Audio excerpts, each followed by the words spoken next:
Yo, it's your boy Ryan, Northwest Sports Fanatics, back at you with a new video. The NFL draft for 2022 is fucking tomorrow. Finally, Thursday, Friday, Saturday will be the day we get to see what players go to our favorite teams and our rivals. Hop in the room and join your boy. Make sure you guys subscribe to the channel. Smash that like button either now or on your way out. Donate to your boy if you can. Cash App, $ ORION, NWSF on the YouTube Super Chat right here. So I got the Warriors game on, obviously the TV. I watched the Mariners and Dodgers lose earlier today. We can talk NFL draft. We're going to watch this Warriors game. And then when AEW Dynamite comes on for me in the West Coast in 20 minutes, I'm going to get to watch that. So I didn't read any teasers. I want to be able to watch it just kind of going in.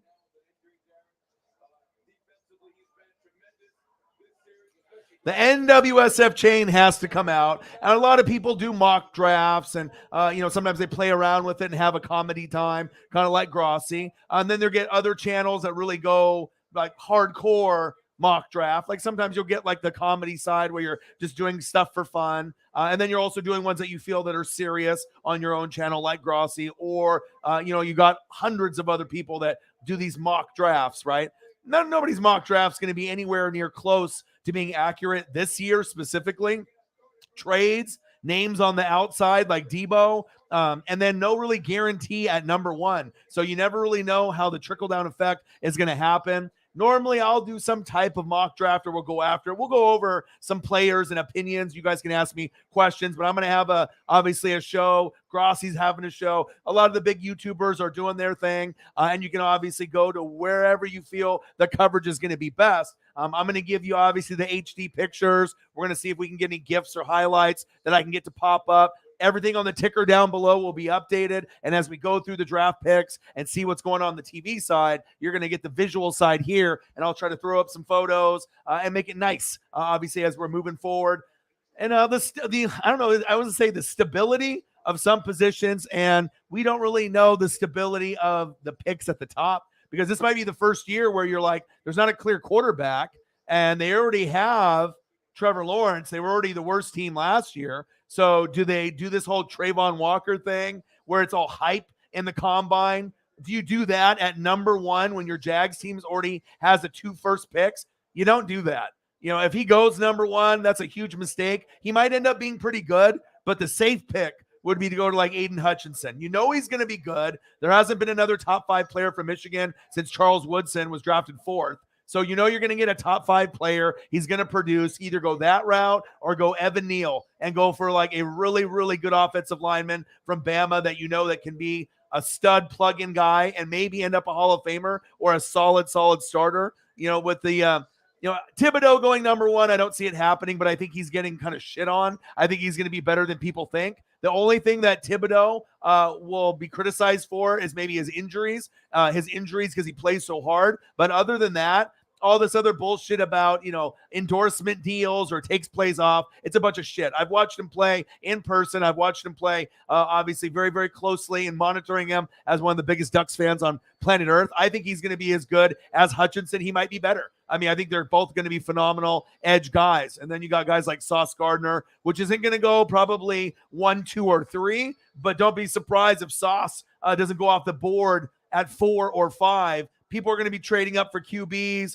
Kenny Pickett, Malik, maybe the Saints trade up. But I want to kind of give my real breakdown and analysis instead of just doing some, maybe cheesy mock or doing a mock that I know it's not going to be right. And no one can predict who's going to trade up and trade back. So as soon as you get 1 or 2 of those, trade up, trade back, everyone's order is fucked. And then, you get Debo maybe in the mix. But definitely we have some things that we can talk about based off your favorite teams. So if you guys want to talk about who I think is going to go. But the bottom line, I hope at the end of the day that I can be the least amount wrong out of everyone that's really motherfucking wrong, because there's not going to be anyone that's going to predict this fucking draft. I'm usually pretty good. Last year, I think I hit 15 out of the first 17 picks. Even with like J.C. Horn going to Panthers, a lot of people did not have him going there. And it's just the way the flow of the draft falls. I can usually predict.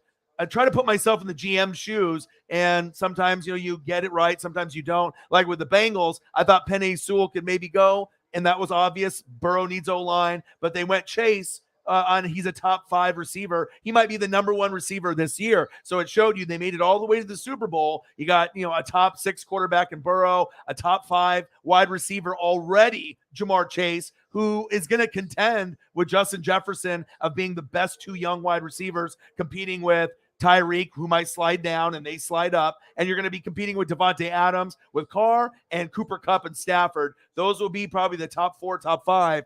It's exciting to be able to see where things are going to go, but everyone's going to be fucking wrong this draft. I hope to get as many picks right, but it just depends on the flow, but no one will predict trading up, trading back, and there's always going to be a surprise. We might not get one running back picked in the first round. If I had to put money on it, I would probably say we don't. Breece Hall will be picked first.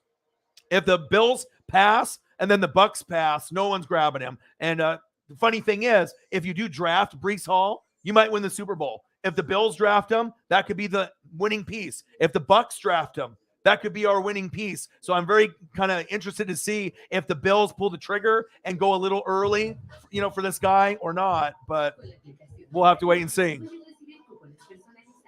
Wow, that just came out of nowhere. That was another app that I had open there for some mock draft and just, information stuff. It looks like some kind of ad just went all crazy on me right there.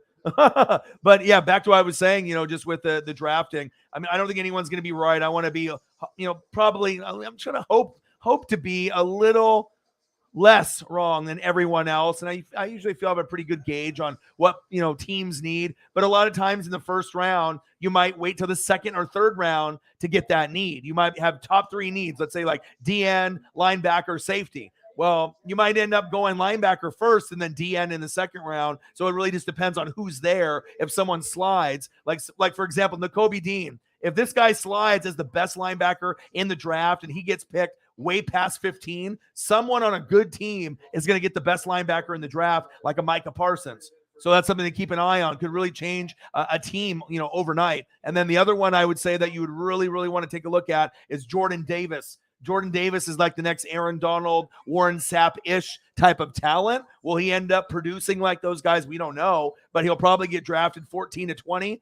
Then if he ends up on a team like the Chargers or the Ravens, that could propel them to the AFC, maybe championship game for the Chargers. I don't think about maybe how deep with the Ravens. They have a little bit more holes. But, yeah, I'm here, baby. I got that Devin White jersey. We actually got him that 5th-year extension. We're going to make sure that he stays. So I got to celebrate my boy Devin White. All right.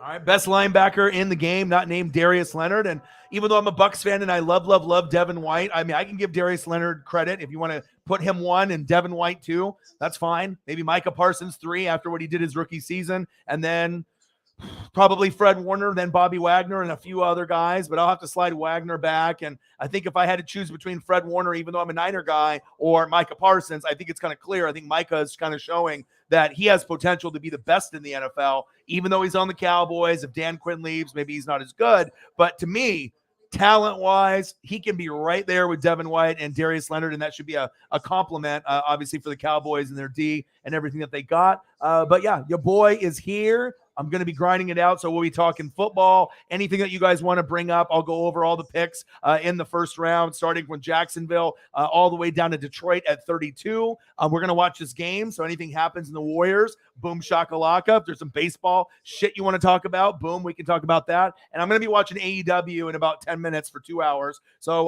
let's hit a good number tonight. You know what I mean? Like I said, sometimes we start off a little slow, but it seems like every night we end up at 200 to 500, sometimes 500 to 1,000, and sometimes 1,000 to 1,300. You just don't really know what goats are coming in, and we don't need a whole lot of people in here to be able to have a good show and have a good time. So 36-30 Warriors are up on the Broncos. I could have did a stadium background, and I usually switch it up a couple times during the show, and I got a lot of good photos that I can bring up, and we're going to have a visual experience. And obviously for the draft tomorrow, you're going to get the ticker on the bottom, but I'm going to be able to bring up, photos as we're going through with the picks, and that'll kind of, give you something a little bit extra than you're going to get anywhere else on any YouTube channel, baby. So I'm excited about that. And I'll give you my opinions, and I'm not going to be right about everything, but I do feel with the, amount of reading that I do, my ESP that I've proven over and over and over again, and obviously, watching the film, putting in the grind work and the time, I feel that I have a chance to be more right about the NFL outcomes and sports in general than the average person. And I think I can contend and hang with anyone on YouTube. That's clear. We have a group of about 5 different organizations or channels that are at the kind of the top. But some are more about content, some are more about content and comedy. It just kind of depends on where you're going. But with the podcast, besides Pat McAfee, we know podcasts, there's a lot of shitty ones. TV, not a lot of good programs that are on anymore. I mean, I like The Herd now. I used to like The Herd. I hated The Herd. Joy Taylor went there. Now I love The Herd again. And then Pat McAfee show. Kay Adams might be leaving. Without Nate on the show on Good Morning Football, it's not as good. Schrager's stealing my material, my Uncle Mo, Uncle Momentum, and talking about it on Good Morning Football a couple times. I mean, come on, bro. Come up with your own material. Skip it, Shannon. I will watch that once in a while, but like First Take, Get Up, never, zero. You'll have to pay me to watch stuff like that. And even sometimes with the Skip Bayless, it gets a little bit too much, but Skip is much easier to watch than Stephen A. I mean, Stephen A gives me brain damage. I don't know what you guys think, but I mean, there's just certain guys that I can watch, and sometimes it just seems like people are putting on a show. And then you can just argue to get clicks and ratings and say outlandish shit. But for me, I just want to be real about it and, not have clickbait. And I'm going to say things that people are afraid to say, but I'm going to give you my perspective from being a fan of all the teams, all the players. If you are greatness, and I see it, I don't give a shit if you're on the Saints, the Panthers, or the Falcons. If I'm the Buccaneer fan and I'm seeing these other guys on these other teams that are rival, most people are like, fuck those guys, until they end up on your team in free agency 4 years later, or they end up being good somewhere else. But I see talents because you never know when they're going to be on your team, but you can just appreciate it. Like AK-41, you can appreciate that. Hopefully Michael Thomas can get back to that type of stage. Even if, some guys don't like the shit talking aspect between the Saints and the Bucks. I look past that. Would I have Lattimore on my team, even though he shuts down Mike Evans? Mike Evans will get the battle and win once in a while, but Lattimore usually has the number. But overall, Mike Evans is the better player. But would I want Lattimore on my team if he decided to come? Yeah, I would take him. I'd take Cameron Jordan. I would take Davenport. I would take AK-41. There's a lot of guys that would be like, okay, DeMario Davis, all right, AK the glue, because he always holds everything together. Of course, I would, have him come over. So, just depending on where those guys are at, DJ Moore, AJ Terrell, I mean, just to name a couple other guys, CMC would have been good if he doesn't get fucking hurt every year, but it is what it is. So hop in the room, join your boy. Obviously, I got my merch on. I got the NWSF chain, which I haven't had on in, God, it feels like a while since maybe the Super Bowl. You know what I mean? So even though I might not be doing fucking mock drafts every single day, I've been doing a lot of research and preparation, and we're going to make sure that when we end up having the show, like I said, with the visuals and the content that you're going to get here, it's definitely going to be a little bit more in depth than probably the average channel that's out there or your average news source. And sometimes those draft channels, I mean, you got to watch it because they're the ones that are providing who's coming down the aisle and then the highlights, and that's the best part, and that's facts. Sky Ripa, 100. He said fucking first. He said first in the building. Kettle in the building. Michaela, AEW, baby. Nice NW Wolfpack there. I like that. Sarah Small, the number one mod. All right, the boss lady in the building. Howard Stern, which would be me, and the Robin, which would be Sarah. How are you? Hope everything is good.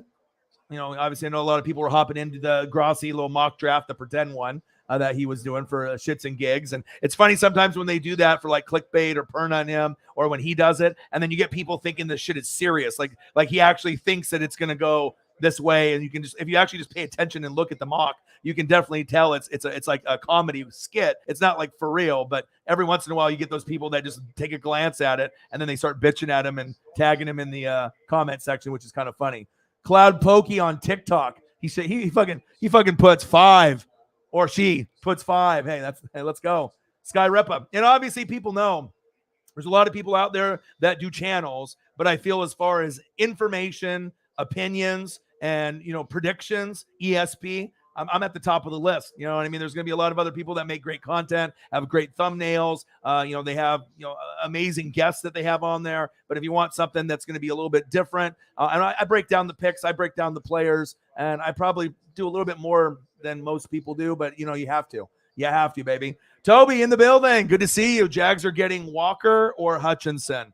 You better pray it's not Walker. Walker might end up being great, and these combine, numbers are through the roof, faster than this receiver. Can jump higher than this fucking running back. It's like, I get it. As a defensive guy, it's pretty amazing. But what happens if he ends up tearing an ACL, or if he's just a simple bust? You've already had the worst record for 2 years. Do you want to make it 3? And I guess if you do, then maybe you take the Trayvon. But for me, if I'm doing it, you go, the safest pick is Aiden Hutchinson, or Kayvon Thibodeau. You can go that route, but I think Aiden is higher on most people's boards. Fine. I think both will be very good. Or you go Evan Neal. You know what I mean? You go that route. You go either the best offensive lineman, 6'6", 6'7", 6'8", 320, 30, 40, 50, 60, 70, 80 pounds. All right. And, he's going to be a solid guy that you can plug in right away. Might turn into a Pro Bowler year one, and maybe even a Hall of Famer. He looks like he could be a pretty decent O-lineman. And then Aiden is going to be a good player. No other Michigan player has gone top 5 since Charles Woodson. And number 4, I believe, in like 98. Correct me if I'm wrong, with that steel trap memory with shit that's in my brain. So I definitely would not go Trayvon Walker. But if Trayvon Walker doesn't go 1, don't be surprised if he goes as high as 3. Because I don't think the Lions will go for that. If they pass and go Hutchinson, then the Lions at that point would probably go, I would assume, Thibodeau. But you never know. I mean, I don't think they're going to go for Malik there. But we can kind of debate and go over the order and everything else. But it's all going to be a trickle down effect. But I do know which players that I really like the most, kind of like in the top 10. And then there's the rest. And there's going to be some sleepers there too. So I'm ready. Everyone's been ready. And like I said, I like backgrounds. I like visuals. So I want to make sure everyone's in a good mood, man. Anytime you end up seeing my visuals, wherever I go with the different backgrounds and the different photos, it's not just a show. It's a mood. All right. It's something that you can feel. And like I said, I'm excited, man. This is going to be a great time. Let's get to 100, baby. Let's do it. You better pray it's Hutchinson, baby. Let's go. Hutchinson could be Nick Bosa, TJ Watt, hybrid, Sky Ripa. I would put Joey Bosa in that mix as well, and maybe a little Chase Young. I see a little bit of all the guys kind of mixed into one. But Hutchinson, I think Nick and Joey Bosa would probably be the best kind of swap. But TJ Watt, obviously, TJ is something crazy because like Nick Bosa, Joey Bosa, Chase Young, all these guys, Hutchinson, they're all great, right? But the thing about TJ Watt is that you never thought that he would catch up to JJ Watt, like skill set wise and like breaking record wise. By the time that TJ is done, if he can stay healthy for like another, 12 to 15 years, he might go down in history better than JJ. And they might go down as like the best brothers of all time. Because JJ's first ballot Hall of Fame, but he kind of got hurt on the back end. So if TJ can start like breaking the sack record, getting 23, maybe 24, consistently getting above, 14 sacks, not getting hurt, and getting Pittsburgh to an AFC championship game sooner than later. Or even if they don't, if he's just one of those freaks and he just starts putting up massive numbers, 14 to 23 sacks a year, and he just does it year in and year out. I never thought I would, say it or think it, but I think it's possible. But he's got a long ways to go. Because I think right now JJ is still considered his career is better overall with everything he's done. Because when JJ, is the best, he's the best defender, winning like defensive player of the year, sack lunches, triple teams, kind of like an Aaron Donald. That's the type of freak that you were getting with JJ. You just knew. But TJ, a little sleeper. He's a little bit better than people think. If I'm the Jags GM, I would not go with Trayvon, even though, let's say Trayvon ends up being the best player in the draft. Who cares? All right, who cares? You let that guy go. That was kind of a gamble. You've already had the worst team 2 years in a row. You want to make sure you get a proven guy that's going to be, at least as good as he was in college. Maybe he doesn't cap out and get a lot better, right? And some guys do cap out, like LaMichael James and DeAnthony Thomas, for example, for my team in Oregon, right? They didn't hit the NFL the way that I thought. I thought DeAnthony could have been, Dante Hall or a Tyreek, and it didn't happen. Do I still love him? You bet your ass I do. I wear his jersey all the time. He's a Duck legend, okay? LaMichael James killed it in the college scene in the Pac-10, Pac-12, but Obviously, we know, he had his little run with the Niners, fumbled in the Super Bowl, Dolphins thing, out of the league now. Now he's doing a bunch of like killer burgers, and he's hustling here in Oregon and just making money. And he actually was one of the coaches for the Oregon spring game. They had LaMichael, and I think maybe it was like Armstead on one side, and they had Haloti Ngata and D'Anthony on the other. But for me, some guys cap out and they can be amazing,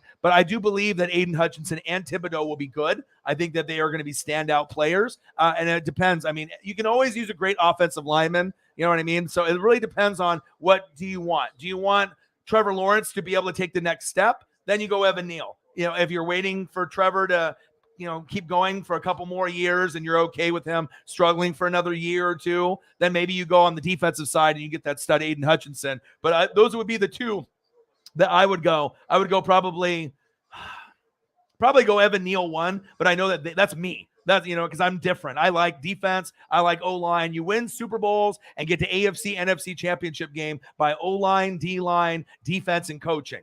Quarterback, running back, wide receiver is not necessarily irrelevant, but you can have guys that are above average, not necessarily superstars. And if your defense is lit and your O-line is lit and your D-line's lit and your coaching's lit, even that your wide receivers, running back, wide receivers, and tight ends might not be as good as other teams, you can still win a Super Bowl. So it really shows you don't have to have the number one quarterback, number one wide receiver, number one tight end.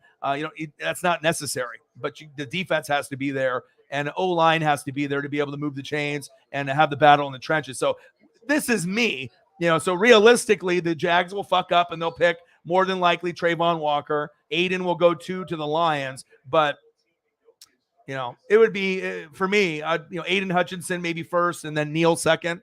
If you're just going, okay, this team, all right, I believe in Evan Neal, but if you want to have a splash in the draft, you draft Evan Neal at 1. The offensive linemen are already hated on as it is. So people are like, oh, Evan Neal, boo. They don't appreciate the offensive line like I do, unless they turn into a guy for some of y'all like a Walter, like a Walter Jones or a Orlando Pace, when you get those guys that are just like, wow, these guys are fucking phenomenal. But, Steve Hutchinson, there's a lot of good O-linemen over the years that really made an impact. So, but I think the splash pick and the right pick would be Aiden at 1. That way, you're going to get yourself a player. There's no probably chance that he's going to bust. If anything, he might get hurt. But then you don't have to hear about Thibodeau going 1 if you want to bitch about that, or going for the athlete and Trayvon Walker. If he gets injured, it doesn't pan out. Or Evan Neal, which I think is a good player. I think that would be great for Trevor Lawrence because he's going to need it for the running game and the passing game. So I guess it just depends. What's worse right now, the defense or the offense, or both? So in that regard, I would like to get Evan Neal, but Aiden Hutchinson, would make sense to be first, and then I would go Neal after that. But it kind of makes me feel like Jags, I don't know if they know what they're doing. So they might end up getting, kind of bamboozled. And if they go for this Trayvon Walker guy and he ends up not being a Hall of Famer or like a Pro Bowler, it's just for a guy that wasn't really talked about and then all of a sudden came on just in the last like 3.5 weeks as like a potential 1 when he wasn't even top 10 talk. That's just a little, I want to go with the guys that I know, like the Hutchinsons and the Evan Neals and the Thibodeaus and the Sauce Gardners. Shit. It's like I would even go Sauce Gardner over Trayvon. At least I know I'm going to get a fucking awesome corner. So, you know what I mean? As I'm drooling over here, I have a Modelo. So, Cottonmouth, gummies, Modelo. I haven't drank any yet. 43.40. Let's go. But yeah, so if I'm doing it and I want to be able to have, my fan base not get fucking mad, and you're going for a smart pick, first pick in the draft should be Aiden Hutchinson, but my gut tells me they're going to fuck up and they're going to go Trayvon. And I hope they don't. I hope that they're smart enough to realize that there's like 5 guys that would be better than picking him. Aiden, Evan Neal, Kayvon Thibodeau, even Sauce Gardner would be better. Even Ikem Ekwonu, or Charles Cross. Like any of the 3 offensive linemen would be better to me than Trayvon Walker. No disrespect. It's just like, that's just too risky at number 1 overall. Number 1, when you already know you got guys at the top that are proven in Evan Neal and Hutchinson and Thibodeau and Sauce. I don't know. You know what I mean? But that's their organization. You know what I mean? If they want to go for the risky pick and Trayvon Walker ends up being the best player. But if I had to put money on it, if we go back and look at this draft 5 years from now, I could almost put money like 100% that he's not the best player out of all these guys in this entire draft. I doubt that he's not going to be. I mean, could he be? Sure. He might end up being this like freak of nature in the next, Aaron Donald / Von Miller, Khalil Mack crazy player. But I don't know. I would probably bet that Aiden Hutchinson and Thibodeau's career would be better. And I would say Sauce Gardner's would probably be better. And I would assume Evan Neal's would be better. So, I mean, if you think that those guys are better, then you go that route. You know what I mean? And then even other guys that, Stingley should be fucking really good. Kyle Hamilton should be like an amazing safety. Shit, I would probably even go Kyle Hamilton over Trayvon Walker. So low. This fucking ads just come up like out of nowhere. It's on this other thing that I had up there. So it is what it is. But that's what I would do. Barefoot Mike in the building. What to do? Hold on one sec. Hold on 1 second.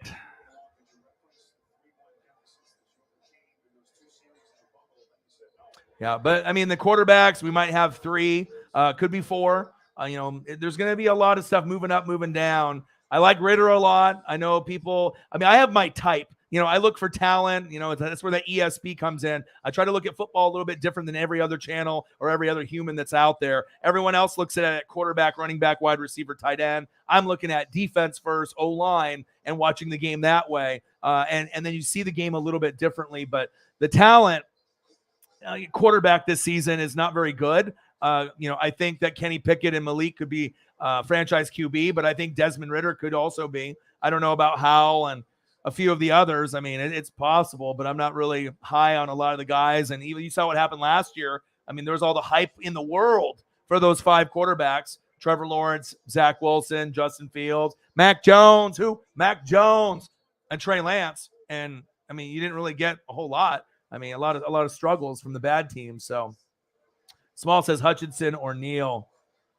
Toby says, I really like Walker or Ekwonu. But if you have the first pick, Ekwonu, the highest he'll probably go is 4. Yeah, we're talking number 1 pick. Unless you want to be first pick in the draft next year, I almost think if you go Walker or Ekwonu, you're going to get the number 1 pick next year because the team's not going to be good and not going to improve enough.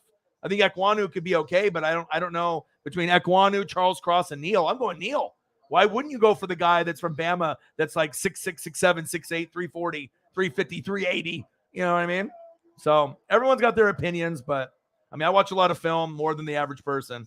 Olave, Trevor Penning. Yeah, I know Saints are going to be looking at those guys, but realistically, are they going to get those guys? I think the Saints might try to be doing quarterback. I told you guys that even before the report came out. I said that shit weeks ago, and then all of a sudden they're like, okay, I don't got any inside sources, but all I'm doing is I'm looking at the Saints roster, and you look at them and like the Colts. Now, obviously, you got Jameis and you got Matty Ice, but it's not going to be long term. But if you need a left tackle, obviously you need to replace that position. Going to Miami, right? You need to replace that. Yeah, obviously you need to get another wide receiver in there, and those would be good picks. But let's say like Malik slides, and you can have an opportunity to pick him up and just grab another wide receiver later because the wide receiver depth is off the chain, and then you can get an offensive lineman down the road. But if you end up going that particular route and you end up getting Malik, for the Saints, think about that. Like, if Jameis gets hurt, right? If he ends up getting hurt for whatever reason, and then you can throw the rookie in there and then he starts balling out, you might not have to keep Jameis Winston there, and this guy could be a franchise guy. Now, if he ends up going to the Lions, it ain't going to work. If he ends up going to the Panthers, probably not really work, either him or Pickett. If he goes to Seahawks, probably not work. It's, they don't have enough supporting cast, right? But if the Saints trade up, from those 2 picks and grab Malik, right? And I know that's not something you necessarily want to do probably, or hasn't come across your mind, but just with my ESP, I'm saying, okay, you already got AK-41, you have Michael Thomas, you get another wide receiver, maybe not as good as Olave, but just some other depth, right? And you can keep doing that, get other free agents and wide receivers later. Jameis stays for a year. He does good, he does bad. At least you have a guy right there that could be the quarterback for the next 10 years, and you can groom him. And he's swag. Like if you had him on the Saints, this guy would be the most popular thing since Drew Brees. So, he's got the arm, he's likable, they can cater an offense around him. You already got a great O-line. You already got a great defense. All right. You got Dennis Allen stepping in. You got everything there. O-line, you need a little bit more wide receiver depth. And Michael Thomas, we don't know if he's going to stay healthy or not. And then maybe a better tight end than Troutman. But think about the impact of Jameis Winston with those guys, right? Jameis Winston with, those two individuals like an Olave or a Trevor Penning. What if Penning doesn't pan out at all? What if he gets hurt? And, and we know Olave will be good, but the impact of having Malik long-term would be higher than Penning and Olave, in my opinion. So like the Saints, if you want to be like the top dog over the Buccaneers year in and year out, right? If you're a Saint fan, this is something that you might want to consider if he's there. He might go 2 to the Lions. He could go, 6 to the Panthers, but they'll probably go Pickett. He could go 9, to around that point, with the Seahawks. There's going to be teams that are going to be kind of looking.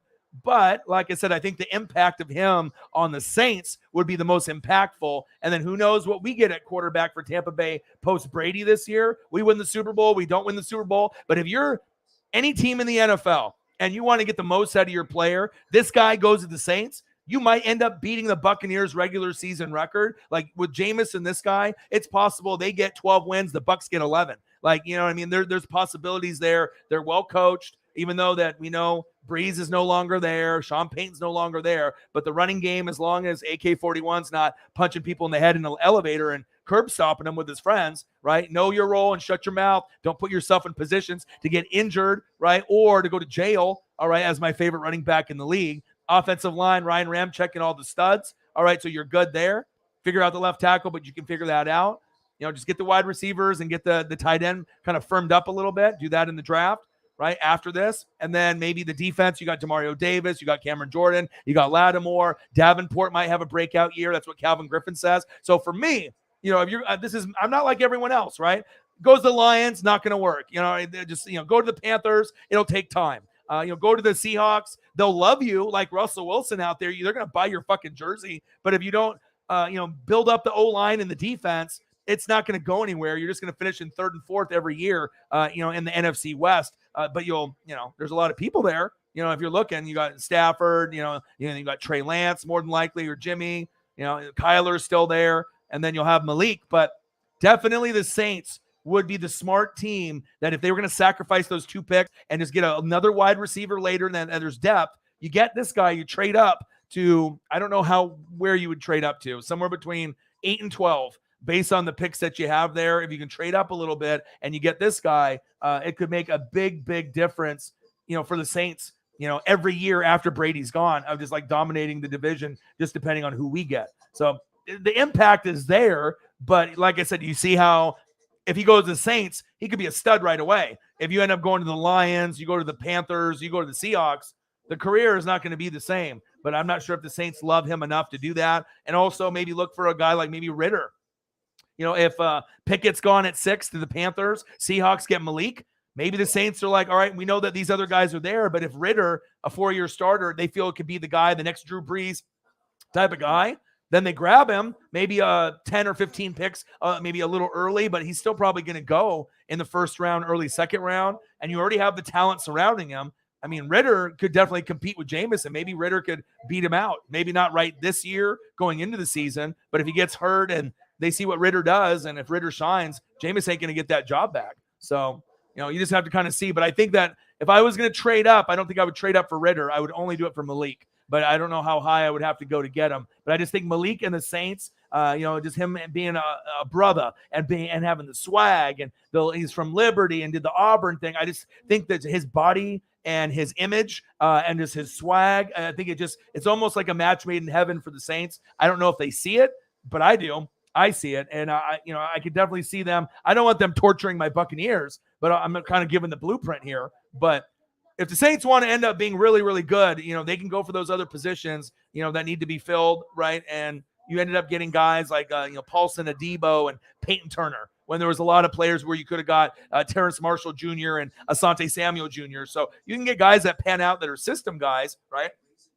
But if you end up getting Malik, it could change the franchise forever. Like, it could end up getting you guys to a Super Bowl, or maybe a NFC championship game, or just have a face of the franchise that you guys desperately are craving post Drew Brees. And then the Buccaneers, we're going to be good for this year, and then we'll see after. But if they have Malik and Jameis, I would assume moving forward, that would be, That'd be a pretty good combo where the Buccaneers are going to be looking up at them, and they could probably eventually get over kind of the curse of getting screwed over by the refs and whatnot. So something to consider. But I brought it up 3 weeks ago, a month ago, and then all of a sudden within the last week and a half, now there's reports coming out that the Saints are considering maybe that the quarterback thing could be an option. But it depends on who's there. And I think they would only do it for Malik. They wouldn't do it for Kenny Pickett. Not that he's just white, you know what I mean? But I just think Malik, for his arm and just the fit of the team, would just be better. So, yeah, Neil, got to get Neil over Ekwonu. We're talking about number one pick. Dude, if you guys get Ekwonu at number one, everyone's going to laugh because you got another guy on the board that's better. You know what I mean? When you don't want to show that you're the worst at drafting every single year, and you don't want to get number one pick, and then the team never improves, and you just keep stacking these picks, but you don't win any more games. That's not a good look. You know what I mean? I promise I'll get caught up here. Kettle, I feel you. Yeah, I think those are the top three right now. I mean, like I said, when we were going over that, I mean, the safest pick is Hutchinson. Who I would pick, I would probably go Neal. Just because the offensive linemen are really fucking underappreciated. And if they end up being Pro Bowler, if you knew Evan Neal was going to be Orlando Pace and you're looking at this draft, I mean, Hall of Fame, it's it makes it a little bit easier. I don't know if Evan will be, but I feel Evan will be. I feel Evan will be pretty good. Pretty good. Calvin Griffin in the building. What to do? Michael is in the building. What to do?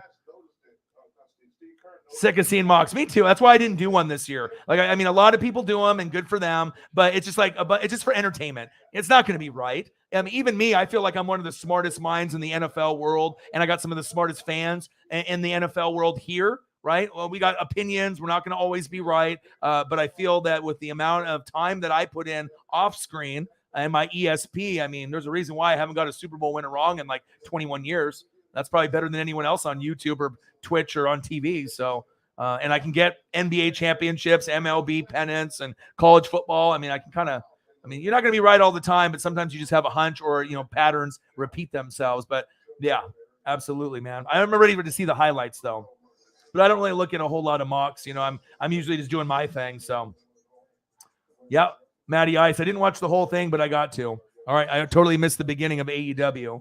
So I need to go and do that.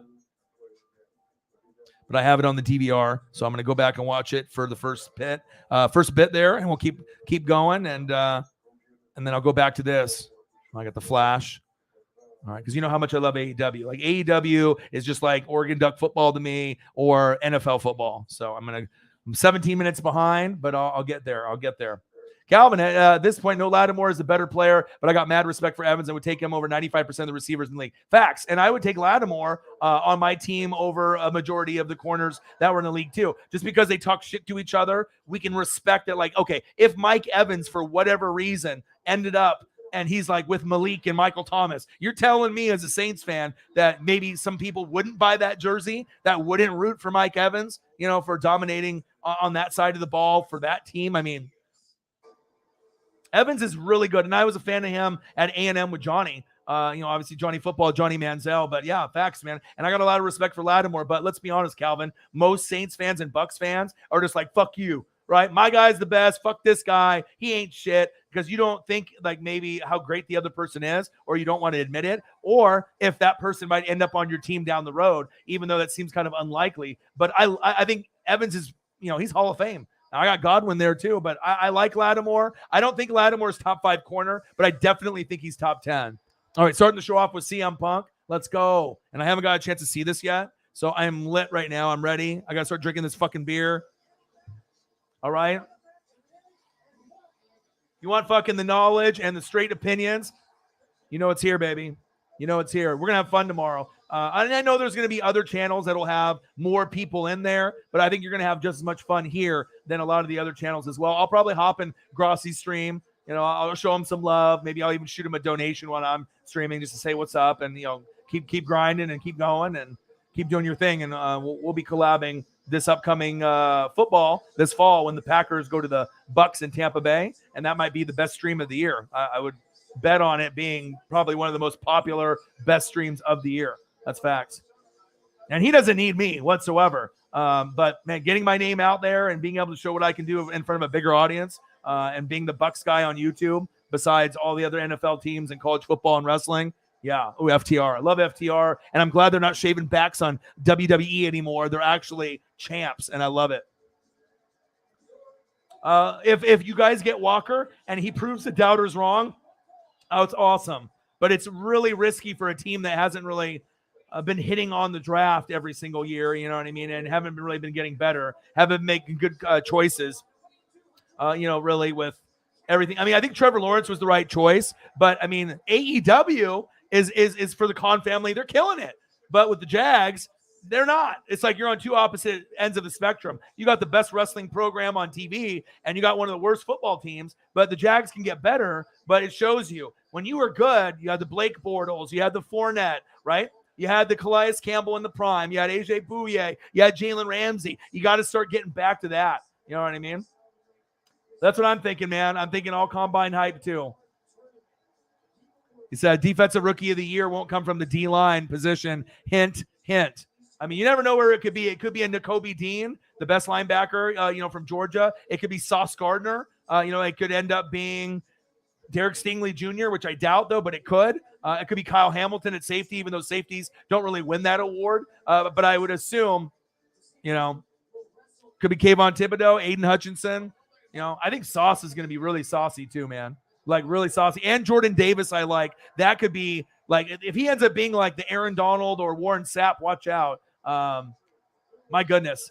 Jordan Davis. What can I say about Jordan Davis? I can tell you a lot of things about him. He's fucking phenomenal. He's fast. He's got good hands. Everyone talks about Trayvon Walker highlights. I like Jordan Davis a lot more, man. Like, he just seems like he's got the it factor. And, it depends on the team and the scheme, but I definitely think on the Chargers or Ravens, if he goes to those teams, especially the Chargers, that could catapult them to the AFC Championship game. But it all depends on what's going on with all the other teams as well. But I just think with all the pieces of talent, that they have, I mean, it's possible. I know I have let's go here. I think it's labeled under something different. Maybe it's under Davis. I think that's what it was under instead of Jordan, or it's like a combination of numbers. But if we're talking about something, I mean, we got to be able to put a name to a face, right? And I'm pretty sure that's what I have it under. Yep, I did. Sometimes I forget, on where it's at, but I'll be able to pull up all the goodies there, baby. All right, big, physical. Look at him, 99. Is it Warren Sapp? Is it Aaron Donald? You know what I mean? And this guy's probably going to go 14 to 20, but probably 14 to 17, somewhere in there. But hey, Ravens, 14. If they pass, if I'm the Chargers, I'm not passing on this. I am not passing on Jordan Davis. He probably is the most underrated player picked post 10. Like someone that's picked past pick number 10, he might be the best player after pick 10. He is going to be very, very good. Besides another pick that would be picked past 10, Treylon Burks would be, I think, very, very good. And then obviously we know, oh boy, Jamison Williams, he might go as high as 10, but more than likely somewhere between 12 and 18. And I think he'll be very good too. So we'll have to wait and see. But yeah, I think do think Neil is better. If the Saints wanted a quarterback, they would have traded with the Eagles. You would assume so. But if Malik is, if he's sliding and he kind of falls into your lap, I mean, you wouldn't consider maybe grabbing him. Let's say you don't even trade up and he's just sitting there, right? And Malik is available somehow, some way. I mean, you don't think that they could have that piece in the future and it could work with the Saints? I don't know. Maybe it's just me, but I'm just thinking of like, okay, maybe next year there's a lot better quarterbacks there. But Malik to me has potential. I don't know about Josh Allen potential, maybe Justin Fields, Trey Lance potential, but I don't know. I just, I think he would look good in a Saints uniform, and I think he'd fit your guys' scheme, but who knows? Yeah, Jameis. Yeah, but the thing is Jameis, I think you need better than Jameis. You're not going to win a Super Bowl with Jameis, right? I had him. You guys have had him. He was pretty good, right? But if you could get a guy that had more potential than Jameis and be more of a fan favorite, like, do you really want Jameis Winston to be the face of the franchise? Or maybe someone like Malik, imagine if Malik goes there and he gives you Justin Fields kind of vibes where you see the potential. This jersey will sell. This will be the biggest jersey selling in the NL. You know what I mean? It'll be like, okay, you had Drew Brees, now we got Malik. You know what I mean? That's just my thing. Jameis isn't really fully respected. He's kind of immature. You know, he was doing crazy shit, groping Uber drivers and eating the W's. I don't know. For me, you guys can represent him all the way that you want, and I had him, but I think you guys deserve better. And I think he's capped out. He'll throw picks. He definitely can see. The LASIK worked. He's a great fit for your guys' team, but I don't know if he's going to be the guy for the next 10 years. If I had to say yes or no, I say no. You know, this is just a Band-Aid like Carson Wentz was. You'll see what you get. Both guys exceeded expectations. I think the Saints would have made the playoffs last year as a wild card, and if they played the Bucs, we could have easily lost to them or the Rams like we did. You guys are very good. And you're very slept on, and that's why I give you guys credit. And you're never going to hear that from any other fucking Bucs fan on planet Earth. But I'm telling you, Pittsburgh Steelers, Saints, those would be excellent fits. Even though that the Lions, that's not going to be a fit there. And then obviously you go Panthers and Seahawks, it would fit.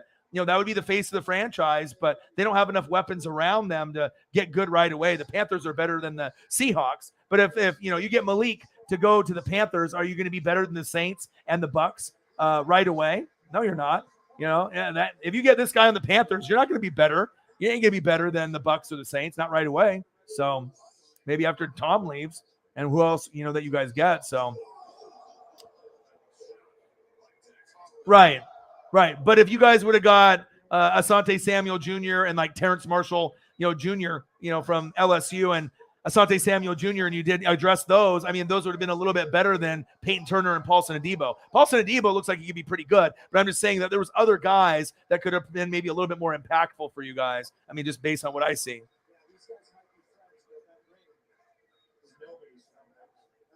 Yeah, you don't like them? Yeah, the quarterbacks next year are much better. So it just depends. I don't know. We'll see what they do. The Saints always do something unexpected, but yeah, I mean, I would wait till next year, but Malik ain't going to come around every year. So something to agree and kind of disagree and look at. So Evans made Johnny, but a lot of times we wondered if Johnny made Evans because Johnny was so electric. That was must-see TV like Michael Vick for me. I watched every game, every second of Johnny and every second of Vic. It was just like I couldn't take my eyes off the screen.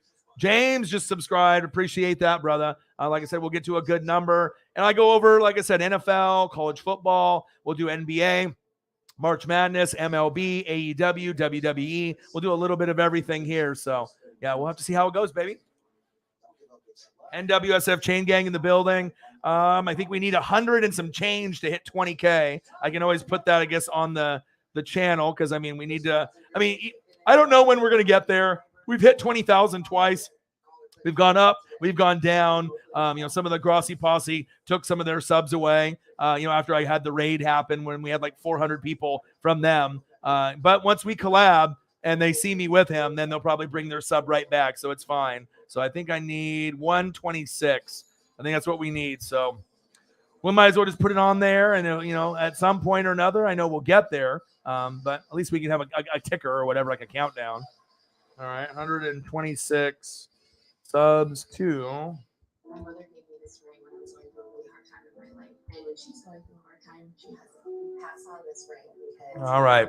And, it's just kind of unfortunate when you go through the ups and downs. But I would rather, if you're a troll, if you're just going to be toxic and I have to boot someone out and I lose a sub, then I lose a sub. It's better to have good quality people. Sometimes when you get big, you're going to have good quality people and you're going to have the dickheads and the trolls. You're going to have a little bit of everyone. But I'm still going to, put my head down and grind. And the thing that I'm proud about the most about the channel is, we could have, just a couple people in the room, less than 20, and we can still end up hitting 200 to 1,300. And I don't think any other channel can do that on YouTube. So quality over quantity, but we will get bigger. And like I said, I'm excited to be able to get past 20K, maybe with the Grossi raid that happened, that helped. But when we collab, if we can get to like 21,000. So then if some haters want to take their sub away and we lose a couple hundred, we're still over 20K. And 20K looks a lot better than 19.9 or 19.8. So shout out to James. I appreciate you. Jordan Davis won't make it past 16 if he's there. Yeah, I kind of agree too. I'm thinking 17. You got the option there. Ravens at 14. I think I gotta think that that's like the Haloti Ngata, You got Ray Lewis, Haloti Ngata, Ed Reed, like very impactful guys. And then obviously, we know OG, Triple OG, T Sizzle. So I think Jordan Davis would fit into that mold very smoothly with the Ravens and the Chargers. Those are the two teams that I think that he would look the best there. But you might be right. You might be right. Big Jim Cruz, baby. Yeah, that's true. That's true. And then what happens if they do it, though? Would you be pissed? Let's say they do get Malik. Would you be pissed at that or no? I guess it just depends on who you guys get at wide receiver after. So with Mickey and everybody. Today I landed in Cincinnati. I ran into John Moxley. Nice, dude. Fuck yeah. I'm a big Moxley guy, dude.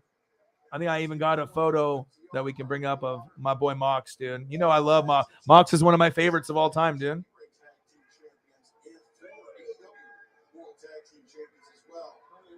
I wonder if I have it under Mox. Probably.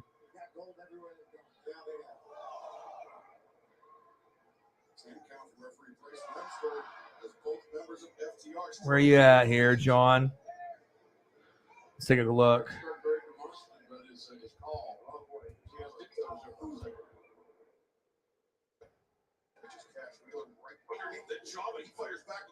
Where is this one? I know this one. It was labeled something different. Yeah, it's a number 1978. That's why I couldn't find it because it wasn't under John or Moxley or Mox. 1978. No wonder.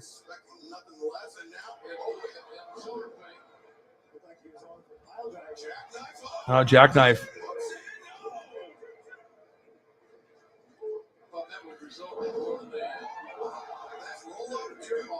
All right, where you at here, you motherfucker? Where's that? 1978. There's just so many files. Fuck. There, no?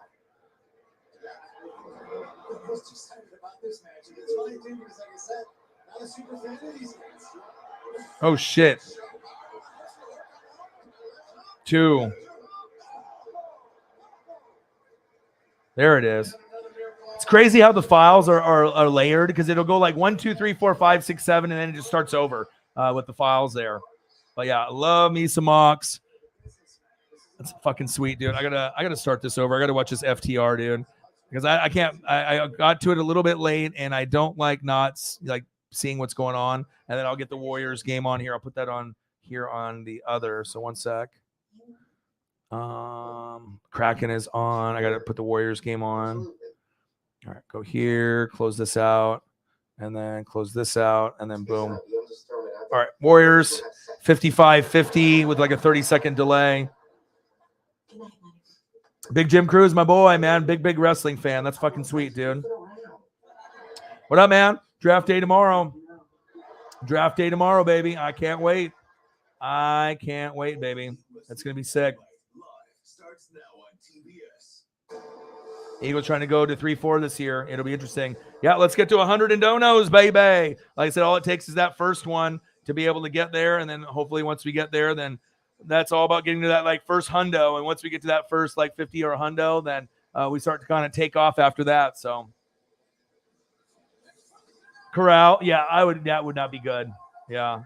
Jameson Meza in the building. What to do? FTR had a match with each other for the Owen Hart like tournament or whatever, so they went 1-on-1 for the tourney. Yeah, I'm always reading everything about AEW, so it's AEW this, AEW that for me. But I need to fucking crack open a fucking beer here, and anything that you guys want to talk about, NFL draft. Like I said, I got the Warriors game on, I got AEW on, and we can go over any of the picks or anything you guys want.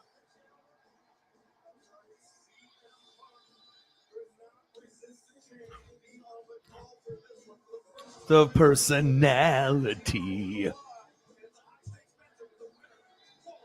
I like the theme songs in AEW. Young Bucks or Kenny Omega or CM Punk's is really iconic, of course, once you hear that song. Philly loves Punk. And I love, Bryan Danielson a lot. I love Moxley a lot. I mean, there's just a lot of guys that I really, really like. I mean, I still like Seth Rollins, Kevin Owens, Randy Orton, AJ Styles, Finn Balor. Those are, and then Bianca Belair, Charlotte Flair. There's some, but I enjoy more of the wrestling style and the wrestlers that are in AEW. It just is more originality. It's just an alternative to the WWE product that's kind of this bland and boring to me. And I was more of a WCW, ECW guy, and I like the fan base. I think we love and care more about everyone in AEW, and WWE fans really just care about like Roman, and that's it, or like the one guy or whatever. It's like they don't really show a lot of fan appreciation to a lot of the wrestlers. It's like they have maybe their one or two favorites, and they just kind of shit on everyone else. So, Brian C., my dude. Let me go through the comments here real quick. Going to be on here long tonight because me and my best friend are going to watch the A's aim to get. Okay, cool. I can watch it with you too at some point once this basketball game's over. I'll click on a stream on here and we'll watch it. But yeah, that's cool, man. I'll be on here long tonight too. I'm going to go probably from. I've already been on for an hour, so I'll probably go for 5 hours tonight, maybe 6. I'm grinding it, baby. Gonna Demolition came out 1 and 2 in the Royal Rumble. Oh man, Demolition, bro. I'm more of a Legion of Doom guy. With Animal and Hawk. But dude, I love Demolition, bro. Demolition, WWF. See if I can find. I know I can find some cool shit. Oh my god, bro! I got something that's just killer. Like if you're born in like 70s or 80s, you know exactly what vibe that I'm about, dude. Some of the best eras ever. Let's see here. What we got here? FD.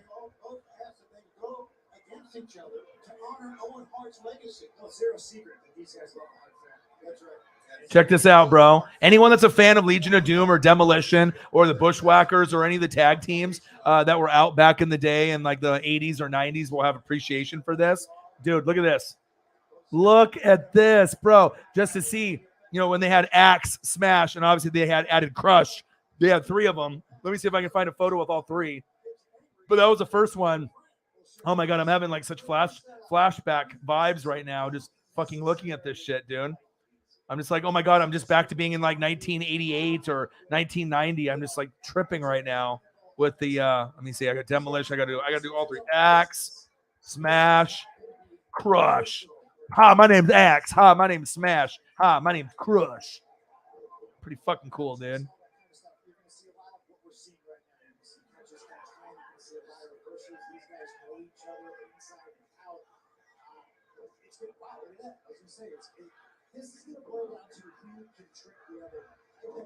Most of the pictures don't have the right format, but I got one that won't fit, but it looks cool. All right, check this one out. That's what is cool about this show too, because it's like fully interactive. So you're always going to get something that you're not going to see on any other stream ever. It's cool to have that uniqueness about it. All right, here we go. Axe and Smash. And then look at, oh, baby, with Crush.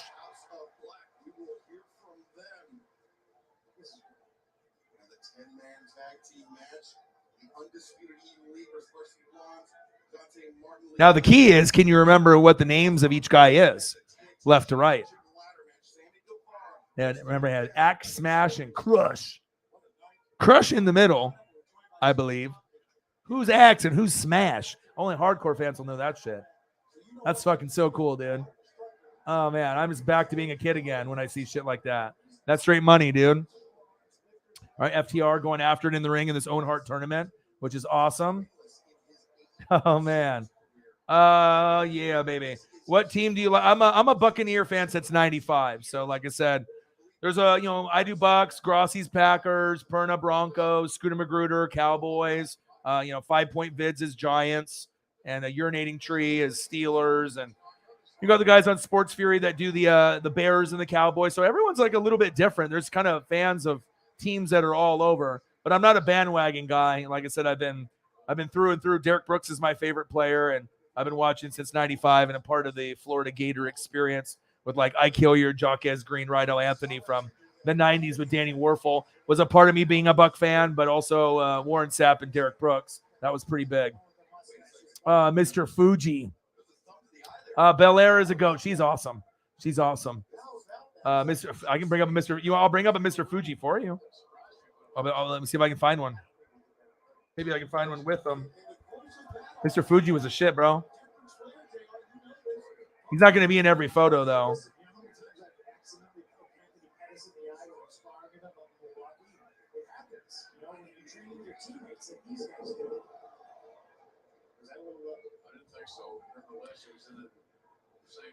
Oh my God, bro, dude, I can't believe you said that.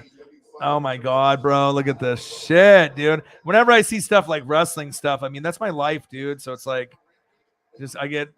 It's just like when I see football stuff, I get excited, but old wrestling stuff and old sports stuff from the 80s and 90s is fucking the coolest, dude. Pre-internet shit is just wild. Look at this. Look at this shit.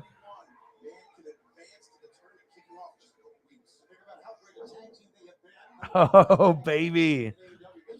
Killer, right? It's like, when's the last time someone saw? I mean, you could be watching old matches, but it's not like anyone randomly is going to be like, oh, I need to look up Mr. Fuji, you know? And they have the figures and whatnot. Fucking dope, bro.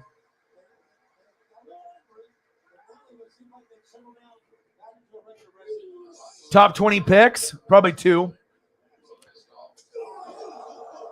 Yeah, I think 3 will go in the first round, but I think 2 in the matter of top 20. But you never know what's going to happen. But this draft sucks compared to last year's, and next year's is going to be much better based off depth. If you follow college football, I don't know, Brian C. If you follow college football like a psychopath like I do, but I mean, I'm watching usually 4 or 5 games on a Saturday. You know, I'll watch morning, afternoon, night, and I'll have 1 or 2 saved on the DVR that I didn't get to watch that I go and watch later that night, and then I do the whole, NFL thing. So. Yes, the old school days, dude. I love old school wrestling's my favorite. It's like when I can look up ECW stuff, RVD stuff. I actually watched a highlight clip. Bubba Ray Dudley, actually posted it, I think, on his Twitter, and then I, watched the video, and it's a bunch of like RVD clips going against him and a bunch of other wrestlers, and seeing RVD in his prime, and it's nice to be able to see RVD in ECW or early WWF, WWE, but the ECW stuff is like the classic stuff. So here's a good question for you. Best wrestling family of all time. Well, the first one that comes to mind to me is the Hart Foundation, obviously with Bret Hart and Owen Hart, Jim the Animal Neidhart, and Natty's a part of that. That one's pretty big, and obviously, Cowboy Bob Orton and the Orton family, and there's certain families that are out there. But I would probably, the first one that just comes to my head is the Hart family, and I like Bret Hart over Shawn Michaels, and I might be the only one on planet Earth that likes Bret Hart over Shawn Michaels, even though Shawn Michaels, Heartbreak Kid, doing the super kicks and doing all that stuff. I'm a sexy boy, right? DX and all that, but I like Bret Hart as a heel, even though Shawn Michaels did the Marty Jannetty thing, kicked him through the window and everything. But I think that Bret Hart giving away his stunner shades to kids was the coolest thing ever. That's like the coolest memorabilia that you could have got back then. It's not like you were going to get a wrestling boot as a kid. Maybe you're lucky enough to get a shirt or something that got ripped or whatever, and they threw it in there. But the Bret Hart plastic stunner shades, pretty cool. And I like Bret Hart. He's just a technical wrestler, the way he looked, and then him on the mic and him in the ring. There might not have been a better perfect wrestler back then than him. Will he get credit for that? No. But, I mean, if you watch what he did in the ring as far as technical wrestling, I mean, I don't think there was anybody that was better. He was definitely number one in my eyes. So, but, I've been watching wrestling since 85, but everyone's going to have their own opinion. But that's the one that first comes to my head. I can flex the knowledge on the wrestling just as much as football. If anything, I got as much wrestling knowledge as football, which is probably pretty rare for me to love something as much as I do as that.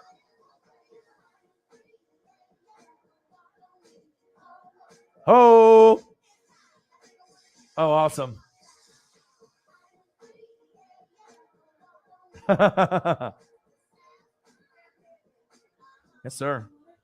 Now, we're looking forward to that first dono, baby. An hour in.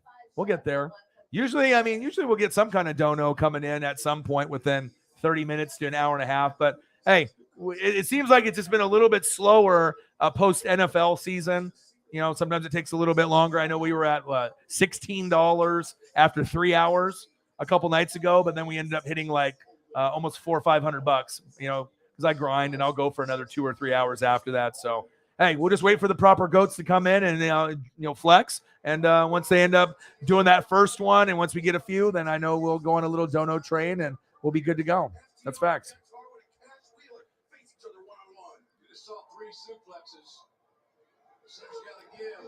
Yeah, I'm excited for the draft. All right, so I got this FTR one-on-one, which is great. I'm going to, and then like I said, I got the Warriors and Nuggets on here, 66-60. And I don't know. Like I said, I'm not really sure what's going to happen. I know there's going to be a lot of craziness, but I definitely wouldn't go Trayvon Walker 1. I would go Hutchinson or Neal 1. Number 2 with the Lions, probably would go Thibodeau. I mean, after that, because I'm not sure if you want an offensive lineman. And then Sauce Gardner would be good, at 4. I don't know, or 3. I mean, if you wanted to go that route, but I mean, if you want to go Trayvon Walker, I guess. But the Texans might be like the Jags; they don't know what the fuck they're doing. So, if Trayvon ends up on the Jags or the Texans, then it's like everything might be correct in the universe for them just fucking up their draft. I hope they don't. But Sauce Gardner or maybe Ekwonu. Those would be decent, picks there. Charles Cross, Evan Neal, any of those 3 linemen to the Jets or the Giants. But I do think someone's going to trade up to the Giants at 5 or 7. They're going to keep 1 and maybe trade 1. Pickett seems like might be the one that goes 6 at that point. If Sauce Gardner slides, you can't go wrong with him and A.J. Terrell, even though you might need Garrett Wilson. But if Sauce is sliding and Sauce is available, he's got to be higher than Garrett Wilson. So I would go there. Stingley's got to be drafted at some point after that. That's going to be a pretty high one. Drake London and Kyle Hamilton after that. So, and Jordan Davis will be knocking on the door with Jamison Williams and Olave. So we got a lot of opportunities with these guys. It's just nobody's going to know. But I'll be grinding it out. We'll have a good time. We'll do the first round. I'll throw up the photos on each player, and then I'll end up doing second and third round, and I might even do the day 3. We'll see. I'm going to try to grind out as many streams as possible. And like I said, I'm usually doing 4 hours to 7 hours, and no one else is doing that. So I'm really trying to, put on the grind. Show everyone what it takes, to be able to put out that grind time. Anyone can stream for an hour or 2 hours, but do you have the dedication to stream for 3, 4, 5, 6, 7 hours? Not many do.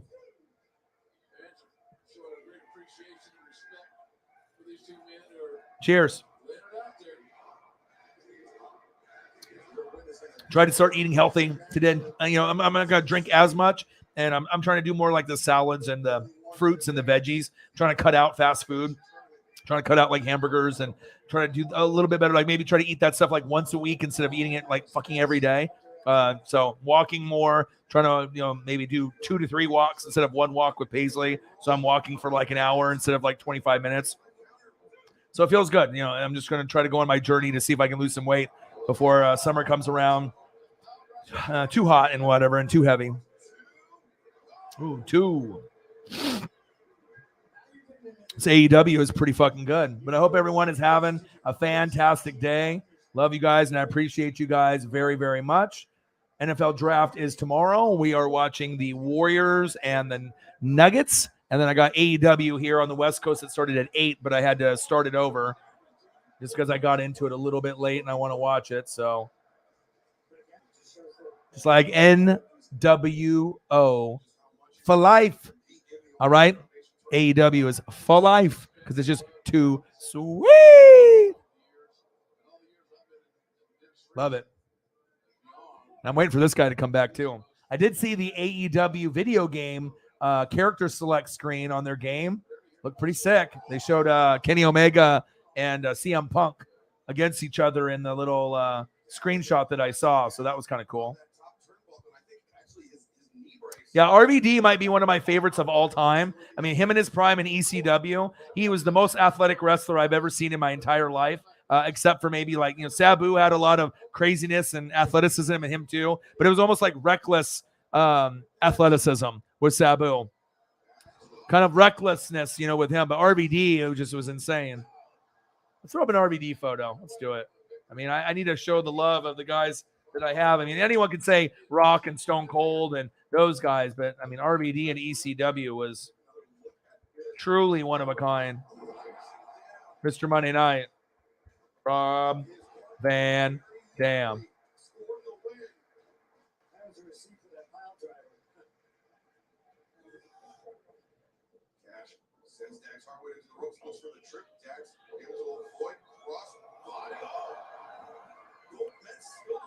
RVD. Bang, Sarah. She's like, okay, I'm gonna start it then. She's like, I got to start it. It's already past an hour. We'll get it going, and then it'll lead to another, and then another. It's all it's all about starting the dono train. Someone's got to start it at some point. Thank you so much. I mean, even if it's just like $1, you know what I mean? It doesn't matter. It all adds up.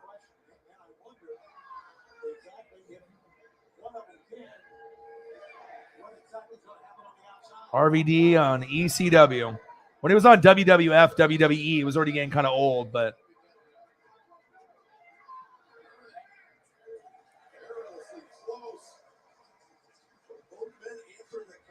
FTR is going after it.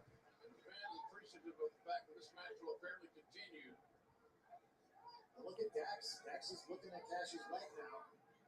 Because again, that's his tag team partner. He's going for the shark too. Yeah, he is, buddy. Dax having second thoughts, maybe. Yeah, there's a lot. You should have made that decision before he got in the ring. $1 holla. Hey, somebody's got to do it. I appreciate you. Hey, sometimes you got to do it. Well, normally once you get the job under your feet, and you start doing like the $1 to $5 before the stream starts, that kind of sets the tone. And then other people start doing that before it starts the stream. So sometimes when you get one that starts before the stream or right in the beginning, then it kind of sets the tone. So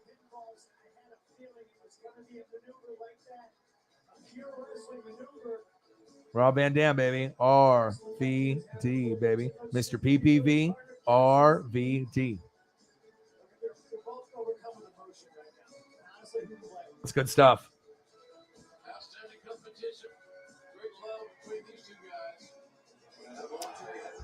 Good match here with this Owen Hart one-on-one.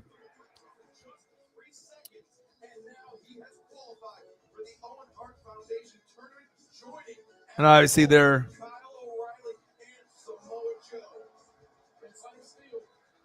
and you never see guys that are tag team guys that are at top go against each other. That's a pretty cool thing. It's not like they're going to, go against each other or whatever. Like they're tag champs, and you're seeing tag champs that never would go against each other one-on-one at this point in the matches going. I mean, that's a very unique, thought-out process to be able to showcase your talent that is one of the best tag teams right now, if not the best.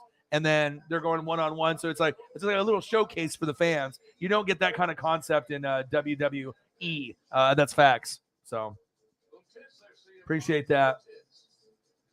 $1 in donos. Let's get to hundo. And then, like I said, we'll get some more people that'll hop in the room.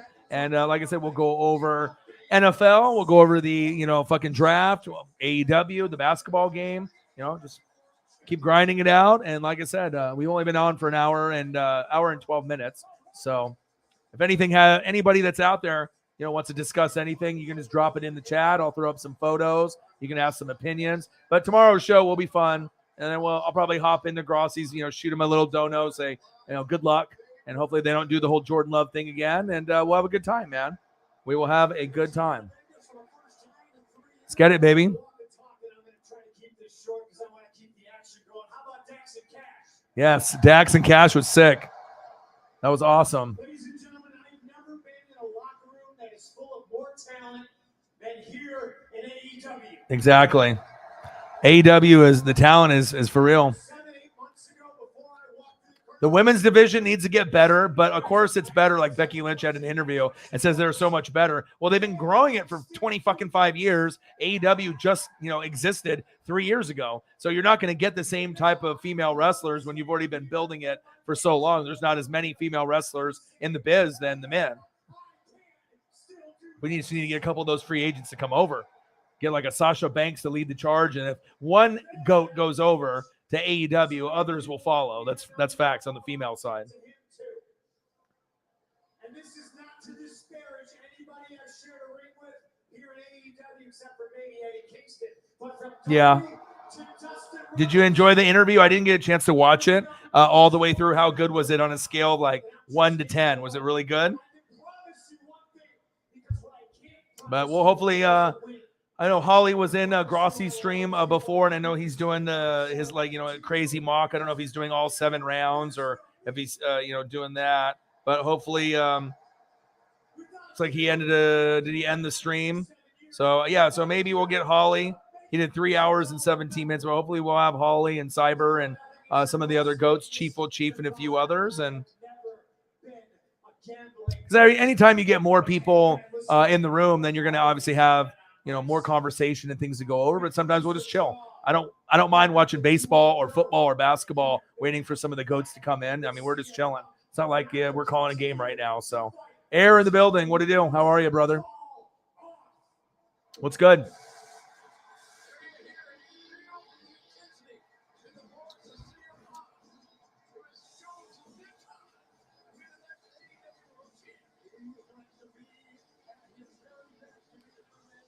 CM Punk, baby. Look in my eyes. Oh, what do you see? Cult of personality.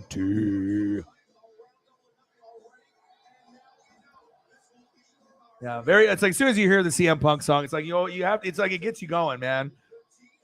Very, very iconic, just like Randy Orton, everyone, certain wrestlers just got that theme song that just gets you going. Maybe go with Jericho. His might be the best, but there's a few others that are up there too. Go Bucks, baby. Bucks Celtics should be good, baby. Good to hear, man.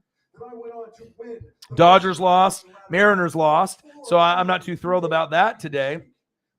Cardinals, they got in that little bench brawl. That was a little wild. Nolan Arenado.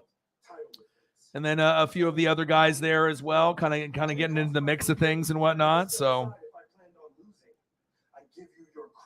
but just exciting to see that Seattle is legit this year. You know what I mean? Like, we actually have one of the better pitching rotations. So a couple of our guys like JP Crawford in France are tearing it up, and I think we're going to make the playoffs this year. We're not going to win 100 games, but I think we can win over 90, and I haven't said that too often in the last 20 years. So here we go. BCC, baby. Bryan Danielson and Jon Moxley. I mean, besides Kenny Omega and the Young Bucks, these might be the two guys I enjoy watching the most in AEW. They always bring it. They're always fire, always bring the energy. I never see anything bad with Bryan Danielson, a.k.a. Daniel Bryan, or Jon Moxley. They're awesome. They're fucking awesome. Even Wheeler Yuta ain't that bad either.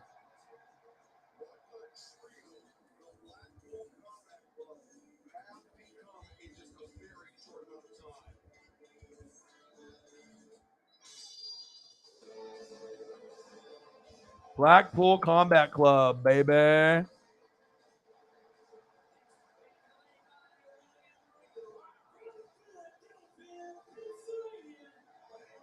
Wheeler Yuta, baby, with Regal. Let's go. Yuta. He's starting to become a name for himself, Wheeler Yuta. It's Japanese like your boy. It's my cousin. All right. It's nice to be able to get some of the Asian sensations out there, on TV and movies and wrestling and baseball. Shohei Ohtani. When we make it as the Asians, all right, we don't get a lot of Asians in sports or in wrestling, you know what I mean, that really get a name for themselves. But when we get one, we end up being pretty fucking good. You know what I mean? Ichiro, pretty fucking good. Shohei Ohtani, pretty fucking good. Okay?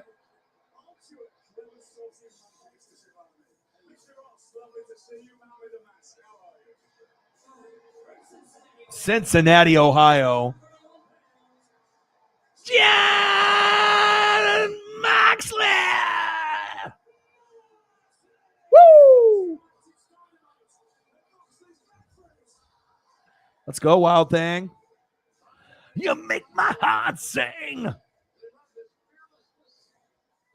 And Moxley, just with his swag and just like, just the beat him up kind of wrestler. So unique.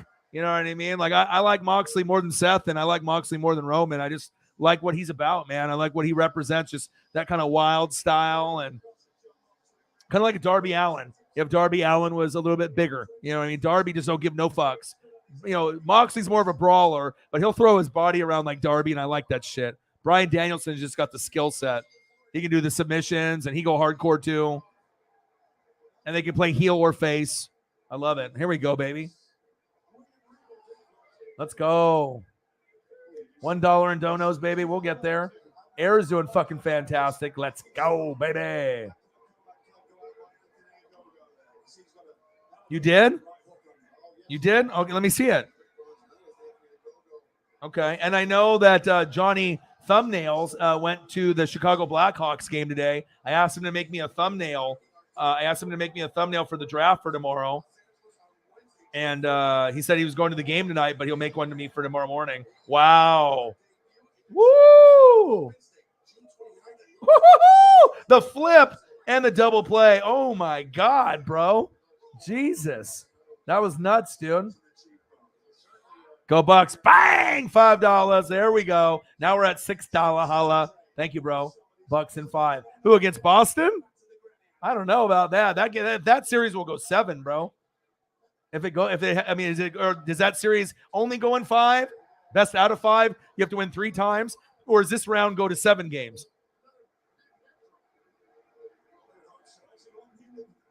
Thank you for the 5 or 6. Let's get to a hundo. Is it the first team to win 3, or the first team to win, or first win to win 3 out of 5, or is it the 4 out of 7 in this round? Yeah, that was wild, bro. Fucking wild. I like this Blackpool Combat Club. I like Wheeler Yuta. You know what I mean? Obviously, they kind of are bringing him up, and you got William Regal there, but obviously it's all about Bryan Danielson and obviously all about Moxley. But they're being able to kind of bring another person up that normally would just be buried in mediocrity or to be at the very bottom. But they even gave him a belt. And when they have ROH now with Ring of Honor, they can kind of mingle wrestlers back and forth from promotions and whatnot and titles and whatnot. So $6 in donos. Beat Bulls in 5. Yeah. Oh, I thought you were talking about the next round. I thought you were talking about if you're playing like Boston, that you're going to beat them. You're going to win 4 games and they're only going to win 1. I thought that's what you were saying.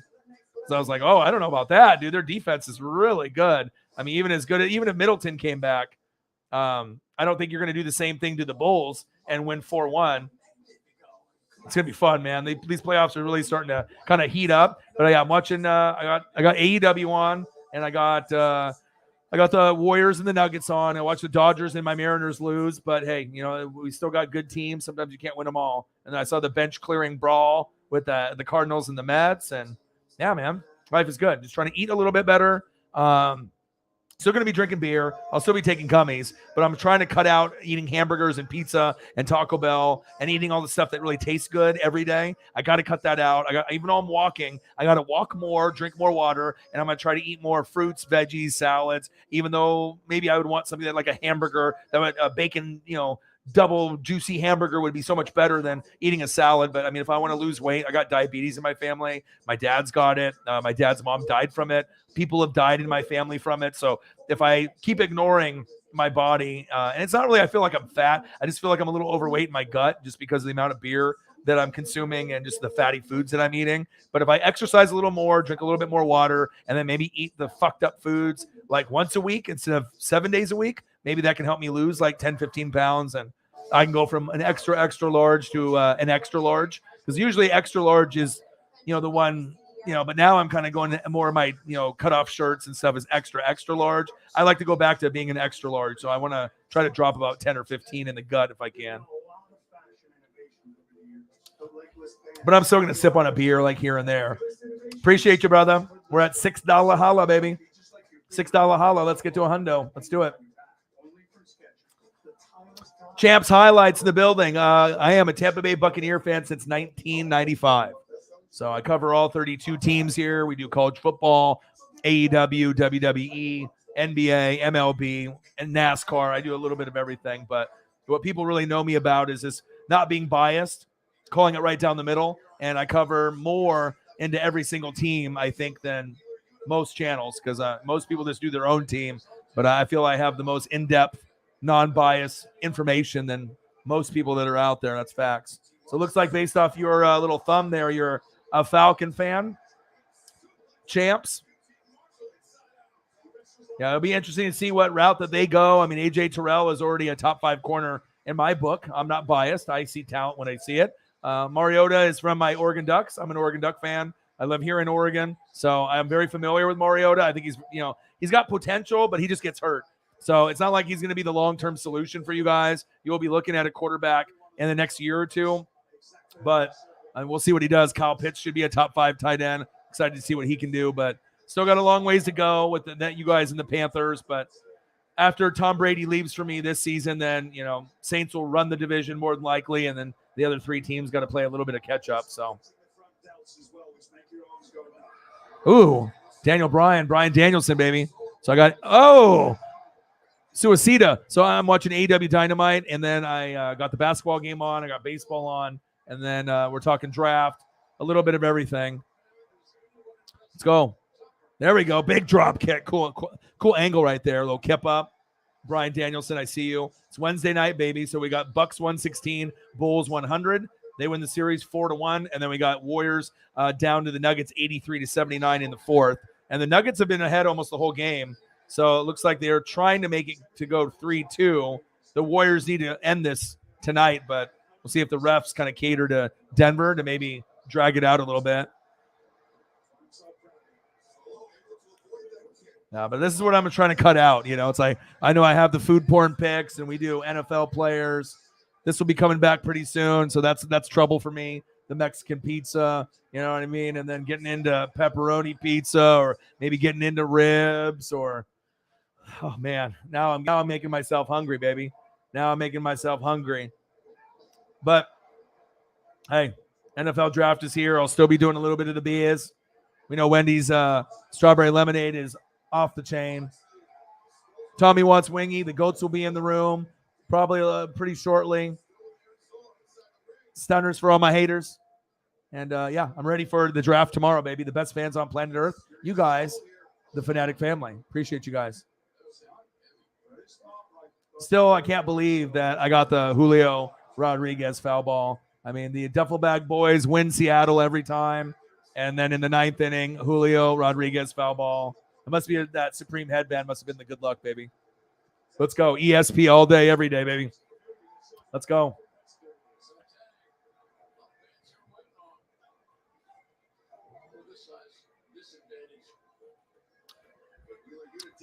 Wheeler Yuta getting thrown around.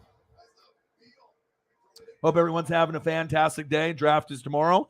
So, like I said, we're just hanging out. That's usually what we do. I grind it out, do 4, 5, 6, 7 hour streams. We'll eat the gummies. We'll drink the beer. I'll watch wrestling. We'll talk wrestling. We'll watch football, talk football, do a little bit of everything. Seeing here, I might, let's see, 83-80. We'll see if the Warriors can come back. Obviously, I'd like to see Golden State and Boston, but I don't know if we're going to get that matchup. Maybe Milwaukee will get there again. Let's go, baby. Let's go. Let's go. Let's go.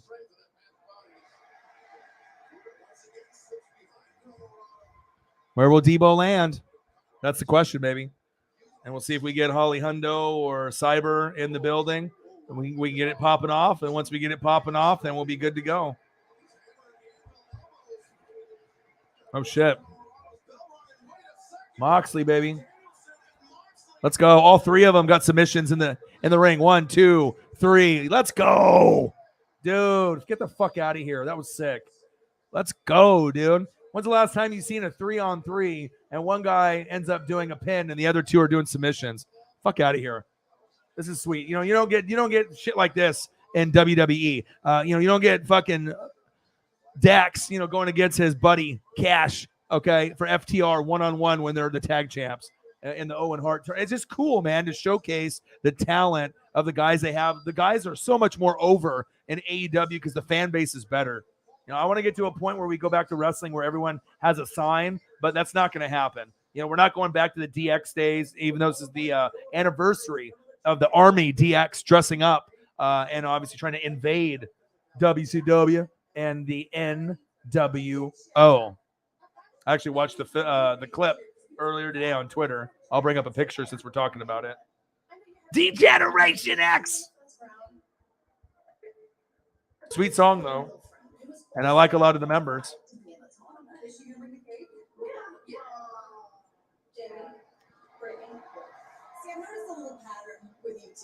Every time somebody new shows up, you two come in throwing your proverbial around. And I honestly don't know if it's because you're insecure, Britt, maybe it's because you lost your title. But, you always have something to say. And I believe the late, great Owen Hart once said, enough is enough, and it's time for a change. 681. I can't imagine a better way to make that change than to drop you both right here. Let's do it right now. Let's do it. No physicality, and we have stuff to do. I'm hungry. We need to go visit your home sweet home in catering. I feel like they told you not to leave, but they left. That's okay. And still to come tonight, the Jericho Appreciation Society. Jericho Appreciation Society. I like the Inner Circle better.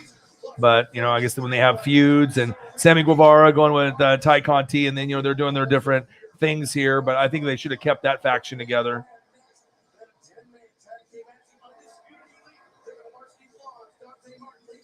Dante Martin, that guy's sick. He's got a lot of potential. Very athletic.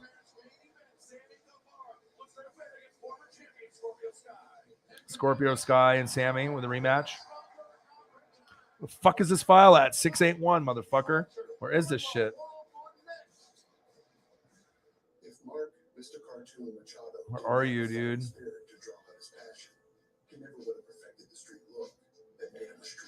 Street legend. Your boy. Modelo. The fighting spirit. DX trying to invade WCW. Pretty sweet, man. Degeneration X. But they had everyone there. It was Shawn Michaels and Triple H. You had Chyna was alive at that point. Obviously, she was a part of the crew. X-Pac, Badass Billy Gunn, Road Dogg. I need to try to find a picture with all of them. Oh, you didn't know? Yo ass better call somebody. This one has all of them but Chyna in it. Of course, gotta find one with Chyna. Come on now. Degeneration X with Chyna. All right, here we go.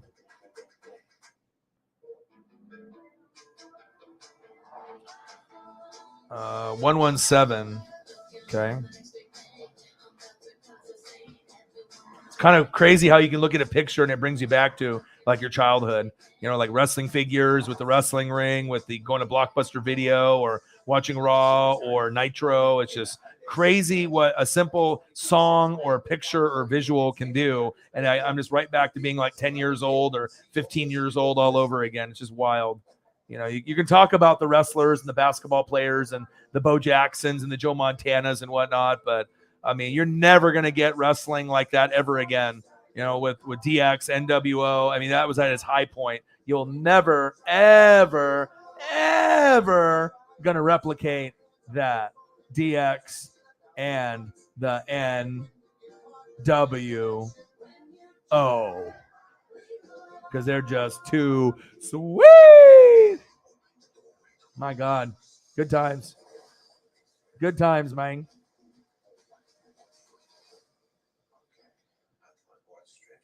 Go Bucks. Also, the Mexican pizza. Barefoot Mike. You know I still got it, baby. Hey, I'm ready for it, dude. I haven't had it in fucking a couple years. I'm going to order like 4 or 5 when it comes. I'm going to drive through. I'm going to get you all the fucking Mexican pizza. I want 6 of them. Fresh. Immediately. And I'll just sit there. I don't give no fucks. Probably eat like 1 or 2 and then save the rest. And, you know, I don't like reheating stuff from like Taco Bell or any fast food place. But imagine if you only reheat it slightly and it's not too bad. But of course, now I'm trying to go on a diet, so I guess I can't really be doing this Mexican pizza thing. But I'm gonna splurge. I'm gonna do it. If the Packers get Waller, I'll be one happy son of a bitch. Not happening. That would be the dumbest thing to do if you were a Raider fan. Dumb. I don't see it happening. The top 3 tight end in the league, you're just getting rid of them. I don't know, man. This is. I could have won that match. Unfortunately, I got a little carried away and I didn't finish it when I had the chance. Well, Jackie, actually. And what are the Packers going to give in return? You don't have enough to give up to get him. What are you going to give up for Darren Waller? Jair Alexander? Because that's the only thing that's worthy of equal value. You're going to give me Jair Alexander to the Raiders for Darren Waller? No. Well, Aaron Jones isn't equal value. I'd rather have Darren Waller. You know what I mean? You don't got MVS. That's not value. Devontae's not there. You know, Aaron Rodgers isn't part of the question. You know what I mean? So unless it's Jair Alexander straight up for Waller, no go, bro. And even if it was that, I don't know if I would do that because Jair's too valuable to you guys and Raiders are too valuable with Waller. you're never going to get a top 5 tight end ever again if you get rid of Waller. So just saying on that end. That's the only fair value. If I'm a GM, all right, you want Waller? Give me Jair. And then if it's a no-go, then fuck you then. You know what I'm saying? Like, there's no way. Chilling, making salsa, drinking beer, listening. Awesome. Barefoot Mike. Yeah, baby. Let's go. Alan Counts in the building, baby. Yeah, we'll see. We'll get some more goats in the room. Here we go. Lance Archer, who could be a champion, going against Wardlow. Both guys are huge. They have the look. You know what I mean? They're like kind of like a Roman, not as pushed like Roman, and they're not as good as Roman, but they got the body size as a Roman. I mean, these guys could be a tag team. They can go one-on-one. But Lance Archer, he's very underrated to me. And then now we got MJF and the Wardlow thing here. Let's go. Hope everyone's having a fantastic day. I love you guys and I appreciate you guys very, very much. NFL Draft is tomorrow. I'm watching AEW Dynamite right now. All right, we're talking NFL Draft. If you want me to go over your team or a mock, we can do that. Warriors finally caught up, 86-84. Dono Train is going to start popping off here in just a little bit. I'm drinking the beers. I got the NWSF chain.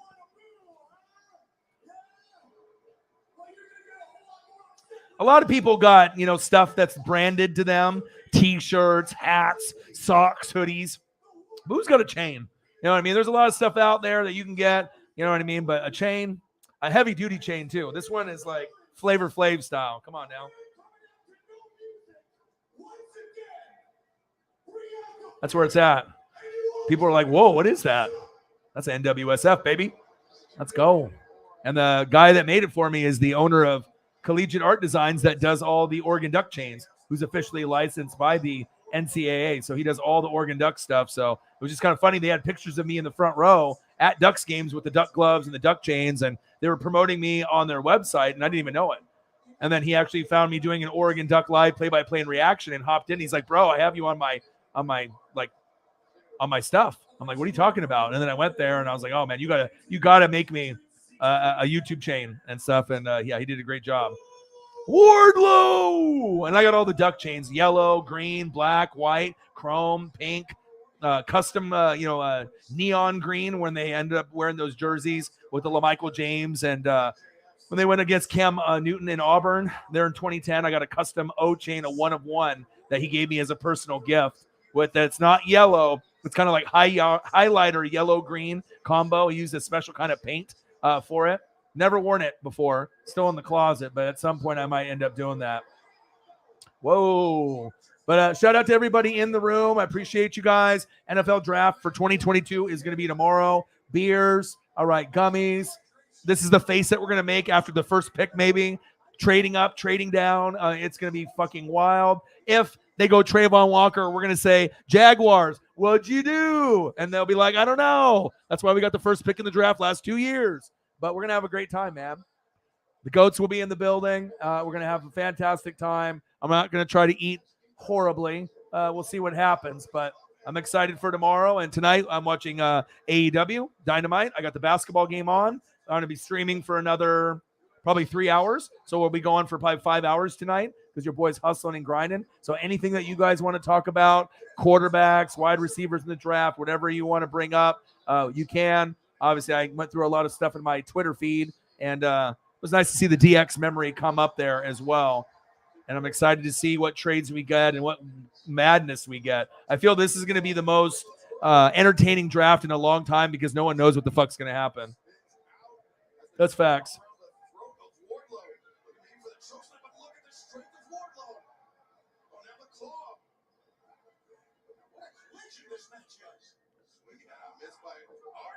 I'm interested where Malik goes, but especially this guy.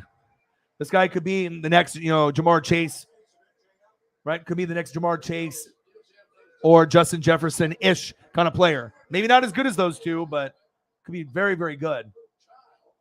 Could be very, very good. Packers fans are delusional that I think that Olave will really drop. Yeah, not happening. Olave will not be there. No, I'd be shocked. They won't. $5, bang, they won't. And if you get Treylon Burks instead of Olave, it probably would be a better pick because you're getting a bigger body like a DK Metcalf, and that would probably be better for Aaron Rodgers in the red zone. And it would probably be better for you guys to compete with the Bucks and the Rams, and the Niners in the NFC. So, or a fullback. Yeah.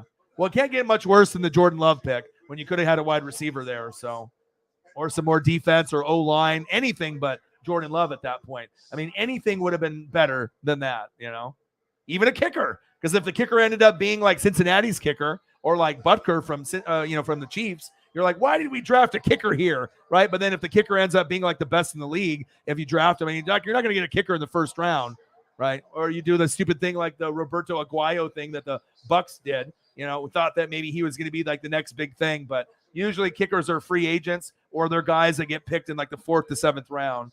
So, all right, we're at $11. Let's get to a hundo, baby.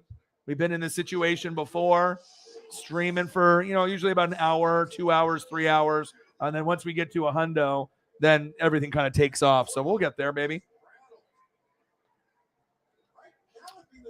86-84 Warriors. And I'm just trying to get through this AEW.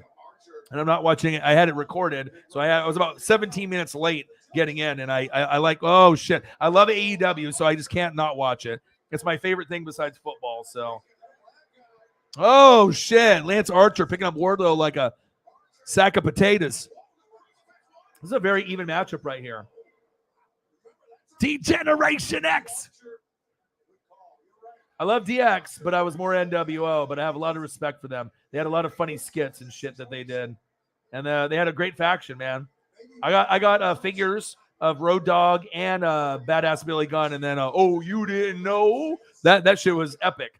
It's just like with some of the other guys like Enzo Amore, and Big Cass, when they do their little verbal chants in the beginning and their little catchphrases, you don't really hear people say it word for word besides Enzo Amore, right? And Big Cass or like DX, like, oh, you didn't know? Yo ass better call somebody. That shit was lit. You know what I mean? You say it word for word, all your friends, you're all at school.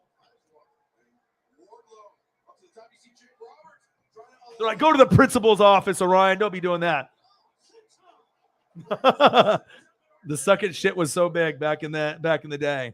They're like, don't point to your dick, Orion. Go to the fucking office. DX, D-Generation X. Chief will chief, baby. What to do? Wardlow with a big power bomb to Lance Archer. Let's go. McAfee. Yeah, I'll be watching a little bit of everything. I'll have McAfee on. Probably I'll have Grossi on a window. I'll have the NFL stuff. So I'll be just vibing. I got to grind too. I do this professionally too. All right, I might not be Pat McAfee, but hey, I put on a good show, baby.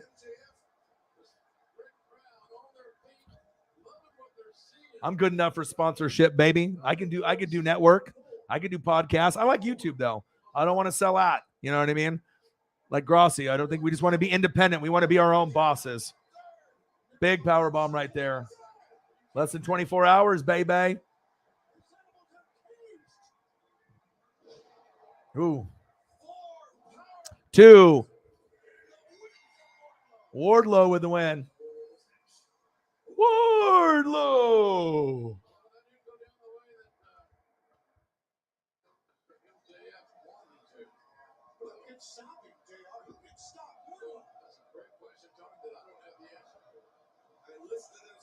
They don't need the music for Wardlow. They know that he is one step closer to colliding with Wardlow and MJF. hands around the throat of MJF. Wardlow very, very impressive here tonight. How you doing, Chief? Chief. Distractions, aggravations. The security detail handcuffing Wardlow once again, escorting him out of the building. And Dynamite on TBS will continue. All right, Dynamite. I got to fast forward now. How good does a shrimp from a chicken place have to be to become the almost #1 best-selling shrimp in America? Popeyes. So give it a try today with our shrimp tackle box for only $6. Love that chicken at Popeyes.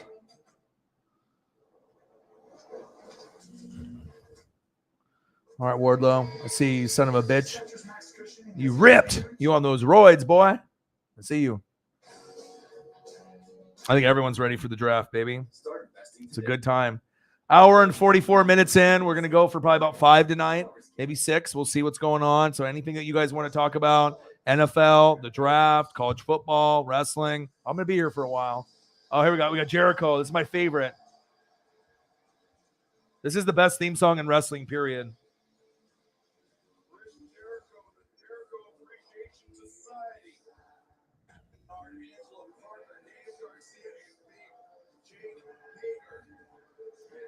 You down. And away.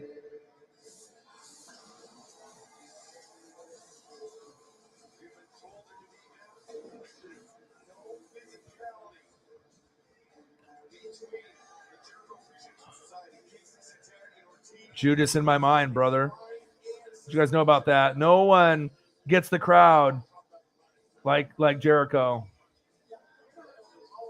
What have I become?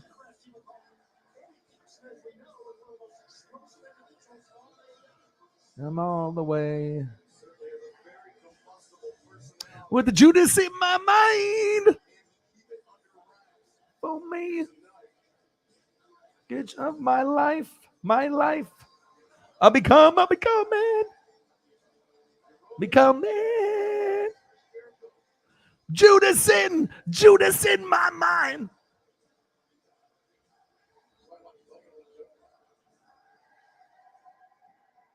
Judas in my mind. Nothing better than that, baby. Nothing better than Judas in my mind, baby. Ah, baby. Judas in my mind.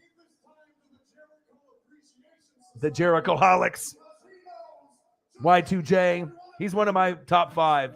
I mean, you know, he might not be a big name like a Rock or like a Hogan, but I mean, we're talking about length of career, shit talking on the mic, in the ring, impact of everything that he touches. Even though he's old now, little man boobs, you know, I get it. You know, I mean, some people don't like him, but I love him, man. I mean, he is a fucking living legend.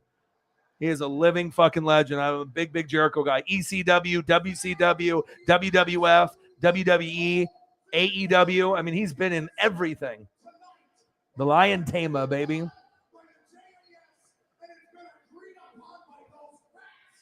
Oh, man. Well, we haven't signed Sue, so that's kind of a glaring thing that we think that maybe he's too old now. 94, 92, we got the Warriors. Let me watch the rest of this real quick, and I'll get into that. Let me pull this over here. But with the Buccaneers, I mean, Devontae Wyatt, defensive lineman, that could be, you know, maybe an option there. Kenyon Green. Zion Johnson is really the one that I think a lot of people are talking about, the offensive lineman from Boston College, because we got to make sure we protect Brady. Trey McBride was a kind of a name that was, you know, kind of out there for the tight end, but we're not going to do that. I don't think we're going to do Breece Hall, even though I love that. He'll probably go second round. We probably won't get any first-round running backs. And if Breece Hall goes to the Bills, they might win the Super Bowl. If Breece Hall goes to the Bucs, they might win the Super Bowl based off that running back talent.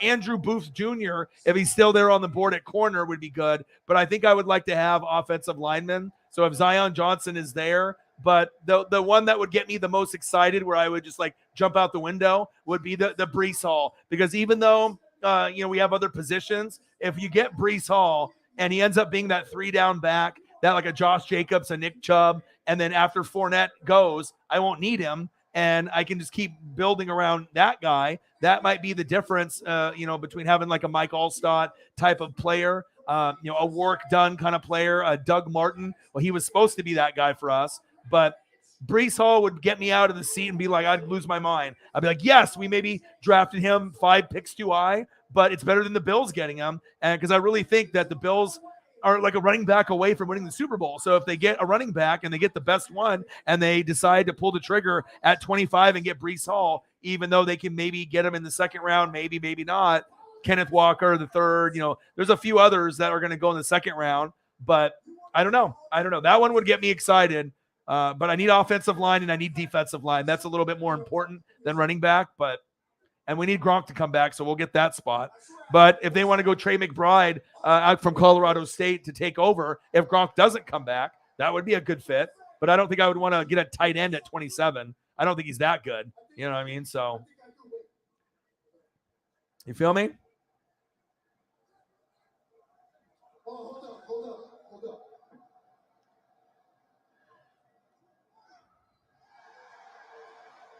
Oh, middle fingers. You know what's your problem, Chris? Your problem is that you turned your back on the two dudes. This is the best right here. The two Hope he does some NFL games. in the beginning, in the trenches. Hey, I get. You guys think you're so tough, right? You with your middle fingers, you with your threats, you with your perfectly manicured eyebrows. Yeah, I'm looking at you, Kane. Talk to me, baby. Talk to me, baby. These threats really don't mean a thing, because it's not like you guys can hit us. Alan in the building. What to do? How are you? Yeah, I need to go back and watch that Matty Ice interview. But yeah, I mean, as far as the NFL draft coming tomorrow, I mean, there's going to be a lot of craziness. I typically don't like to do, mocks. I like to kind of flex my knowledge on the draft day. So when things go wild and crazy, I can kind of be in the moment and I can kind of tell you who I think is going to go where. And last year was good for me. I did like 15 out of the first 17, but this year everyone's going to be wrong. And there's going to be people trading up, trading back, maybe trading for Debo. So we'll see. But I hope the Jags don't go for Trayvon Walker. I hope that doesn't happen. But you never know. But there's guys that I do like, though. I like Aiden Hutchinson a lot. I like Thibodeau a lot. Evan Neal, Stingley, Sauce Gardner, Garrett Wilson. I mean, there's a lot of Jamison Williams. I mean, there's a lot of guys that are going to be very nice. But I think the sleeper is Jordan Davis. That's after pick 10. That might be the best player there besides maybe like a Treylon Burks. I think those might be the two biggest sleepers there, one on offense and one on defense. And there's going to be other guys that will be able to do something like Sky Moore. That might be a little bit of a sleeper. I definitely think that Nakobe Dean is going to be very, very good. I mean, whatever team he gets on, he's the best linebacker. He might not be Micah Parsons, but he's very good. So we'll see what happens. We will see. Lots of talent at wide receiver in this draft. So you don't have to go for wide receiver necessarily right away, unless you're in love with Jamison Williams or Drake London or Garrett Wilson or Olave. But I think all those guys might go first. But then depending on the team that Treylon Burks gets on, I mean, if he goes to the Packers, his stats might be the best. So we'll wait. We'll wait and see. It all depends on who the QB is and the trades. But I'll be doing a draft special. We'll do the picks down below on the ticker, and I'll be throwing up photos, hopefully more than one photo, depending on how much time I find to have good ones. But I'll try to do at least a photo of everyone that's drafted, but probably 2 or 3. I'll be grinding it out, and so we'll make sure we have a good time with everything that we're doing here. That's big facts. But I hope everyone's having a fantastic day. We're less than 24 hours away from the NFL draft. Today is Wednesday, April 27th, 2022. 126 subs away from 20K. So let's get there. It's going to take some time. Obviously, people get their notifications turned on. It would be better. It sounds like if you update your computer, that helps. If you sign out of YouTube and remember your password, sign in, your notification should come, or uninstall YouTube and then reinstall it if you remember your password, hit the bell. And it seems like if you do that option, Marcos was telling me that he wasn't getting any notifications. Then he did that, and now he gets them all. So I don't know if YouTube didn't update, your computer didn't update, or maybe you haven't signed out of YouTube on your phone or your computer. But if you aren't getting my notifications or Grossi's or anyone that you follow, maybe try signing out, signing in, or uninstalling and reinstalling it, and then hitting the bell for all the videos, and then you'll get the notifications. I mean, people pretty much know I'm going to be streaming, from 7 p.m. to midnight or 1 or 2, but then obviously when the NFL season happens, I'll be doing Monday night, Sunday night, Thursday night, but I'm going to continue to do late night streams pretty much throughout the week. So we're going to be grinding it out, and I'll be doing whatever's on: baseball, basketball, football, wrestling. I'll probably have the most diverse channel. I'll be doing NASCAR. So I'll do a little bit of everything there, but the expertise is definitely in the NFL, college football, and AEW and wrestling in general aside. But I definitely can flex it, on the NBA side, the March Madness side. I can flex it on the NASCAR side, baseball side. So yeah, I'm excited, man. It's going to be fun. It's going to be fun, just like me, going with the Duffel Bag Boys to Seattle, right? Julio Rodriguez, they were supposed to send me the jersey, MLB shop. I didn't show up. I went on my vacation. No problem. 9th inning, Julio Rodriguez foul ball. Your boy got it. So, you know what? ESP, life is good, baby. Life is good. All right, here we go. All right, I think I might have to fast forward this female match. No disrespect to the females. I do like Hikaru Shida, and I like the females, but I want to end up watching a little bit of this. And let's see here. All right, Golden State 4, Denver 1. They move on. Will it be Memphis or Minnesota? I would say Memphis. So we'll get Memphis in the next round, Phoenix in the next round, and I think Dallas in the next round. So I think that's where you're going to go there. Let me see if there's anything else worth watching on here. But this might be the biggest sleeper in the middle there. We got the Kraken. We got the Giants and the Athletics, and then the Angels and the Guardians. I think Jameson Meza says he's watching this Giants Athletics game. 1-0. Let me see what the Angels thing is here. It's always nice when you can watch like 3 things at once. I'm always watching something. Like even if it's MLB, they're like, "Oh, you like watching MLB and basketball? Those are dumb." Well, I mean, sorry. I mean, it's like wrestling isn't on necessarily every day for a program that I want to watch, and NFL season's over and college football's over. I'll still watch things on, NFL Network and FS1 and Big Ten Network and SEC to get my fix. But no, it is what it is, man. We gotta do our best with what we have available to us, right? And then we'll get here pretty soon. We'll see what happens here.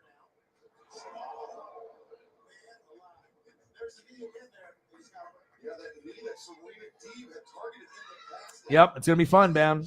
I'll start at 5 p.m. and I'll probably go to midnight or 1. So it might be like a 7 or 8 hour stream because your boy's fucking crazy. Okay, your boy is a grinder. Bird Gang in the building. What to do? What up, man? How are you? $11 in donos. Let's get to a hundo. We can do it. We're almost 2 hours in. Your boy is hustling. Your boy is grinding. I'll be online for probably another 3 hours.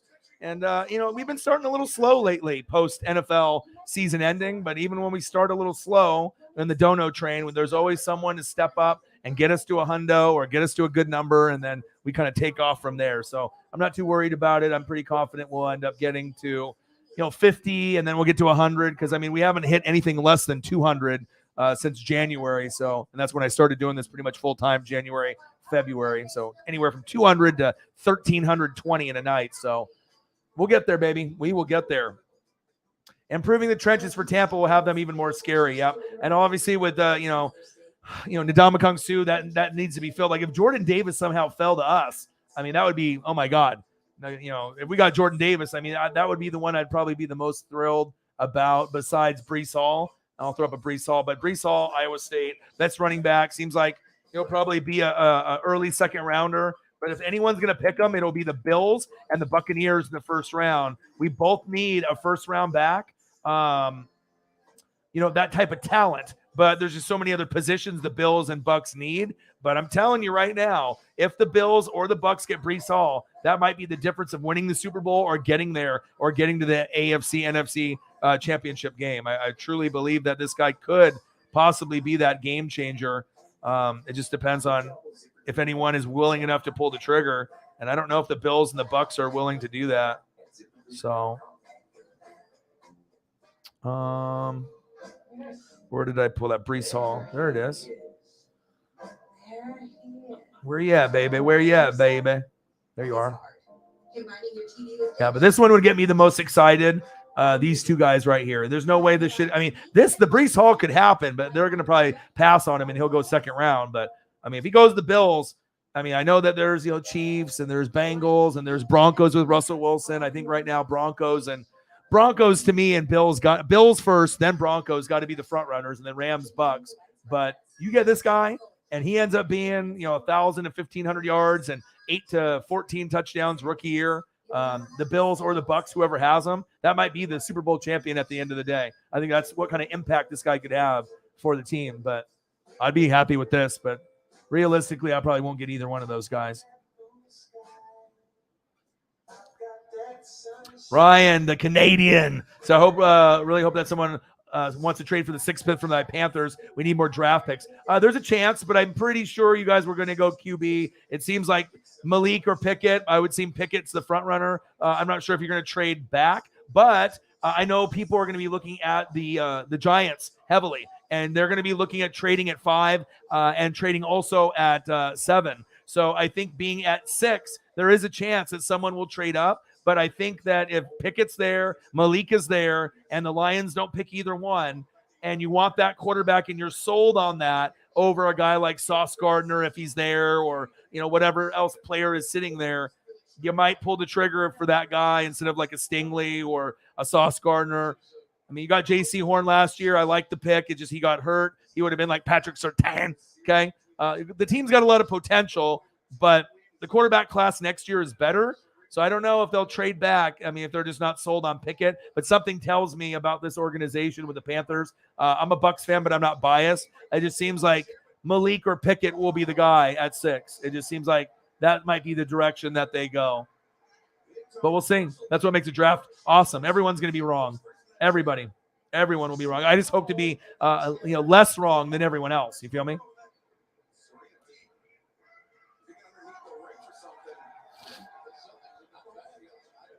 You're trading up into the 1st. Yeah. I mean, it could be an edge guy. Could be a wide receiver guy. I mean, Sky Moore, Olave. I don't know if Olave will be sitting there at 29. You know what I mean? D lineman, Logan Hall. I mean, there's going to be a lot of, Elam, Ojabo, Dotson. Those names are kind of Boyamafe, Pickens. I mean, there's a lot of guys that are kind of targeted, but I mean, we don't know because some guys, there's going to be some picks that aren't even first rounders. They'll be like 2nd round pick, and they're going to be like picked in the 1st round. You're going to be scratching your head. Like usually it's like the Raiders or something. They pick someone just like way too high, and then it kind of has a trickle down effect with everybody else. But if the Jags got Sauce Gardner with the 1st pick, I wouldn't even mind that. Because the thing is, you're not going to get a corner getting the 1st pick because it just doesn't happen. But I like Sauce Gardner more than I do Trayvon Walker. I mean, I would take over Trayvon Walker at 1. I think that's a bad pick. That might be just a combine champ. But you've been the number 1 pick 2 years in a row. If you pick Trayvon and he sucks or he gets hurt, you're going to get the 1st pick 3 years in a row. And you're not getting any better. You know what I mean? So for me, the safest pick is Aiden Hutchinson. Then I would go Evan Neal at offensive line. I think I even like Neal more than Hutchinson because I'm an O-line guy. And I know the impact that can have for Trevor Lawrence. You can get more players down the road. Hutchinson might be a Joey or Nick Bosa. He might be a poor man's version of them, or just as good, or maybe better, or a TJ Watt, kind of hybrid. I mean, we'll see what he is, or he might just cap out in college, and we'll see Thibodeau. But I think Stingley, and I think that he'll be good. I think Sauce Gardner will be good. You know what I'm saying? Like, if you end up going Trayvon Walker, or Ekwonu. Offense, I mean, I don't know. People are going to not be happy. I mean, I just don't know. I mean, it just seems like I'm not sure if the Giants are going to fuck up in the draft. They might fuck up in the draft. Texans might fuck up in the draft. Jags might fuck up in the draft. Someone's trading up to the Giants at 5 and 7. Maybe pick one guy and maybe trade one of the picks. But I like Sauce Gardner a lot. I mean, a defensive guy, offensive line guy. So, I mean, I'm looking at all these positions. I like Jordan Davis a lot. That's one guy I really like. Treylon Burks, I really like him. Desmond Ridder, I really like him. I like him just as much as Malik or your boy, sitting there, that possibly might end up going with Kenny Pickett. I think Ridder, all 3 of those guys have some potential, but depends on the team. But I do like Sauce a lot, but he ain't going 1. But, I mean, he'll be probably a better player than Trayvon Walker, but you're just not going to see them pick a guy like that at 1. I don't know if you'll ever see a corner go 1, because if there was a corner that was supposed to go 1, it would have been Dion. Prime time, baby.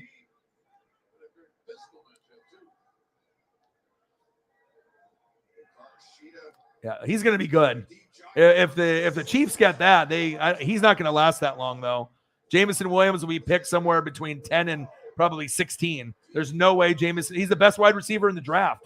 The best wide receiver in the draft ain't going to go down to the end of the top of the 1st round. He just had the ACL, MCL, PCL, all the L's, in that championship game against Georgia. But if you actually look at his skill set, he by far is the best. So that's just my opinion. There's going to be other sleeper guys that'll be good too. Like we'll see what Olave does. We'll see what Garrett Wilson does. Jamison Williams should be good, you know. And then you're going to get the sleeper and the Treylon Burks, and you'll have guys like Christian Watson that'll you know kind of surprise some people. Sky Moore, you know, there'll be others. There'll be others.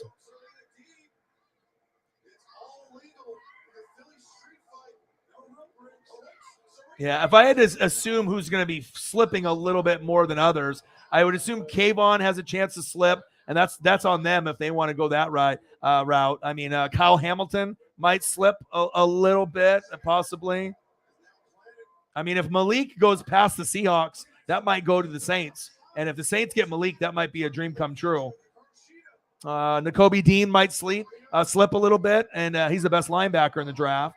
Treylon Burks might slide a few spots a little bit lower. I mean, but I think Nakobe Dean is one of his steals in the draft. Malik could be a steal. I mean, if he ends up at 16, you know, to the Saints, watch out. Watch out. Could be crazy.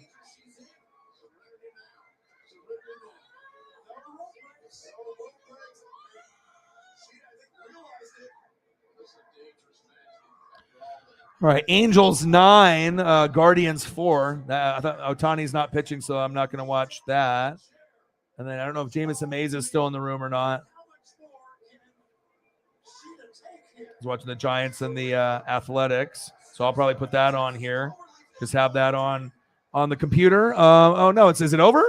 A's 1, Giants 0. Geez, that was quick. Well, I guess I have good timing. Then that one ended. All right. Yeah, they need wide receivers. They need tight end. They need a lot. We'll see what happens in the draft, but it's going to be good. All right, we're 2 hours in. What do we? Let's see here. Hopefully, we get some of the goats to come into the room, and we'll get maybe a Holly Hundo or a Cyberpunk 53 or some of the goats in there, and we get a little dono train going. And once we get the dono train going, then things really start popping off. So I ain't too worried about it. We'll get there, baby. All right, Serena Deeb, MJF and Wardlow. All right, what's next? And then once this is done, then I'll find something else I can watch as well. Shout out to everybody in the room hanging out with your boy. One day before the draft. We're 2 hours in. We'll probably go for another 3. Just grinding it out, baby.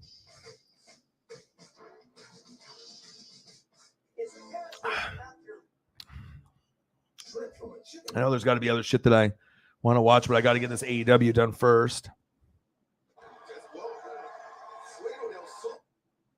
All right, how far am I? 25 minutes behind, so I'm getting closer.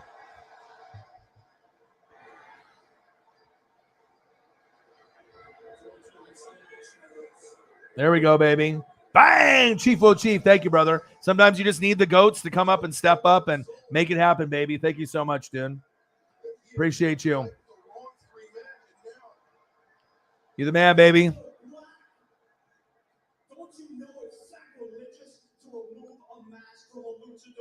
Appreciate you, brother. Gang, gang, gang, gang, gang. All right, here we go.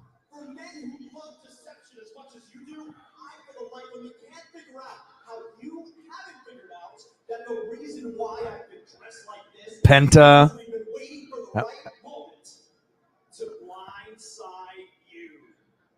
Oh, let's go, baby.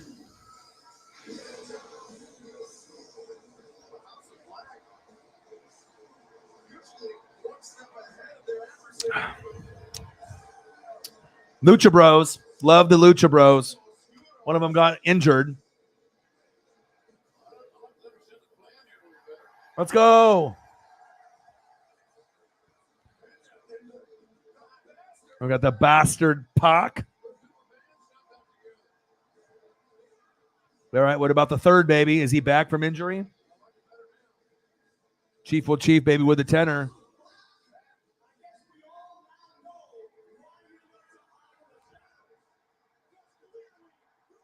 Let's go.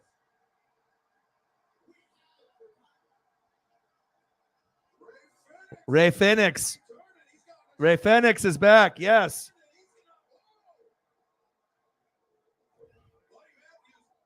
Buddy Matthews. Heck yeah, man. That's awesome. Can't wait for the draft. We're going to have a good time. Saw a Tom Brady clip talking about his dad and his kids. Pretty cool, man. You know what I mean? He knows that his dad did everything and he wants to be a better dad to his kids, but he's just so fucking competitive out there wanting to make a legacy. Oh, Ray Phoenix. Big stomp on Buddy Matthews. This is awesome. We haven't seen these guys since Ray Phoenix has been injured. Lucha Bros against the El Ciedo. Miedo! I don't think I've seen, a tag team that could match up to Death Triangle, baby. I haven't seen a tag team like Lucha Bros match up to, obviously, you know who, the Young Bucks. That was amazing. I don't know if you'll see anything as good as that in a while.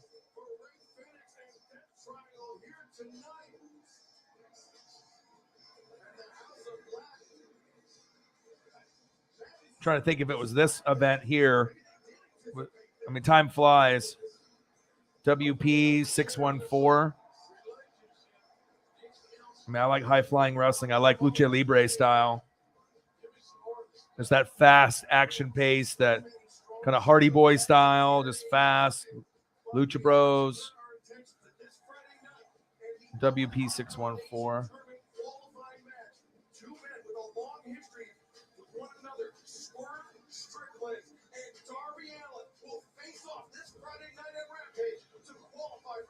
Let's see.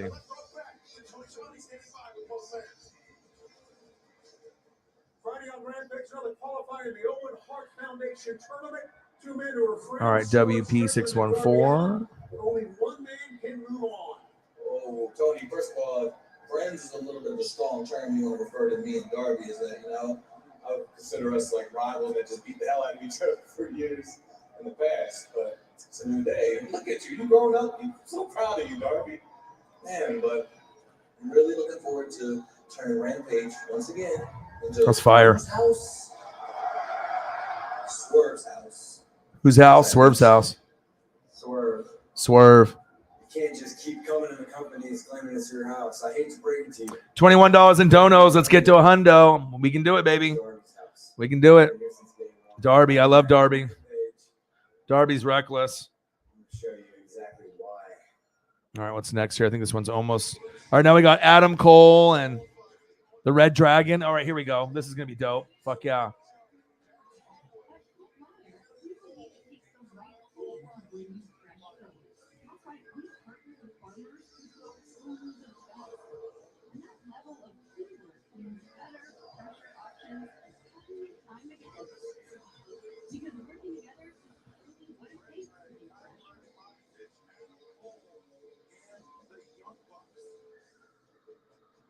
All right, baby.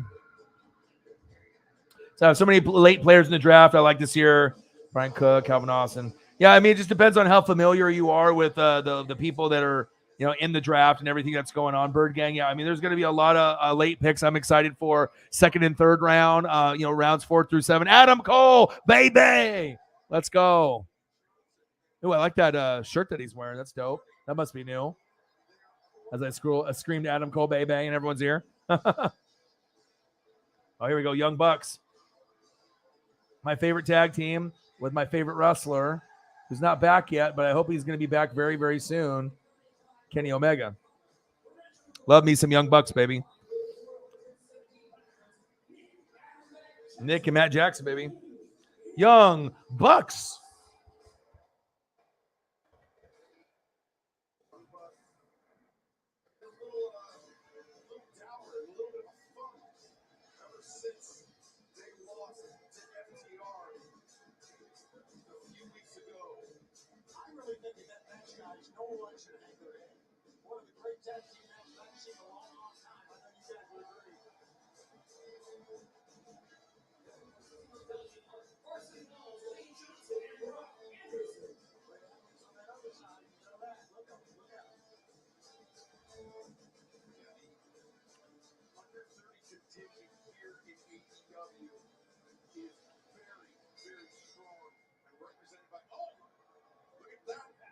executed elite getting the jump start on their opponents.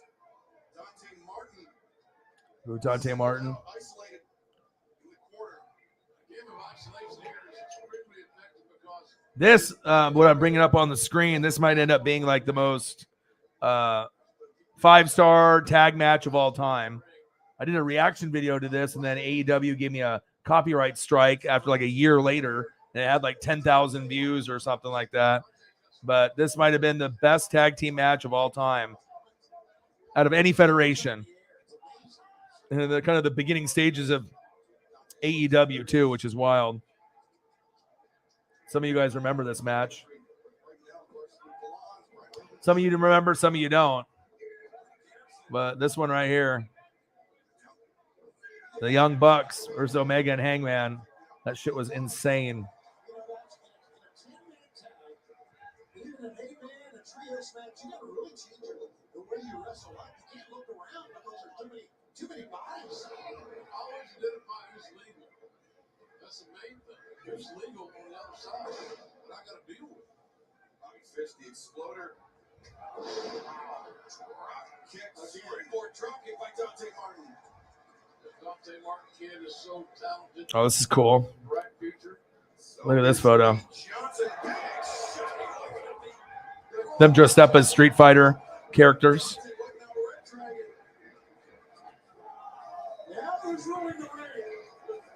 Ryu Ken, and you already know. The Boss. Oh, shit. That's dope. That's dope, baby. Who's he dressed up as in the middle? Only Street Fighter fans will know. You got Ryu, right? Then you got Ken on the end. Who's in the middle? If you're a Street Fighter fan, you'll know.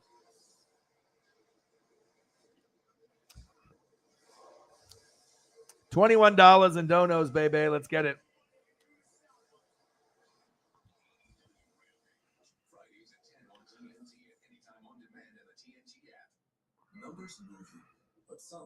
Told you, man. Brees Hall, if he goes to the Bills, they might win the Super Bowl.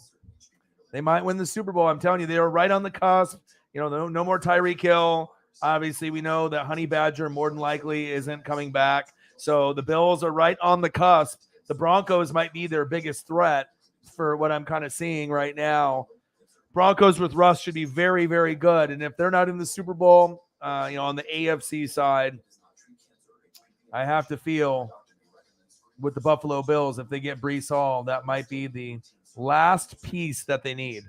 And then if they get a stud running back, I mean, there's a chance that they can start dominating that AFC, even though how competitive it is.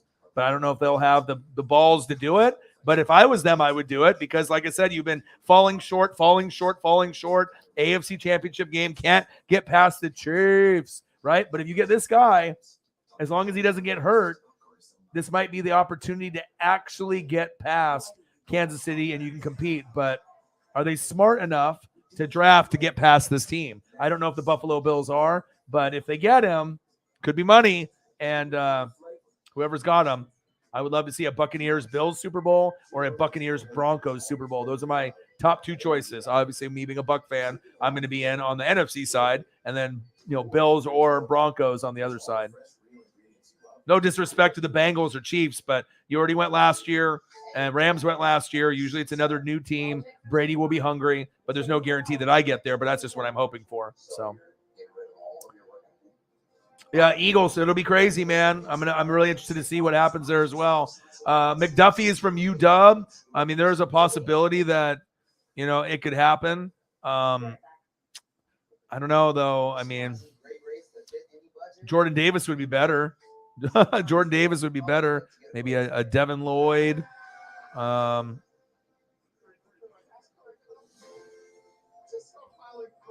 Andrew Booth Jr. That would be a good one. Andrew Booth Jr. would be good for you guys. I mean, there's a lot of guys that you can just.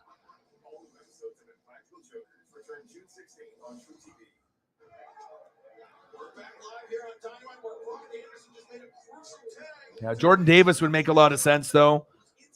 Fletcher Cox ain't getting any younger, so.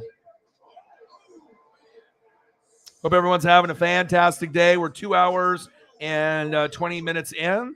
I'll be streaming for probably another 2 to 3 hours. And like I said, hopefully we get a couple goats in the room to get a dono train going. And then once we get going with that, we'll be money. We'll be Gucci. We'll be good. All right, I got AEW on. My focus is still on that. It's almost over. I got a little bit of time left. I got the big kick. I got 25 minutes left out of the 2-hour show. It just ended on the replay side on the West Coast. So, shit. I just like the originality and the athleticism of the Young Bucks. You know, you just don't see athleticism with other tag teams like these guys.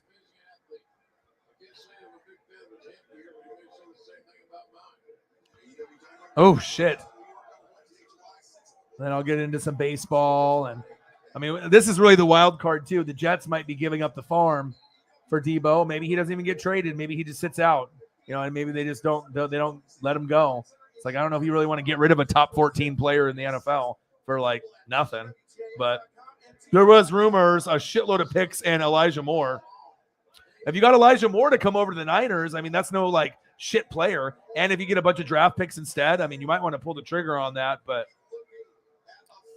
I think with Brandon Make him puke Ayuk, they don't really believe in him. Oh, 4-way fucking V trigger. My God. Adam Cole, baby. Bye. You're done. Holly Hundo in the building. What to do? I'm sorry to hear that. Yeah, I didn't know if you were going to come in the room. Hopefully, I'm not sure if you're just not feeling well, or I know Grossi did his little stream earlier on. I imagine that you were in there and whatnot. NFL draft is tomorrow. But if you need anything, reach out to me or Sarah, or if you feel like it. If not, I'll probably see you tomorrow or anything. But hopefully this brings a little bit of joy to your heart and makes you smile a little bit, because I will do anything to make things better for you, even if it is a young Townsend. Yeah, we're just chilling. I'm just getting a little bit of my wrestling in, and I'll be here for another like 3 hours, or maybe longer. So if you have other stuff to do or not feeling good, maybe you'll see me back in here. I'll still be in here more than likely. I'm going to keep grinding it out. So Adam Cole, baby. I like the shirts that they're wearing. Does it say Undisputed Elite? Is that what it says? That's a fucking fire shirt there. That's a fire shirt.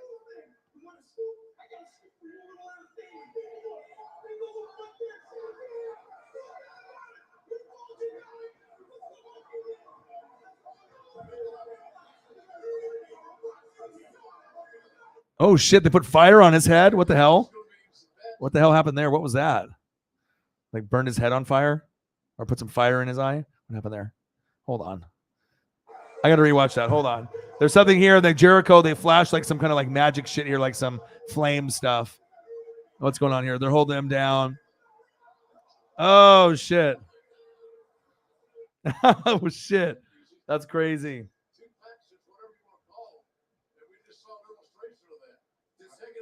Oh, I'm sorry. Yeah, I know how that goes.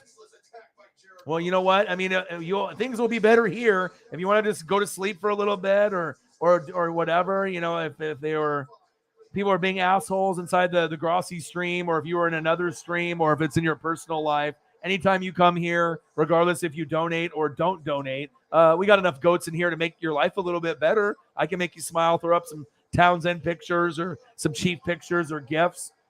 Chief will Chief, bang! Chief's got like 20 picks total next couple years. We got a chance to build something great for the future. Absolutely. So, I mean, if you need anything, you can reach out. But like I said, regardless if you donate or don't donate, if you just want to hang out, we'll make things better here. I mean, this is one of the most positive places you can be on in the internet. That's facts. I mean, we don't tolerate bullshit here. Me and Sarah and the other mods will give them the big Hollywood Hogan big boot. So you let me know. But yeah, if you want to step away, I'll be here for another probably 2, 3, 4 hours. I mean, I'm always grinding. So, but we love you, and I hope things get a little bit better for you. It's always bad when people talk shit or try to make you feel bad about yourself or be mean. There's a lot of trolls, and that's why it's good to have a smaller circle. You know what I mean? $41 in donos, baby. Let's get it. $41 in donos. We'll get to a good number before the night's over, baby. Nothing in the Cash App just yet, but I'm not worried about it. We'll get there. Maybe we'll see Cyber in the room later. Maybe we'll see Holly in the room later if she decides to dip. But we love you, just like strawberry lemonade from Wendy's. Yeah. Yeah. We love ya. Tommy. Holly Hundo. The best mod of all mods on YouTube. The best of the best of the best, sir or ma'am. You. We love ya. It's crispy. It's creamy. It's not your average chocolate bar.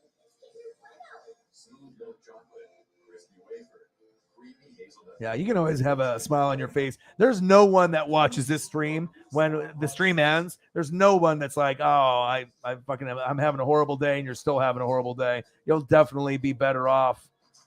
I mean, like, if you can't smile at this, I don't know what the heck you're going to smile at. I mean, that's beautiful right there, baby. It's the Mother's Day sale. Yeah, we definitely good to see you. Yep. It wasn't the Grossi stream, but most of them are nice. But I went to a Chiefs stream and they were mean to you. Why were they mean to you? Like regulars were mean to you, or newbies were mean to you, or that's interesting. Maybe it's just a lot of jealousy or something. I don't know. I mean, you got, like I said, there's a lot of big YouTubers that are out there, but also there's a lot of big mods, that are out there doing the mod thing. And you gotta, you're probably one of the most well-known mods on YouTube, especially in the NFL scene and the sports scene. I mean, especially if you're modding for Grossi and me. I mean, that puts you definitely in a pretty high category, and then any other channel that you're modding for or that you have a part with, so people can be just dicks, you know what I mean? Not here, though. Too bad you live too far away. I'll give you a virtual hug from the microphones here. Virtual hug. Okay? I downloaded Public, and it completely changed my perception of investing. I was able to discover. This will be us right here. Little hugs right here. We love you. We love you. It feels really good to invest my money with a platform that I can trust. Public does not sell your trades. Yeah, it happens. Lots of times it's jealousy, envy.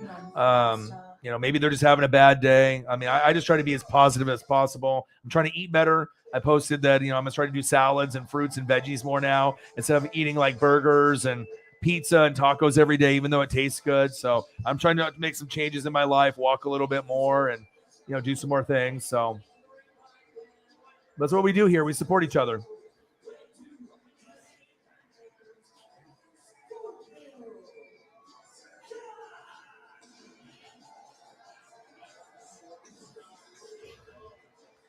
That's what makes this community good. You know what I mean? We're a family here.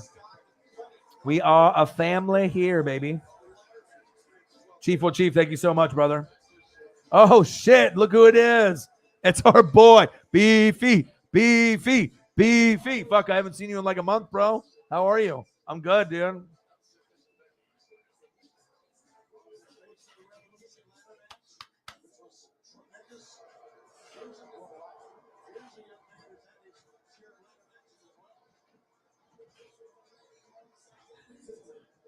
Beefy.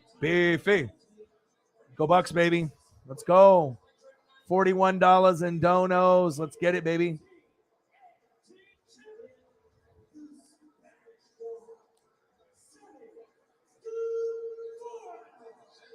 Oh, wow. See, that's, you don't need to be a part of a channel like that.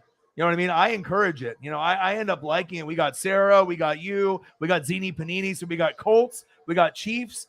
We got Zini Panini, who's Eagles. And then I even got a Patriot girl and Brittany. So, I mean, I got 4. And I used to have a Saints one, but I'm not sure if she passed away or something happened with her. She was a little bit older. You just have to realize that, some people are going to be dicks. Some people are going to be sexist. Some people are going to think that girls don't know football. You know what I mean? Or you know what I'm saying? Like, I encourage it here, though. So, like I said, if anyone that doesn't want to have you in the room and they're intimidated that you might know more about the Chiefs than them, that's on them. That's insecurities on them. Football brings people together, just like wrestling. And sports in general. You can be any age, of any race, gay, lesbian, straight, trans, you can be black, white, Mexican, Asian. You can be the Asian sensation like your boy. And like I said, maybe people are just hating on you because you're so well known and they wish they were you, or they just want to be a dick and hate. But I mean, I know that they're not going to seeing fucking Chiefs playoffs games front row. I know that they don't understand the game, the way that you do, and have the appreciation for special teams. And, it's a cool thing to have you a part of the channel, just like Grossi. So it's their loss, but that's really crazy. If they're going to be like that, you don't need them. You know what I mean? If someone was going to treat me that way, I wouldn't be going back to that fucking channel. You might as well just hang out with me and Grossi. You know what I mean?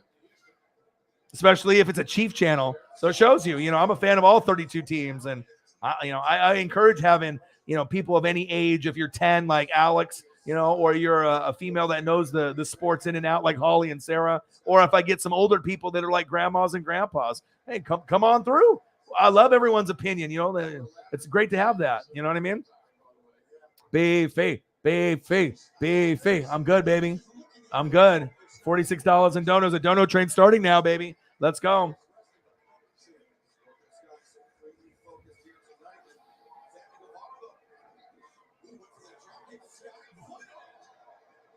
Well, obviously, words are one thing, but actions, like the cheesy thing, actions speak louder than words unless they were on drugs or drinking. You know what I mean? If they're acting anything. But even with me, when I drink or I do gummies or whatever, and no matter how high I get off gummies or if I'm drinking, I feel I'm not any different than I've been since day one. I'm always the same. So,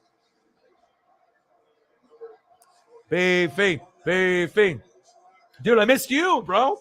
I was thinking about Lloyd Center. What's crazy, Beefy? They did a special on Lloyd Center. And Sarah told me about it where they do abandoned malls and they do like specials on them. And she sent me the link. So I'm not sure if you've seen that, but if you want to have some like 503 vibes and go back to like the Oregon days, I actually showed some dispensary stuff on here too to kind of show you what it's like over here at the dispensary that I went to.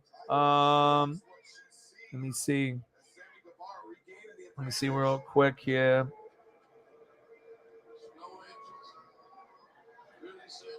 But yeah, Portland, baby. It's that Oregon life. Go Bucks, baby. Yeah. Yeah, I missed you too, though, brother. How's the hip doing? Surgical stuff on the hip can't be easy. And so I know you're in that Florida life. We're hoping that the Buccaneers do something good. Missed you. You're always welcome here. Figured you were busy. Beefy's a legend. Beefy will come in, throw $5 donations, $10, $20, $50. Sometimes donates 20 times in a show. He's the man. He's the man with the plan. Obviously lived here in Oregon, now lives in Florida. Was a big part of the Super Bowl stream for me in the playoff stream when I beat Grossi's Packers, and then we beat the Chiefs that year. Definitely remember him in the room. We were celebrating a little bit there, and great to see you, baby. Trying to go for one more. One more, baby. We're trying to go for one more. Don't have too many Buck fans that join me in the room, but every once in a while we'll get a couple. But I have a Buck fan group on Twitter, so I'm going to post that I'm going to be in there, and I'll join a Duck fan group and see if I can post in there, and maybe we can get some more people to join the channel as we go into next year. It would be cool. I mean, I don't have any real Buck fans that like talk Buck football with me. It's like always Falcons, Panthers, Saints, or other teams, but I don't really have anyone that comes in as a Buck fan, and I'm probably the biggest sub count Buck fan on YouTube. I don't know if there's anyone else bigger, even though I'm, a few away from 20K, but yeah, look at Beefy doing beefy things. Beefy. And then again, beefy. And then again, beefy. They shut it down. They shut it down, bro. And it's been shut down for quite some time. I think Sarah had the video. I don't know when they shut it down, but it's not in existence anymore. I think you knew that. I think we talked about that already. But they're not tearing it down, but they just did like a documentary inside of it, the history, I assume, with the stores and how long it's been there and what it looks like in the inside now, I think, if they got access. I'm not sure if Clackamas Town Center is still open, but I know Washington Square, that one is thriving. But I don't know about Clackamas because I haven't been out that way. But I assume Clackamas is still open, but maybe that Lloyd Center one had to go. So $56 to a hundo. Let's get it, baby. Yeah, that's very sad. When people are Chiefs fans, I mean, you think all Chiefs fans would get together and you guys would all vibe. I mean, like I said, when people come in here, people think I'm a Chief fan just because I show so much Chief representation, because the GOATs in the channel are usually Chief fans that support this channel and obviously get me to a good number on the Cash App, the Venmo, or the Super Chat. And I put a lot of effort and time and energy into the channel. There's other channels out there, but they're not me. And that's big facts, baby. When we watch the draft, that's going to be our faces after pick one. If the Jags pick Trayvon Walker, all of us collectively will be, what did you do? Because there could have been someone better. Aiden, Hutchinson, Evan Neal, anybody. but we'll find out. We will find out, but I'm excited. Beefy McWhat now? Missed ya, brother. Who's the man? You the man. Beefy, Beefy, Beefy. So how's the hip, dude? I hope you have a speedy recovery. I hope everything gets better for you, man. It's got to be tough. Let's stone cold stun those mean haters to Holly. Right there, right in Kevin Owens. Bang, right there. Right to all those Chiefs haters. Yeah, that's weird, especially like, you would think if you're all in a Chief YouTube channel and everyone likes the Chiefs, even though you might have different opinions, what difference does it make if you have a female in there? What, are you intimidated because she makes more money than you, works harder than you, gets better seats at the Chiefs game than you, that cares more than you, that is one of the best mods on planet Earth and is associated with me and Grossi? I mean, what the fuck's the deal? You know what I mean? If anything, it's an honor to have someone like Holly Hundo not only be in the room, but also be a part of the channel, any channel. You know what I mean? Just based off her kind heart and how she is and how giving she is and selfless. People can be dumb. You know what I mean? Real recognizes real. And that's really what it comes down on this channel. People know me for my voice, my passion, my energy, my obviously looks with my backgrounds and the photos. But I'm more proud of just, being the man and being real. And obviously everything else will fall into place, just like pepperoni pizza on pepperoni pizza with the cheese and the pepperonis. I don't know if Elliot's been in the room just yet, but don't worry. All right, Mexican pizza's coming. We're going to be eating good. NFL draft, baby, even though I'm trying to get on a little bit of a diet. Did a salad thing today, but that would be really good. That would be really good. And I'll be grinding it out from 5 p.m. all the way to maybe midnight or 1. I mean, I might end up going for 7 or 8 hours tomorrow with limited breaks. So, Beefy, my boy. Love you. Appreciate you.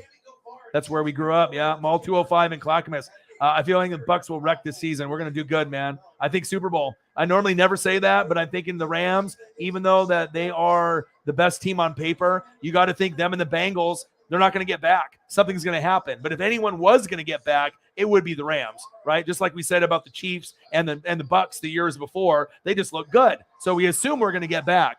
But I have maybe if Breece Hall goes to the Bills, maybe we get Buccaneers Bills. I think we're the second best team in the NFC. And if we get Breece Hall, maybe we win the Super Bowl. So, I mean, I'm really thinking that if we get a 3-down back like this, even though we need D-line and O-line, if we take a chance and we go for this player and the Bills pass on them and we play each other in the Super Bowl, this could be the difference. And then also I like the Broncos a lot with Russell Wilson. I think that they could get to the AFC Championship game within the first 3 years, and they could make it all the way year one to the AFC Championship game or Super Bowl. I truly believe Russell can be Mr. Unlimited. Mr. Unlimited. So we'll see. I'm excited for the opportunity. Packers will be good. Niners will be good. Vikings and Saints should be good. We'll see what the Cardinals do. And then we already know it's going to be Bills, right? Broncos, Chiefs, right? We know that those teams will be solid. Bengals, Raiders, Chargers, Ravens, Colts, Titans. Lots of teams. Oh, shit. Sammy Guevara. They got a ladder with barbed wires in it. Oh, my God. Scorpio Sky's back is in the fucking wires that were in the ladder. This is sick. Dude, this is why AEW is better than WWE. Period. I mean, the hardcore, the blood, the nails, the cuts, the bruises, the barbed wire, the moves. Just there's more innovative moves and double team moves. And they showcase their wrestlers better, and you get everyone in the crowd rooting for everyone, even someone like a Ruby Soho. You don't get that vibe in WWE. That's just facts. Yeah, I don't know about Mall 205. I haven't gone there. I mean, with COVID, I just went to Seattle, and Seattle was a great trip, bro. Ended up going to like a room. The Duffel Bag Boys went to 2 games against the Royals. Bobby Witt Jr., right? Got to see the best third baseman prospect, Julio Rodriguez. So I got to see a little bit of that. So that was cool. Amazing seats. 14th row, no foul ball opportunities on the first day. And I got sick at the 7th inning. We were doing Jaeger bombs and drinking Bud Light, and I was getting all fucked up. And I missed like 2 or 3 innings. Then we had to walk from the hotel. Lyft canceled 2 of our rides. And And then the next day I had 5 baseballs get close to me, 4 after innings were ended, 3 that were 1 row in front of me, and one or two rows to like I think the right of me, and then I actually my finger hit one in the third inning, and I didn't get it. But then in the ninth inning, all right, Julio Rodriguez, I ordered his jersey like 3 weeks ago, right, and they didn't send it to me just yet. They didn't send it to me just yet, and they said we're gonna send it to you between now and July. But I was like, I even paid for next day shipping, so I was kind of disappointed, right? And he's the number 3 prospect in baseball. Ninth inning, your boy gets the foul ball of Julio Rodriguez out of anybody. So I got my finger on one on the third inning that was thrown over my head. And I told my boy Jay Graves, I was like, dude, I'm getting a ball. I told everyone here on the show before I was getting a ball. I've already gotten one from Kike Hernandez and the Dodgers when I seen them and the Mariners like 3 years ago. So I've gone to like maybe 6 games total of Mariners, maybe 6 to 8, maybe total. And I've already gotten 2 baseballs. So I would say that's a pretty fucking good ratio. So life is good, brother. Life is good. And then we stayed at the Hyatt, 70-inch TV, touchscreen mirrors in the bathroom. The views were on the 32nd floor. I mean, you couldn't ask for anything better, dude. It was awesome.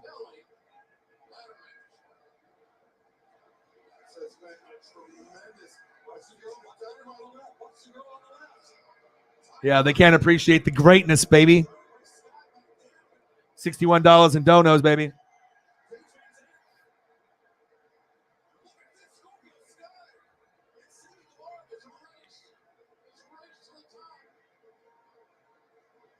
Well, you got me. You got Sarah. You know, you got the Fanatic family. So sorry that happened.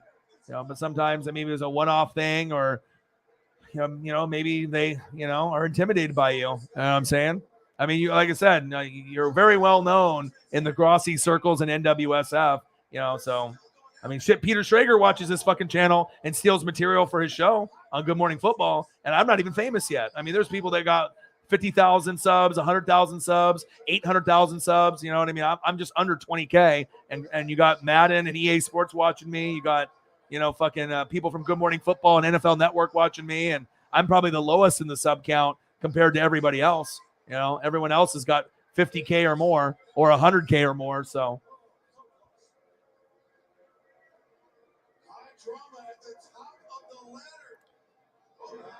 Yeah. Yeah, you just want to contribute to channels that you believe in. That's what you do. Yeah. Kick him to the curb. It's all good. But I'm sorry that happened. There's a little Tommy. Oh, shit. Oh, my God. Oh, my God. He pushed the ladder. Oh, Scorpio Sky to Sammy Guevara. Fell off the ladder. And there was another ladder propped up with barbed wire. And he flew off the ladder and landed on the other ladder with the barbed wire. Holy shit. Oh my God, Sammy's back. What the fuck? Oh my God, this is insane. This is why I like AEW better. This is like pay-per-view quality. Oh my God. Oh, and he pushes him off. All right, Scorpio Sky, you gonna get it? Let's go. Let's go. And he gets the belt. Woo! We just got a $44 dono, baby. But guess who? Cyberpunk 53. So that put us at $66 right here, I believe. We were at $61. Then we had this one right here, a $5, $66, and now we're at $100. See, I told you guys, no matter how slow we start, we always are going to have a goat or 2 goats or 5 goats come in appropriately. And I stream for like 5 or 6, 7 hours. So sometimes they won't be here until hour 3. So shout out to Cyber and Holly and everybody else that's in the room. Thank you so much, Cyber. You're the fucking man, just like always. And Beefy McWhat now is doing big, big things.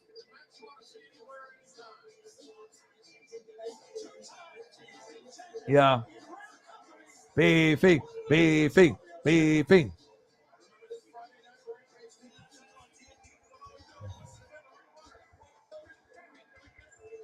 Thank you, Beefy McWhat now, for all your generosity, Cyberpunk.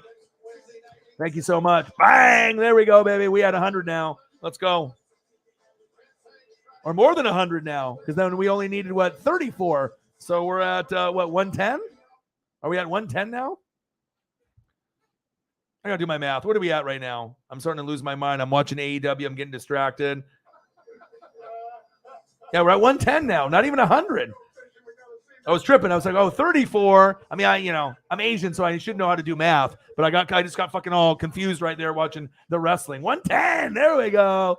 Yeah, baby. So that's what happened, Sarah. We sit at $1 for like an hour, 2 hours, or 3 hours. Then we get to like 6, and then we get to like maybe 16, and then we just keep grinding. And then Beefy McWhatNow comes in the room, and the whole room kind of gets a boost of energy. Holly Hundo, a Cyber, and then everything is whole in the life. My guy, Cyber. Let's go. Yeah. Yeah, I like it too. You know what I mean? Because like I said, when someone is a hardcore fan, went to KU, goes to the Chiefs games, you know what I mean? And especially if you get like a close view, you're seeing things that other people aren't seeing. Yeah, you cost a lot of money, but I mean, you work hard for your money to get the seats. And I like a women perspective. I like younger people. I like older people. Any race, it doesn't matter. And like I said, I even had Zini Panini in my fantasy league. I had one girl in my league on purpose because I knew that if I just did all guys, I mean, I could do that. But I was like, I want to teach someone, and I taught her the first year, and she got fucking second place. And then the next year, she won it.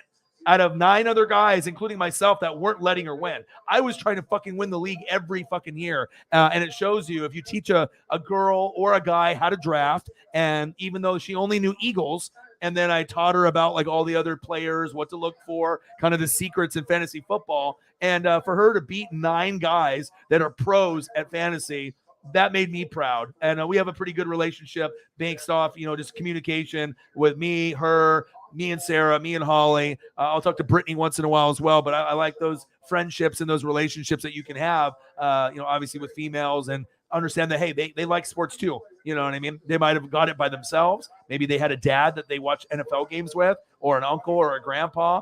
Just because you're a guy, that doesn't mean that that's the only person that's going to like sports. Remember, girls still do like the volleyball thing, the softball thing, the basketball thing. It's not like every girl that plays basketball is going to be like, oh, I want to watch the WNBA and I'm going to only watch that. If they're hardcore, maybe they watch college hoops for men's. Maybe they watch NBA. So I think there's a lot of stereotypes and stuff that go on with that too. But I like having the female representation. And honestly, a majority of the people that have the power on my channel are the females. And that's for a reason. They're reliable. I can count on them. You know what I mean? They're a big part of this channel with obviously Zini Panini, Holly, and Sarah. So yeah, maybe some people can't handle it, but I know a lot of us like talking to you guys, and we also like to see the opinions. And I'll tell you what, I mean, if you fucking are able to do a mock draft and you're a female, you just went 1,000 points higher than most guys that watch football, because most guys don't even know how to do it. So if you know how to do it and you do it, and you're, I'll have to teach Holly how to do the fantasy football. She's never done that, I believe, but I mean, once you kind of get the basics of it, it takes over your life in a good way, and it's very fun. Fantasy football takes over my life during the NFL season, and it's really, really fun, but it's hard. It's hard, but fun. Absolutely.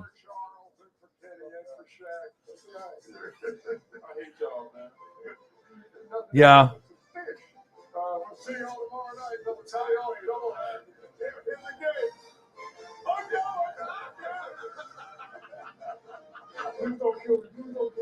Yeah. How many were there? Was it like 3 of them that were bullying you or something? Did you donate to this channel too? So you were like a part of the conversation. Maybe you weren't a mod, or maybe you were. And then I don't know if you donated to these guys in this channel or not. I assume you did. If it's a Chief channel. It's all reflective of my personality. It's artistic. I know, isn't that crazy? The funny thing is I taught her how to do it, and she got second place, and I think I got third. And like I said, I can finish in the top 3 every year, but sometimes those people that go first or second, it depends on if they have their guys rest, during the playoffs. And sometimes I have bad luck with that. It's like my team dominates. I have the best record or one of the top 3 records. I score the most points in the league. I give up the least. And then it gets to the playoffs, and then all of them shit the bed. They have bad games. They get injured, or they get rested and benched. And then I'm like, oh, great. You know what I mean? I'm trying to like flex my knowledge on everything. And then it comes down to when it counts. And then they suck for 2 weeks and I lose. But yeah, so. Yeah. Hey, yes, we're good, Holly. We love you here. You didn't. I didn't donate, but 3 of them were bullying me. That's sad. Well, good thing you didn't donate, because they're not worth the money there. You know what I mean? Shame on them. You know what I mean? And like I said, if they can't handle, having someone like you and, maybe there's intimidated by you being the mod here and mod on Grossi, or, there's intimidated by you being a female. I mean, real recognizes real. There's no reason to have anyone bully you ever. You're probably like one of the nicest people that even though I don't know you face to face, you know what I mean? But you're one of the most, considerate, nice people that, supports people that you like, out there, and we obviously do things for a good cause on this channel like Grossi too. So, if you can't be down with someone that has a good heart that would take their shirt off their back and help someone else, then, I mean, why the fuck do you, you know what I mean? Like, you're not even worthy of that person in your presence. So, yeah. Fantasy football will make you appreciate other players around the league, and also it gets you smarter. So I can find those Hunter Renfros that no one knows about, or the Elijah Moores. You can plug them in once in a while, like as a flex, and then all of a sudden, boom, you end up winning that week based off kind of like a sleeper play instead of like one of the big name guys. All right, now they're showing the Bulls in Milwaukee replay, so I might watch that, but I want to see what we got here. All right, Men in Black International. What else do we got? Oh, I was watching the Ducks spring game, so I might go back to that. College football, Purdue and Ohio State. What's after that? Miami at Florida State. Okay. All right, maybe I'll watch a little bit of that because there's some guys there in the draft to look at. So maybe I do that. What other college football do I got here? I got Georgia spring game. Ooh, that might be interesting. All right. NASCAR Xfinity Racing Series. The AG Pro 300, NFL Total Access. I think I might watch the Milwaukee game, the replay, unless I can. Yeah, MJ Acosta Ruiz blabbing with Rappaport. I mean, I need to actually watch highlights and whatnot. All right, so I'm gonna watch this probably, and we'll just hang out. Baby. Let's do it.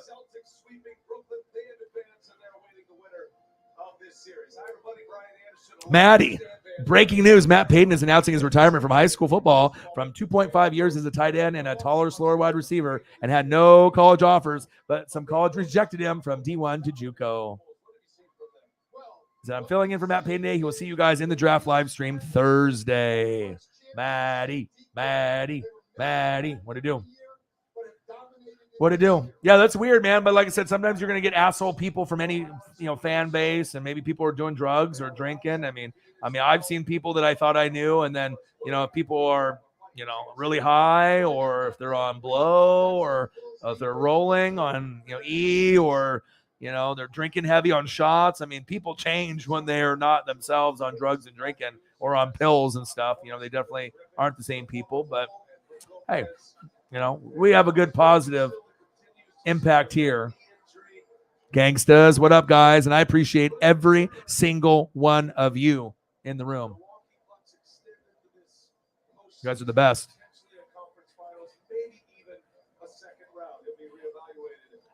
Yes, they did. With Chauncey and Dame. So Chauncey will probably keep the job for at least one more year. Dame, it seems like he'll be staying. And it looks like that we will be going for Jeremy Grant. And then the ideal pick is Zach LaVine. That is the one that we're targeting. Obviously, we can get Draymond or Bradley Beal and Ayton from Suns, but these guys aren't really going to go anywhere. So the Zach LaVine thing is the one that the Blazer fans here are hoping that happens. Jeremy Grant, Zach LaVine, obviously we're getting more money and re-signing for Nurkic, and Anthony Simons is still a beast. So, I mean, we look like we could have something there, but here, let me throw up a Dame picture. Dame Dollar. The Damian Lillard.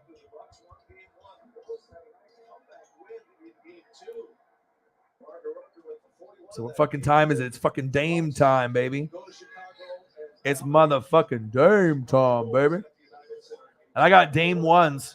I still got Dame ones, the Rose City Reds in the closet that I have never worn. They have never touched cement. I've never even put my feet in them. Yeah, they're worth some good money. And I got a rookie year Dame jersey, white one from Oda, and I have a Dame autograph. So I'm a pretty big Dame Dollar guy. He's my favorite guy, obviously, here in Portland. Let's see if we can throw up a nice Dame picture. Very underrated basketball player. He's from Oakland. He plays like it. Oakland, Ogden. Oregon, the letter 0, all the O's, like Orion, gangsta. He's the man. All right, let me see where I can find the thumb. Thumb 1920. All right, thumb 1920, 9277, right here. All right, we find a nice, crispy HD Dame Dollar. Oh, let's go back. Go back to Dame, baby. But I mean, I read, even though I don't follow the Blazers as much as I should. Now the Mariners are starting to get good. I'm hoping the Blazers get good. Ducks should be, pretty good. And then Buccaneers should be a Super Bowl favorite. So we'll see where it goes. But yeah, we were tanking for draft position, and we got rid of CJ McCollum. But it's cool to see him on the Pelicans. I know him and Dame are best friends. But Anthony Simons has really stepped up and impressed me. But we got to wait to see. I do not think Chauncey Billups is the right guy for our team. I don't like him very much personally. I'm not a fan. I'm not a fan of Chauncey Billups one bit.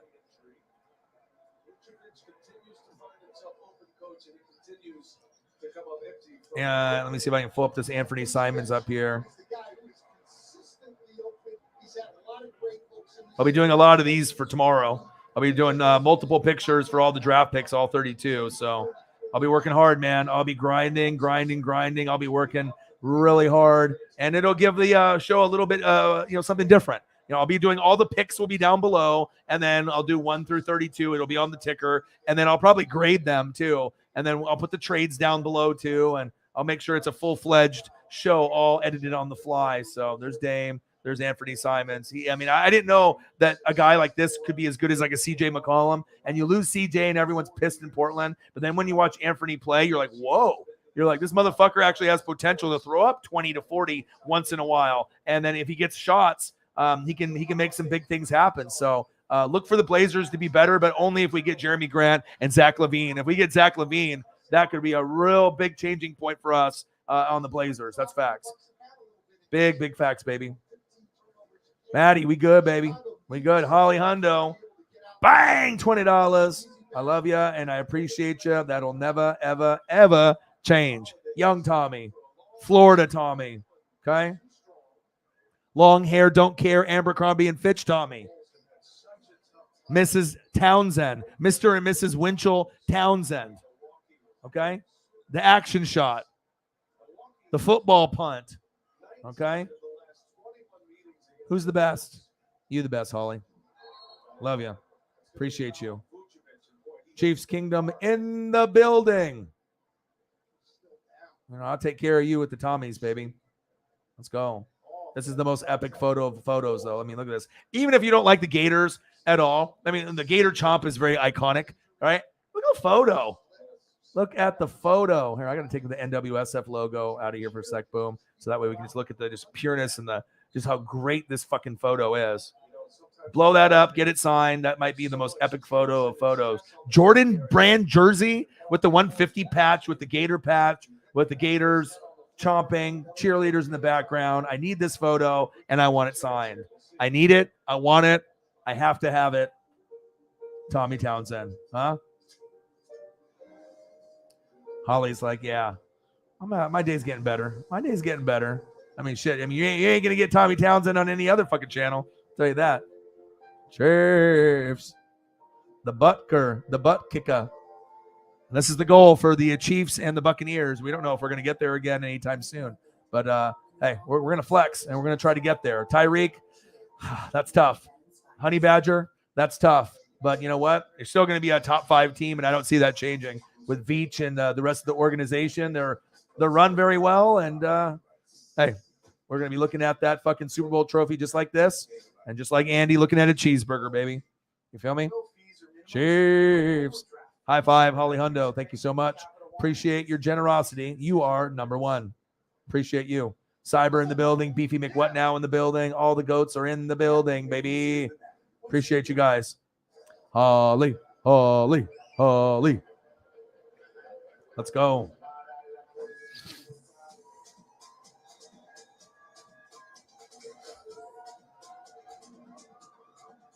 Oh, come on now, Chief can rap pretty good.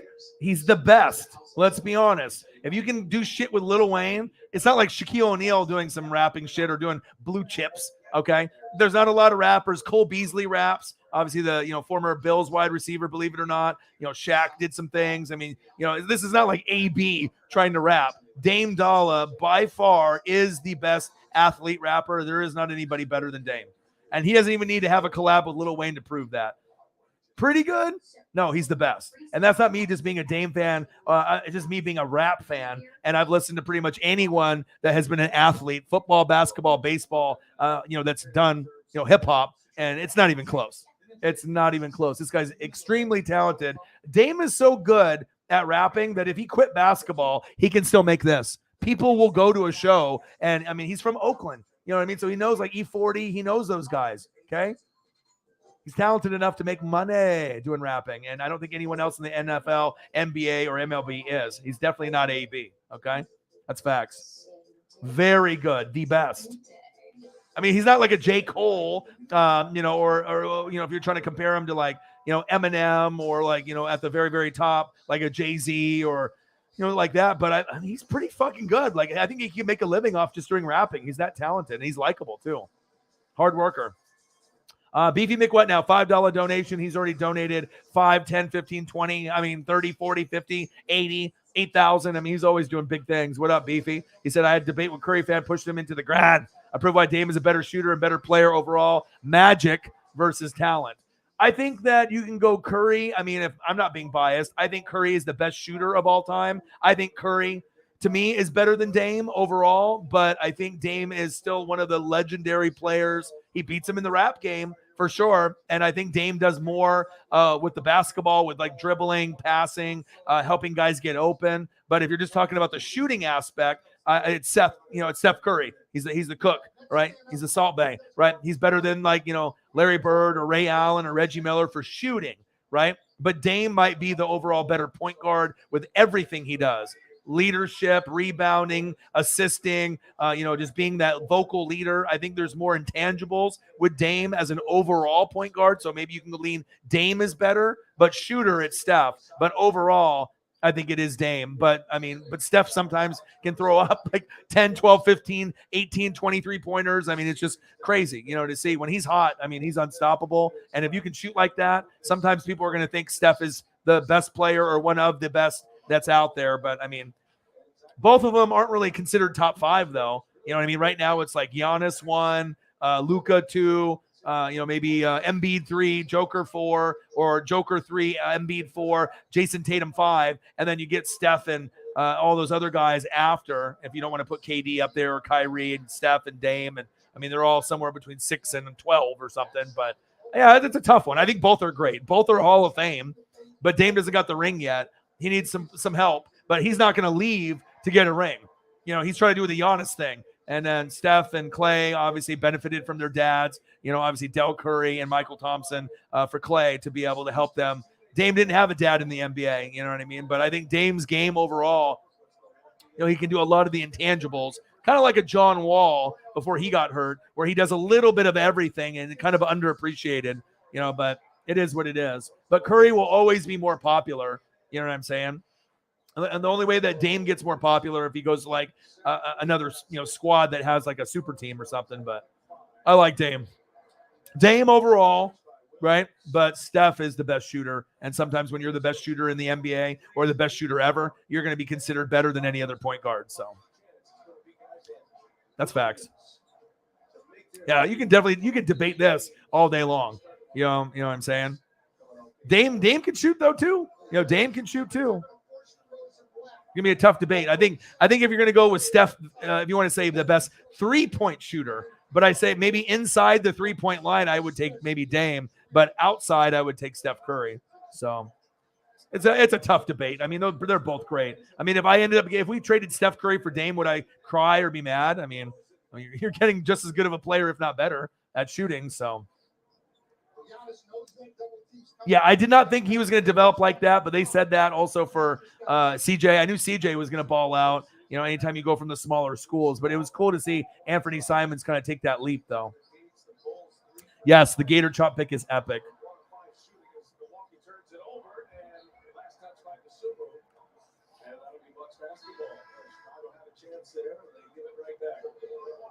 Blocking was a D+. Yes, and probably will be the best of all time ever. I don't know if there's going to be anyone else. I mean, unless you get someone else that, is from Oakland that has E40 ties and has ties to Lil Wayne. You know what I mean? You got to think, if Lil Wayne didn't like Dame or didn't think he was good, do you think he would fucking feature and sing a hook on someone else's thing that was a pro player? Fuck no. I mean, he might have money and you can put him on, but obviously he respects Dame's, ability. You're not going to just be like, oh, I'm going to pay you $1 million to sing a hook on here. I mean, you can get money, but at this point in Lil Wayne's career, he ain't going to fucking help just anybody. You know what I mean? Elliot Evans, Elon Musk, and Kanye. Oh, baby. You agree to disagree? Dame can hit from the logo. Yeah, he can. You don't think Steph can do it? You think? Yeah, I mean, like I said, you can argue that all day long with Dame and Steph. I mean, I think we can both agree we'd rather have Dame and Steph than Kyrie. Can we agree to that? I don't want Kyrie. He might have the best handles and all, but I would take Dame and Steph Curry over Kyrie any day of the week. I think we can agree to that. Thank you, Beefy. Yeah, but you're not going to win that argument anywhere. I mean, the only argument you're going to win with that is like if you're a Blazer fan, or if you have Dame connections. But I think a majority of America, if you said, who's better, Steph or Dame, you're probably going to get 90% of the country that's going to say Steph immediately. They're not even going to give Dame a time of day. But we also don't have any rings yet, and Dame gets shit on all the time. But Dame is one of the best players in the NBA, and he will be a Hall of Famer. That's facts. And when it's all said and done, he might be known as the best player Portland's ever had, even over Bill Walton or Clyde Drexler. I mean, if he keeps playing, regardless if he gets us a ring or not, there's going to be a good chance that Dame will be known as number one. Yeah, I'll have to show you. I got an autographed Dame rookie card graded in my collection too.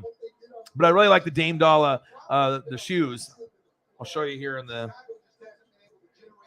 Dame ones, dude. I even have an original Damian Lillard shirt from the D logo. When it first came out, it's white with the big D in front. It was super rare. It's worth like $50 to $75 just because it's like a real rare T-shirt item. But I got these Rose City Reds. And the Series 1 is much cleaner than the Series 2. This is one of the best shoes, like no cap. These are cool. I'll do a couple angles of the pictures and whatnot so you guys can see if I can.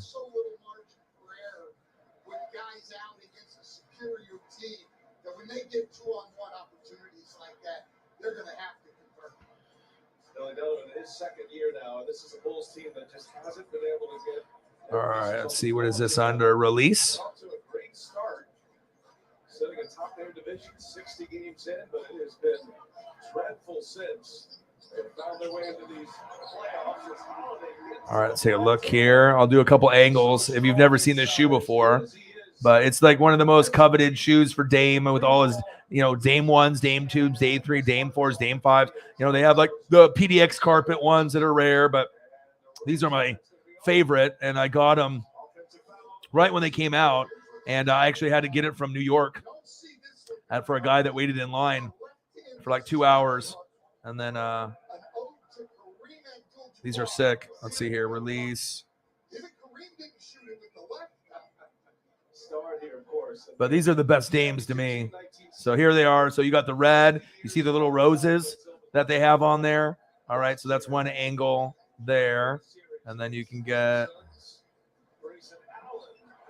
And I'm not really into red shoes, like shoes that are like all red. I mean, but you definitely have some swag rocking shit like this, though. If you have an outfit with like a hat and a jersey, shorts, you know what I mean? Like headband, wristband, like whatever you got going on with maybe Supreme headband or however you want to do the whole Adidas thing or whatever. But these ones are pretty fucking fire. All right, hold on a second. I'll show you. Let's see the S8. So that's like kind of the back of the shoe, D logo and the Adidas, right? And then here's a side view. Look, it's got the Dame in green, right? So you got like the roses like that are in there. I mean, pretty fresh, dude. It's a pretty fucking fresh, clean looking shoe. It's not ugly. I mean, there's a reason why I haven't worn them. And these are from like, 2013. I still got the original box. And like I said, down the road, these will go for $200, $300, $400. Usually Dames would only cost like $100 like 100 to 150. Usually those are the rate, but unless they're like a rare version, then you might be paying a little bit more. But very, very clean shoe, much better than the other version. You know, when they did like a second version of the shoe. A lot of people assume NBA players can reach anything, just like they assume they can't afford great insurance. I'm going to give you angles, baby, because that's what it's about. Shoes, it's all about angles. And that's a good thing about photos and having that swag. You know, you got to be able to show people. It's like a car, you know what I mean? You got to be looking at it at angles, baby, you know? You got to have the side view. You got to have the back view, the front view, the top view, right? That's a clean shoe, dude. You know, it's got the roses on there, but not too much roses, so it's not too girly or anything. It's got the green dame. I mean, when you wear them, I mean, people look. You know what I mean? Like, there's not very many shoes that are all red, and then with the roses, the attention to detail. Yeah, very, very cool, man.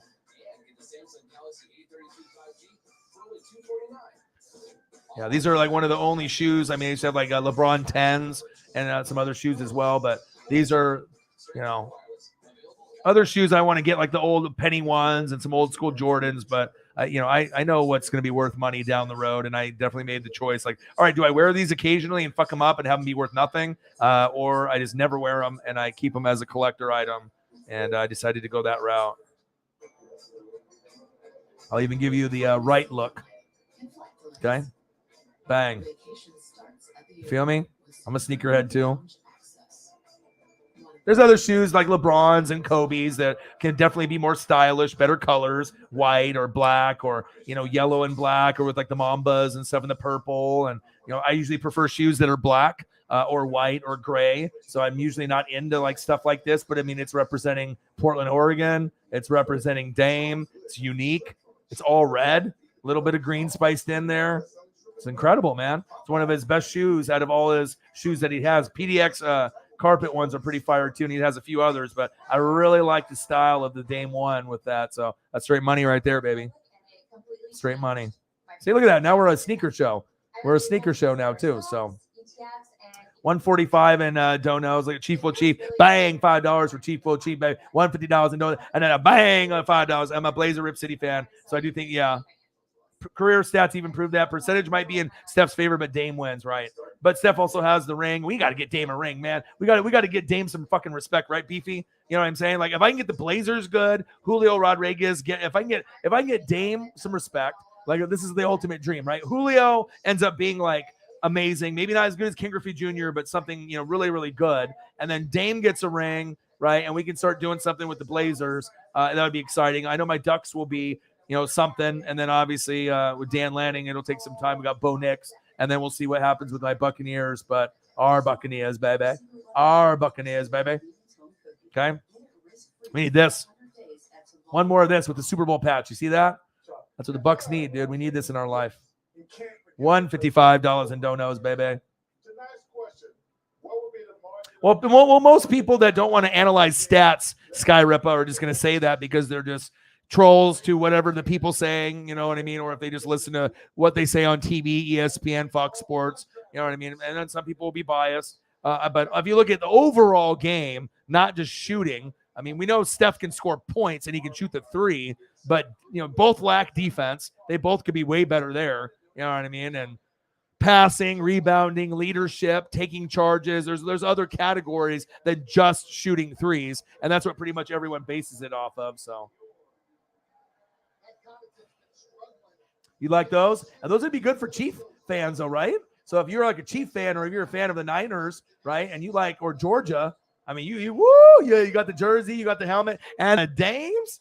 I mean, you be all the drip, baby, all the drip. You can see my style. Obviously, I got a certain drip and style, you know, about me compared to other people.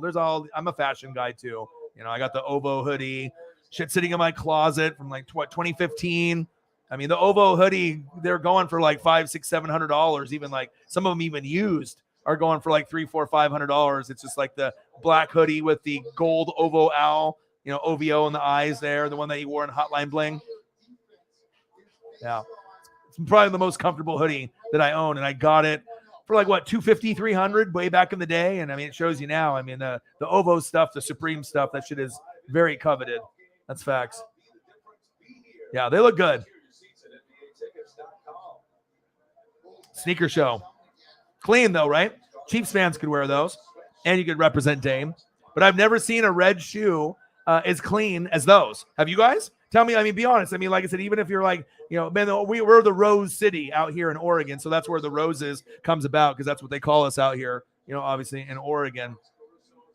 But with the Dame and just the subtle roses on it, the inside of the shoe, the little loop in the back. I mean, it's it's like it doesn't have to be too flashy. I mean, it would be great if it had air bubbles and stuff like air bubble in it. But even though it don't, this Adidas shoe with the little freckles of paint and just everything that they have with it, it's beautiful. The inner layer sock that's in there, the neoprene, and it's cool, dude.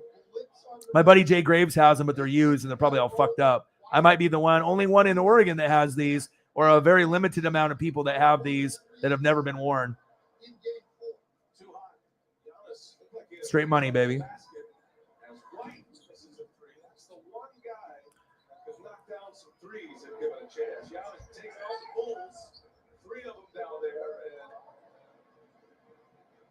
Yes, the style. Holly with the drip. All the drip with Holly. All the style picks. I would love it. I would love for you to send me some, if you're going to do it on like the Discord, or if you want to send it to me on, Twitter or Instagram on there, you could do that too. Anywhere you want to, hey, everyone's got style. Yeah, let me see. Let me see what's going on with him. Absolutely. The Miami Heat with the red and black, and the Miami Vice, right? The Miami Vice. I mean, the blue, like those alternate ones. Oh my God. Like the LeBron 9s, and then those alternative ones that they wear with the blue, the sky blue, and the pink. I love that shit. I could easily buy a Dwayne Wade jersey of that and rock that. Beefy. Bang, bang, bang. We also got some cash apps on here from Holly Hundo and Chief that I'm going to put on here as well. If Tom signed on, maybe we will win this one. Or if we don't, I want the Bills to get it. I feel for the Bills. They deserve it. 1,000%. And then I'm thinking that's why I think it's going to be Bills and Bucks. And if the Bills don't get Breece Hall and the Bucks don't get it, maybe it'll be Broncos Bucks. But if the Rams, they already went, the Bengals already went, the Chiefs, they have some pieces to fill, right? So maybe the Chargers could be that surprise team if they get Jordan Davis. Maybe they turn into the Bengals and they get there, or it might take a couple of years. I don't think I really like the coaching of the Chargers with Staley that much. But this guy goes to the Ravens. This guy goes to the Chargers. This guy's going to make a huge difference. But I think with the Broncos, with Russell Wilson, people are sleeping on it if you think that he's not going to be good. Like, they have a chance to go to AFC Championship game year one. They have a chance to win Super Bowl year one, in my opinion. I think they're good enough. With Russell Wilson behind the helm, but they can't get injured. They need KJ Hamler. They need Cortland Sutton. They need Jerry Jeudy. They need Tim Patrick. Maybe draft a tight end, build up the O-line, get some more defensive guys. Patrick Surtain. You got these guys there, but the Bills got to be the front runner. The Chiefs have owned them, right? But if you end up getting a Breece Hall, that might be able to change everyone's opinion and story, about, what's going to happen. But I mean, usually teams that end up making a Super Bowl, they don't get there again the following year. I mean, the Chiefs tried, the Bucks tried, but with Tom Brady, and this is like his last year in Tampa before he goes to the Niners or the Dolphins, we want to get a ring while Tom is there. And so I know that we're going to make the playoffs, but how far are we going to get? I don't know. I don't know how far we are going to get, but I'm excited to see. But I'm telling you right now, this is and I got ESP, right? I told you guys I was going to get a ball. And then, boom, you know what I mean? Your boy gets a ball in the 9th inning. I even got my finger on one in the 3rd inning, okay? This guy right here, if the Bills draft him, they'll probably win the Super Bowl if they can get there. If they get to the game, you got a guy like this. If this guy is like a Jonathan Taylor, a Nick Chubb, a Josh Jacobs, they're missing that. You have him, Singletary, Moss, Duke Johnson. You have Duke replacing Matt Breida. You'll have 4 running backs, 3 RB2s, and Breece Hall. But Breece Hall will probably be the RB2 or RB3, and it'll be Singletary to start off. But you should do Breece Hall, have him start, Singletary change of pace, Zach Moss change of pace, and then Duke Johnson is injured reserve. Like, hey, if all those guys are fucking hurt, then you get to play, right? Because he's obviously like an RB3, smaller kind of running back. But Breece Hall, if you end up getting him, I think the Bills can win the Super Bowl. That's the one piece they're missing. And if the Bucks get him, I think we can win the Super Bowl with him. Because if we have him and Fournette, and he could actually take over after Fournette leaves and Brady leaves, this could be very, very big. Breece Hall, but I don't know if he'll go in the first round. The number one is Thomas Holding. He might go second round. We might not get any running backs in the first round. But if we do, it's going to be Breece Hall, and it's going to be to the Bills or Bucks more than likely if it goes in the first round. And I think this guy could be. He's the best running back in the draft, and both of our teams we need, right? We need these things. Oh, look at this. Oh, wow. He's stylish. Look at this. He's got the pants with the shoes. He's got the hat. Who's with him? Who is that? Who's with him?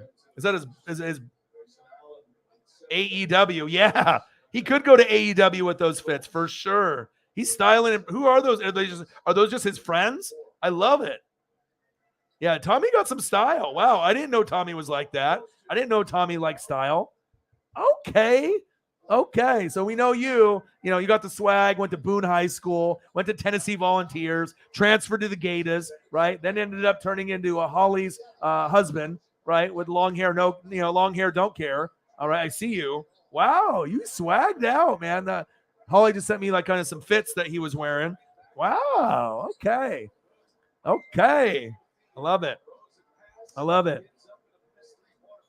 Yeah, Gronk will Waller. I know the Packers are trying to get Waller. Not happening. Obviously, Waller is a top three, top four tight end. You got Kelsey at 1, Andrews at 2, Waller at 3, Kittle at 4. If Kittle's healthy, then he's 2, and then maybe Kyle Pitts 5, and there'll be a few others. But let's see here.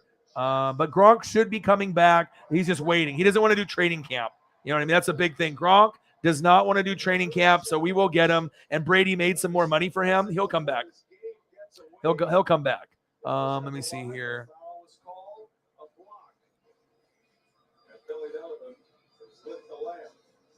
One sec.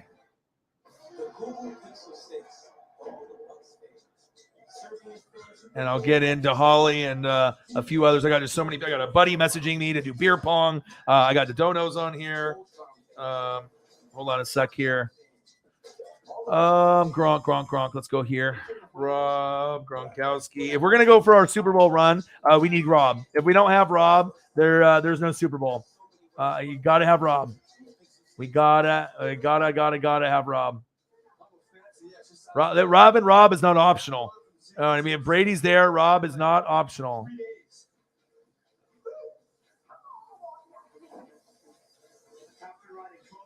Hold on one sec here.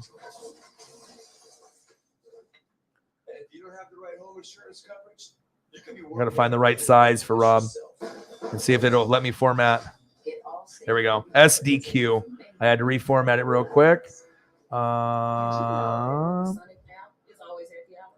right, hold on. SDQ. And I'll get into the donos here real quick. I apologize. Trying to do like 10 things at once and do the show here. Apologize. I apologize. Your boy apologizes. Introducing the SC 30-day money back boom. guarantee. I got to give you the quality, baby. All right. The quality. Bang, bang, bang. $5. Thank you so much. And then I'll get into, let me get into here.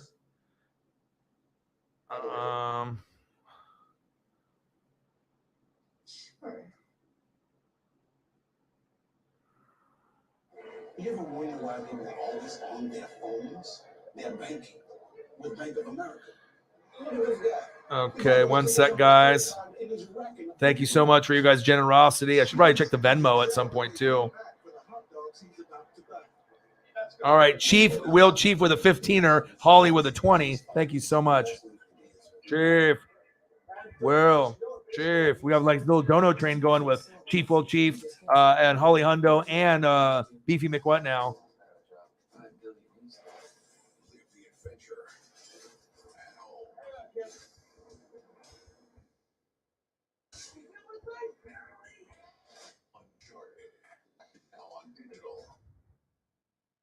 Bang, bang, bang, bang, bang, baby.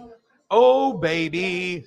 Yeah, if I can't cheer you up, then no one on planet Earth is going to. And I mean, if it's not me or someone that's in the room, I mean, it might be just one of those days that got to go to sleep or whatever. But we definitely can uplift anyone in this room, no matter how bad of a day that any of us are having. I don't think anyone has left this chat feeling pissed off or anything like that, unless you have bad intentions. Holly Hundo with a dub sack. Holly. We support each other here through and through. That's what we do. If you're genuine, you're real. That's what it's about. Real recognizes real. The connection is real. And you will always be a big part of this channel. It's facts.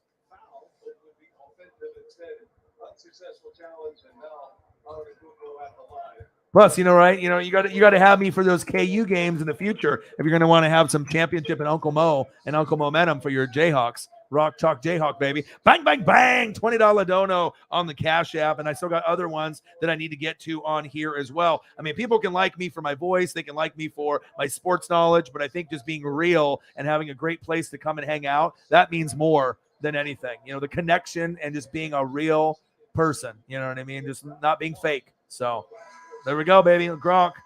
Waller ain't going nowhere, baby. What a good photo of Gronk. What a stud. 170 in donos, baby. Let's go. Let's go. Yeah, yes.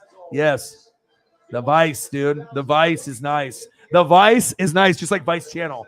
Like, you know what I mean? If I could meet any person on planet Earth, it would be Action Bronson. I know that's kind of weird to some people, but I think he's the realest fucking guy on planet Earth. I want to meet a guy that I feel is real, right? He raps. He's an entrepreneur. He's a cook. He's got friends that got his back for days.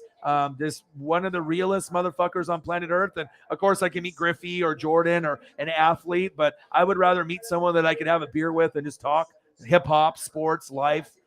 He just seems like the coolest guy ever. And if I could be friends with anyone, Action Bronson would be like my #1 draft pick. And that's what it kind of shows my character. You know what I mean? The guy's just a very chill dude. 170 in donos. Let's go. All right, then. Nice. Heck yeah. Xavier in the building. Good question, man. I think the Cowboys, I'll be brutally honest like I am all the time, right? So McCarthy's got to go. I think we bottom line know that McCarthy at some point has got to go. Kellen Moore could have been a head coach by now, but with all that fucking fuckery with the whole draw with 14 seconds with no timeouts, it's not a good look.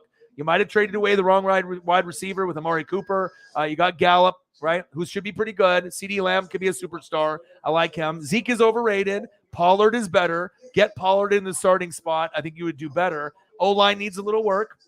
I love Dak. I think Dak is better than Kyler or Lamar. And I know some people would think I'm crazy for saying that, but I like Dak better than those two quarterbacks. Kyler nuts up in November and December, and Lamar needs to prove to me that he can go to someone other than Mark Andrews and go through his progressions and his reads. Dak is getting better year in and year out just because he's on the Cowboys. People like to hate. I don't know what's going to happen with them. I mean, Zion Johnson, if you help Dak, that will definitely help you guys out. That would be good. Tyler Linderbaum, would be another one, to look at from Iowa, the junior. He's a stud. Anyone from Iowa that plays O-line or tight end usually pans out to a certain degree. Kenyon Green, A&M.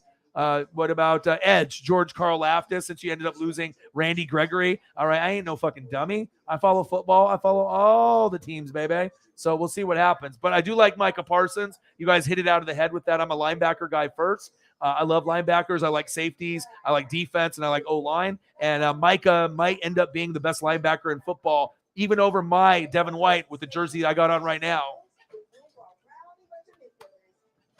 All right. Or Darius Leonard, who I think is the best. Darius Leonard, Devin White, Darius Leonard. I think Micah Parsons is third, and then Fred Warner, Bobby Wagner, and there's a few others there as well. So definitely exciting to see what they do, but you got to get rid of McCarthy, got to get rid of Kellen Moore, keep Dan Quinn, keep obviously Micah, try to keep building, but they're almost cursed a little bit, the Cowboys. It seems like unless they get Sean Payton a head coach, they're never going to win a playoff game. They need to find some leadership in there and have more discipline on defense and not go offsides and hit guys late. They need to figure it fucking out. And Jerry Jones needs to stop doing this, being the puppeteer. Once you start stepping back and let other guys have more responsibility, like a Sean Payton, the Cowboys could end up winning a playoff game and getting to an NFC championship game. They got the talent, but it just seems like they can't put it all together at once. It's like the Lions are cursed. Chargers are cursed with injuries. The Cowboys just seem they can't get past that hump. But if they get a Sean Payton, coaching is everything. And like I said, you could say, oh, what if we get this wide receiver or this D tackle? No, coaching. If anyone needs good coaching in the NFL, it's the Dallas fucking Cowboys. And if you get an elite coach, you will see that will be the time where if they get Sean Payton or something of that nature, that's when they'll make the playoffs and actually win a fucking game and then maybe go somewhere. Yo, boy. Yo, boy. So I hope that answered your question. That's probably more in-depth than you're going to get on any other YouTube channel. Bird Gang, Kenneth Walker is the best running back, in my opinion, for Michigan State. Most people have him as RB2. I think he's awesome as well. So, I mean, if he ends up going first, I don't think anyone would care if that's a good fit. But I think I agree with you. He's good. I think I would take Brees, but Kenneth is number 2. So, I mean, it's a very small gap between 1 and 2. They're right there. They're right there together. That's facts. Holly Hundo, bang! No need to apologize. Thank you all for cheering me up. Well, how dare they fucking piss you off? We already go through so much fucking stress and bullshit as it is. You know, we want to, if we're going to go on YouTube after work or after school or after whatever your obligations are, you want to have a good time. The last thing you want to do is mingle with people that like the same thing as you, like football or Chiefs, and then they fucking are mean or talk shit or bully you. Like, it's like, oh, I've worked hard all day. The last thing I need to hear is some fuckers talking shit to me or whatever, you know? So you're always going to be welcome here. So we'll take care of you, okay? Holly Hundo, bang, bang, bang. Chief with the 15, 180. So hopefully Sarah's keeping track with all the donos coming in as I type them in. All right. Gronk scared me the most in the playoffs. Yes, yeah. You know, and Gronk is huge. You know, when anytime it's playoffs or Super Bowl, you know he's going to score. It's just inevitable. You know what I mean? You know Brady and Gronk are going to score. It's just peanut butter and jelly, hamburger, paycheck. Not for me. We'll see. Gronk, baby. Just like peas and carrots. $20 on the Cash App, $2.15, baby. And we were at $1, you know, for a while. So it shows you can be at $1, $5, $6, $11 for an hour, 2 hour, 3 hours. The goats come in, the vibe changes. And, you know, we have a dono party. We have great conversations in the room. It's funny where, you know, once a dono train starts going, the energy of the room, obviously the energy with me will go up, but then the conversations go up because usually you'll get someone like Beefy with a message or a comment or a question attached to a dono. So then you can go over it and everyone else gets excited in the room and it just brings the whole vibe up. But even if you weren't getting donos, as long as you have the right people in the room, it brings the energy up. And you guys are just as big a part of this channel as myself. So that's why I like to highlight you guys more than any other YouTube channel, because you guys are the Northwest Sports Fanatics. So shout out to you guys. Gronk doesn't renew. What is the likelihood Waller would sign? We're not getting Waller. But if we know that, you know, tight end is something that we want to look at, we have Cameron Brate, and Cameron Brate, OJ Howard moved on or whatever. He didn't really work out with Bama, even though he had the skill set. Cameron Brate can still get 5 to 10 touchdowns if need be. It's just that we don't really go to him. But if you're going to look for a tight end, Trey McBride from Colorado State, if they decided to go for him at 27, I would be like, damn, dude, I don't know if I would want to get one of the best tight ends there. There's probably like other positions that we could get. But then if Trey McBride turns into the next Gronk, and we get him there, and then, you know, Brady's got this new weapon there, and maybe this guy can score 10 touchdowns for us. Maybe it's like that sleeper guy, like a Breece Hall, that no one would be expecting that would have that chemistry. And then all of a sudden we got Trey McBride and a Cameron Brate. Could be something special. So, but I think Gronk is still coming back, though. Beefy, I appreciate you. Shout out to you guys. I'm getting caught up here as much as I can. Dylan Rona in the building. What to do? How are you?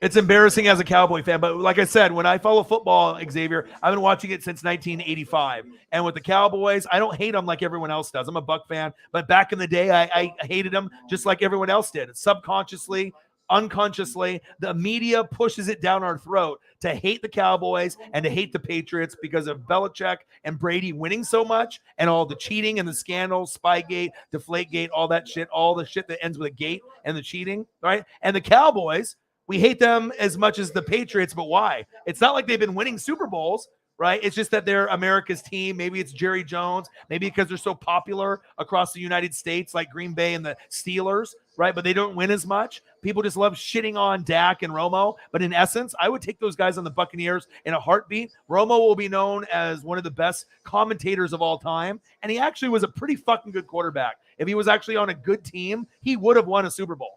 You know, Romo had the ability, and I like Dak, and I will stand up for him just because I look at it based off a talent aspect. Are you getting better each year? You know what I mean? Is it a popularity contest based off swag and the way you dress and your image? Like Lamar and Kyler's image is more, bigger and more like, flashy than Dak.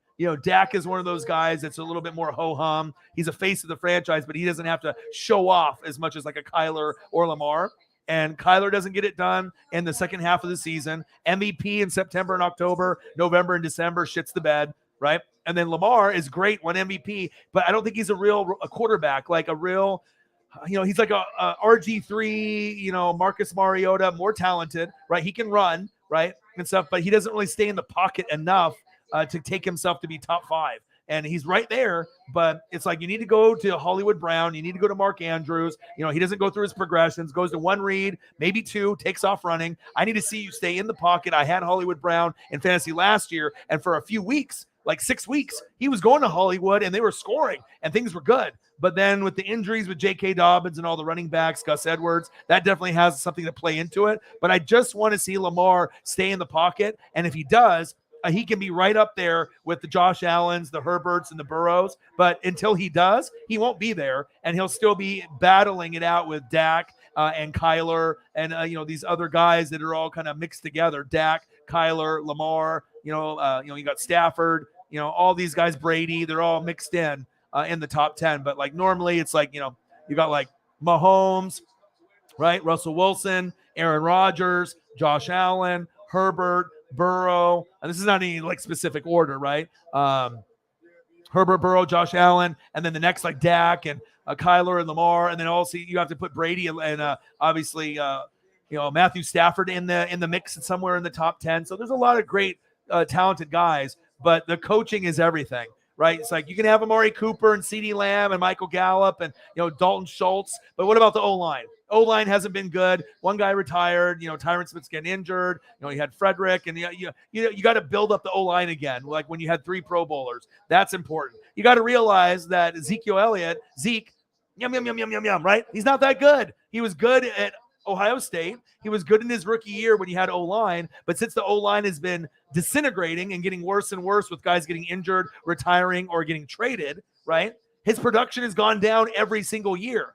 Okay, so Tony Pollard comes in the game. His average per carry is better, but you're paying money, so it's almost political. You're paying Zeke money, so you have to pay him. But who's the actual better running back? I think it's Pollard. Pollard's not the popular name, but when I see Pollard get in the game, he runs downhill. He doesn't dance around. He's not being a fucking goofy on the sideline. He's just football guy. Zeke is more of like about what am I doing after to go get dinner and party and stuff. Like, he just is too goofy for me. He's not focused enough. You know what I mean? And I think Pollard's better. I like Dalton Schultz. I like CeeDee Lamb. I like Michael Gallup. You lost Amari Cooper. That's going to hurt, right? But the O-line needs to be better. Defense got better. Obviously, we know with Diggs, with the 11 picks was great. But really what it was Micah Parsons and obviously Dan Quinn. It's coaching. You know what I mean? So you need to get a Dan Quinn equivalent at offense. McCarthy ain't it. He's garbage. He's one of the worst in the NFL. That's his facts. I wouldn't even take McCarthy if they paid, extra. Like we'll pay his salary and you can take him as coach for free. Nope. Right. Kellen Moore has some potential, right, to be a good play caller. But after doing that draw with 14 seconds with no timeouts, and they said that's okay to do, you're never going to be a head coach. At least I wouldn't want you. That was one of the dumbest things I've ever seen ever, an OC or a head coaching move. If you guys are like, okay, let's run. What do you think, Mike? We're going to run a draw, 14 seconds, no timeouts. We got Dak. What do you think? Against the Niners, we're going to win. We're going to run it for 45 yards with Dak. All right, break. Of course you knew that shit was going to fail. So, I mean, maybe Kellen Moore will be a coach one day, but chances are he's going to have to be a coordinator for a long time and prove himself from that debacle. But once you get good coaching, Sean Payton, a better OC, I do believe, and you move from Zeke to Pollard, you can even get rid of Zeke. Get rid of that fucking salary or demote him to RB2.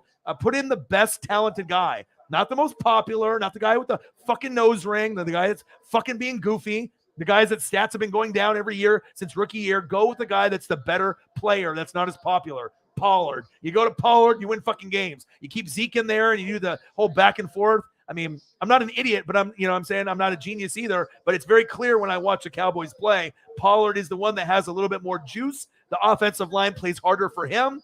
And I don't know what the relationship Zeke has besides being best friends with Dak. Maybe that's a part of it, with the political shit. But that's my point of view. You know what I mean? You guys got a good team, but you're never going to win shit unless you get better coaching. You got to get better coaching, better play calling. Defense definitely turned it around. That was Dan Quinn. And also getting Micah Parsons, who's like a top 3 linebacker. But the offense, that's where the key is. But I do like Dak a lot. That's one thing I do really, really like is I like Dak, and most people don't. I'm not a Cowboy hater, and I'm not a Patriot hater. I call it right down the middle. I see greatness. I mean, if the Tampa Bay Buccaneers had a chance to get Dak, Lamar, or Kyler, 99% of America is going to be like Lamar first, and then maybe Kyler. And then no one will pick Dak except Cowboy fans. I will pick Dak first over those guys, even Lamar. Kyler's a no-brainer because he doesn't play good in November, December, but Dak and Lamar Jackson's potential is very similar. Lamar's got more upside with his legs, but I don't like the way he reads and goes through his progressions. I think Dak is a better leader. I think Dak is a real quarterback, and he's got a chip on his shoulder. Anytime you've been like a 3rd or 4th rounder from Mississippi State, it just seems like he's more focused about football. Lamar might be too focused about like social media and his image. And you know what I mean? I just need to see him prove me wrong that you're going to go through your progressions before running away. You know what I mean? I know you can win an MVPs, but I want to see you actually throw the football to Hollywood Brown and make him a top 10 receiver. Like, make your players better. We know Mark Andrews is, maybe the 2nd best tight end, but you can't go to Mark Andrews fucking 25 times a game, Lamar. You know what I'm saying? I mean, anyone that watches fucking football knows what I'm talking about right now. Fucking hype for this draft. Your boy watches football since 1985. He ain't no fucking dummy. Your boy has good takes. That's why Peter Schrager steals them. They're like, oh, I'm going to watch NWSF, see what's hot in the streets. This guy's good. And then he steals my shit. Uncle Mo, Uncle Momentum. Get the fuck out of here. Fuck out of here. Yes. Yeah, because you know why he grows on you? Because he's got a good voice. It's very soothing. Jim Nantz is the best play-by-play guy in the business. Gus Johnson's got the best energy, right? But Romo played the position, right? So he knows how to read defenses, so he can predict stuff like I do, right? And when he does it, everyone's amazed because he knows pre-read coverages. He can see guys that are in motion. He knows when guys are playing man or zone or nickel or dime or prevent. And so if you know tendencies, you can predict stuff. And I know Aikman can do it too, but Aikman's just high all the time, and it's just more annoying. You know what I mean? Romo comes off as just a lot funner of a broadcast person, and it doesn't help that you have Joe Buck with you because he fucking sucks too. Obviously, he's more of a baseball guy than a football guy. They're both not horrible, Joe Buck and Troy Aikman, but I could think of a lot of other people I'd rather listen to. I mean, I know people would rather go to Grossi or NWSF. I mean, that's why people watch us during Monday night, Sunday night, and Thursday night is because we can be more entertaining and have more connection with the fans than some of these guys on TV. But I'll give Jim Nantz and Romo their due. They are very fun to watch, and Gus Johnson, to me, has the best energy. That's what I kind of feel. Yeah, Romo's going to go down as a better announcer than player, but I liked him as a player. That's facts. I would have taken him on Tampa Bay in a heartbeat, and I would take Dak in a heartbeat too. Danny O, Lions fan in here. Oh, baby. Love it, man. Aiden Hutchinson, you better pray. You better pray that the Jags are stupid. You better pray that the Jags are dumb. This will be big. This will be big, big, big, big, big, baby. Let me throw up a photo for you so we can go here. Michigan, baby. Michigan. It's like when Michigan beats Ohio State, which is barely ever. It's a big deal. You know what I mean? Or if like you have the Charles Woodson, or have these guys. This is the first time that Michigan's going to have a top 5 player since Charles Woodson. He was picked 4th in 1998 at corner as a Heisman winner. And how do I know that? I don't fucking know, because I am NWSF and I have ESP and I remember shit. Let's go here. So this would be the second top 5 player for Michigan ever. So I would say that's pretty good. Top 3 pick, but more than likely top 2.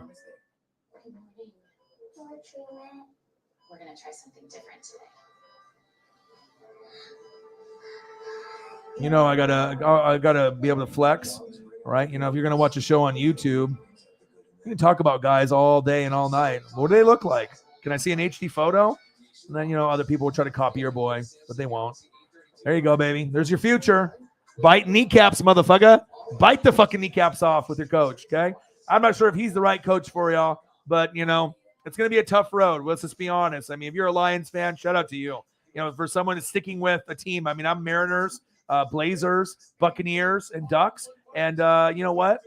We haven't been to the playoffs since 2001. It's the longest, streak of being shitty ever since Ichiro's rookie year. And it's looking like we might end up going to the playoffs this year. Our pitching is phenomenal. We got the top 3 prospect in Julio Rodriguez. Your boy got a baseball over the weekend from Julio. 9th inning, baby, foul ball. Life is good. Life is good, man. And hopefully life can be good for you one day, my dude. Danny. Oh, Danny boy. Danny boy. Or it could be Danny girl. Like in American Pickers, her name's Danny. Danny can go both ways. Stud right there, man. That should be the number 1 pick in the draft. Let's pray that the Jags are stupid and they go Trayvon Walker, even though he could pan out, but that's not what you do with the first pick. You go for, for sure thing. So you either go for this or Evan Neal. But, Danny O.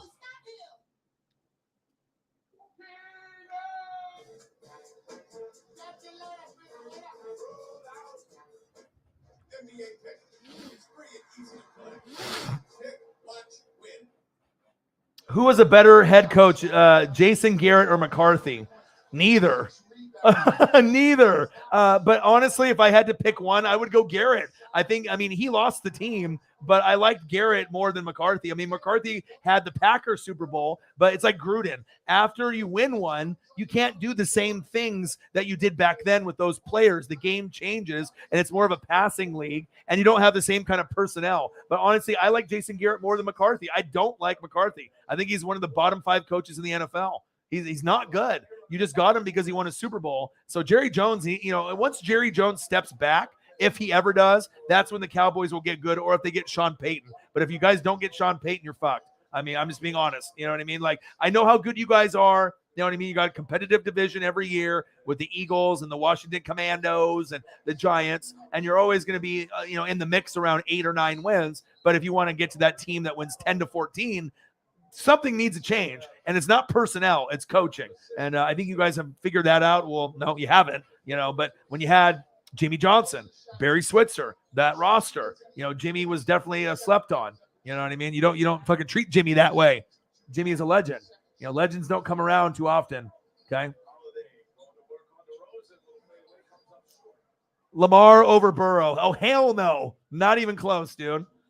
Joe is great, dude. Joe is great. Joe took his team to a Super Bowl with no O-line. Lamar can't even go past his second progression, okay? Lamar's got Mark Andrews, but he could use Hollywood Brown and make him a superstar, but he doesn't know how. He doesn't go. He's got legs, right? But Burrow is not worse than Lamar. I would take Burrow over Lamar. I would take Josh Allen over Lamar. I would take Justin Herbert over Lamar. I would take Dak over Lamar. I would take Matthew Stafford over Lamar, Brady over Lamar, Mahomes over Lamar, Russell Wilson over Lamar, Rodgers over Lamar. Lamar's good. You know what I mean? The only one I would take over Lamar is maybe Lamar over Kyler Murray. You can get that one. You know what I mean? But I even might go Carr over Lamar. Like, Carr's going to be good with fucking Devontae and Hunter Renfrow and Waller. You know what I mean? Lamar is like around 9th or 10th. He could be top 5, but I need to see you get better. Lamar should be top 5 player. But sometimes when you're one of those kind of gimmick guys, RG3, Mariota, fucking Colin Kaepernick, but you're the best one out of those names, Michael Vick, you need to prove that you can just not dance out there. This isn't fucking America's Best Dance Crew, all right? I need to see you fucking go out there and not worry about your swag and your drip. I need to see you get out there and fucking hit, your second and third option and not go to Mark Andrews 25 times a day and run out there with your head cut off, because eventually you're going to tear an ACL and get blasted by an elite linebacker or safety, right? Lamar, you're not good enough to win a Super Bowl. You're just not.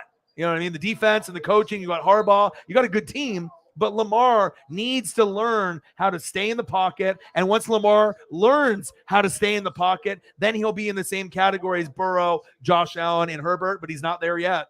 You know what I'm saying? Because I don't think anyone on planet Earth thinks that Lamar is going to win a Super Bowl anytime soon. They think he's pretty good, but you know what I'm saying? He's more of a running guy. I mean, Burrow in the pocket is way better, dude. Like, everyone's got an opinion, but I'm just telling you what I see on film. It's not even close. I could think about 9 or 10 guys I'll go over Lamar, and I like Lamar over Kyler, so we can go over that. I like Lamar a lot more than Kyler. I mean, yeah, you give me Lamar 100 out of 100 over Kyler, but maybe that might be the only debate. You know what I'm saying? I mean, I watch a lot of film, and I like Lamar's potential, but I want to see a quarterback stay in the pocket. I know you can use your legs. All right, let me pull up a picture of Lamar since we're talking about him. Nice little hot take there. But yeah, there's no way in hell, dude. You know what I'm saying? Like, dude, no O-line, and you lost the Super Bowl by 3? And actually got to the Super Bowl. Burrow is special. He was on the best college football team of all time. There was not a better team than that.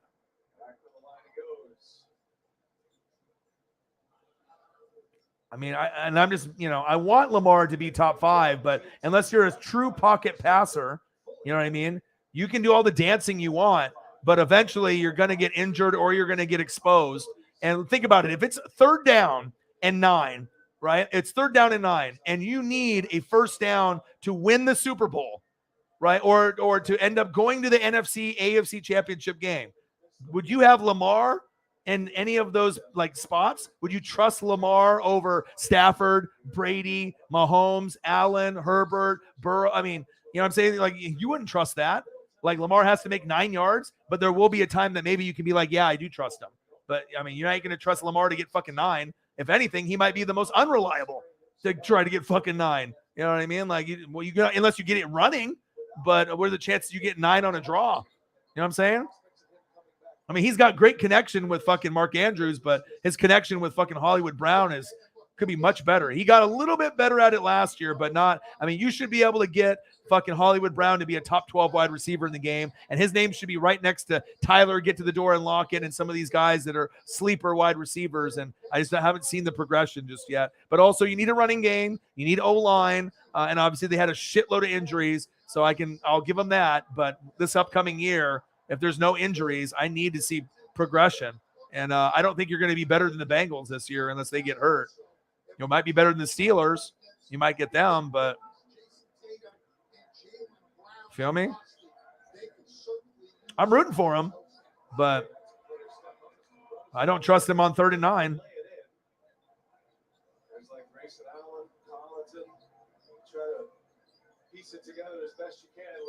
Okay.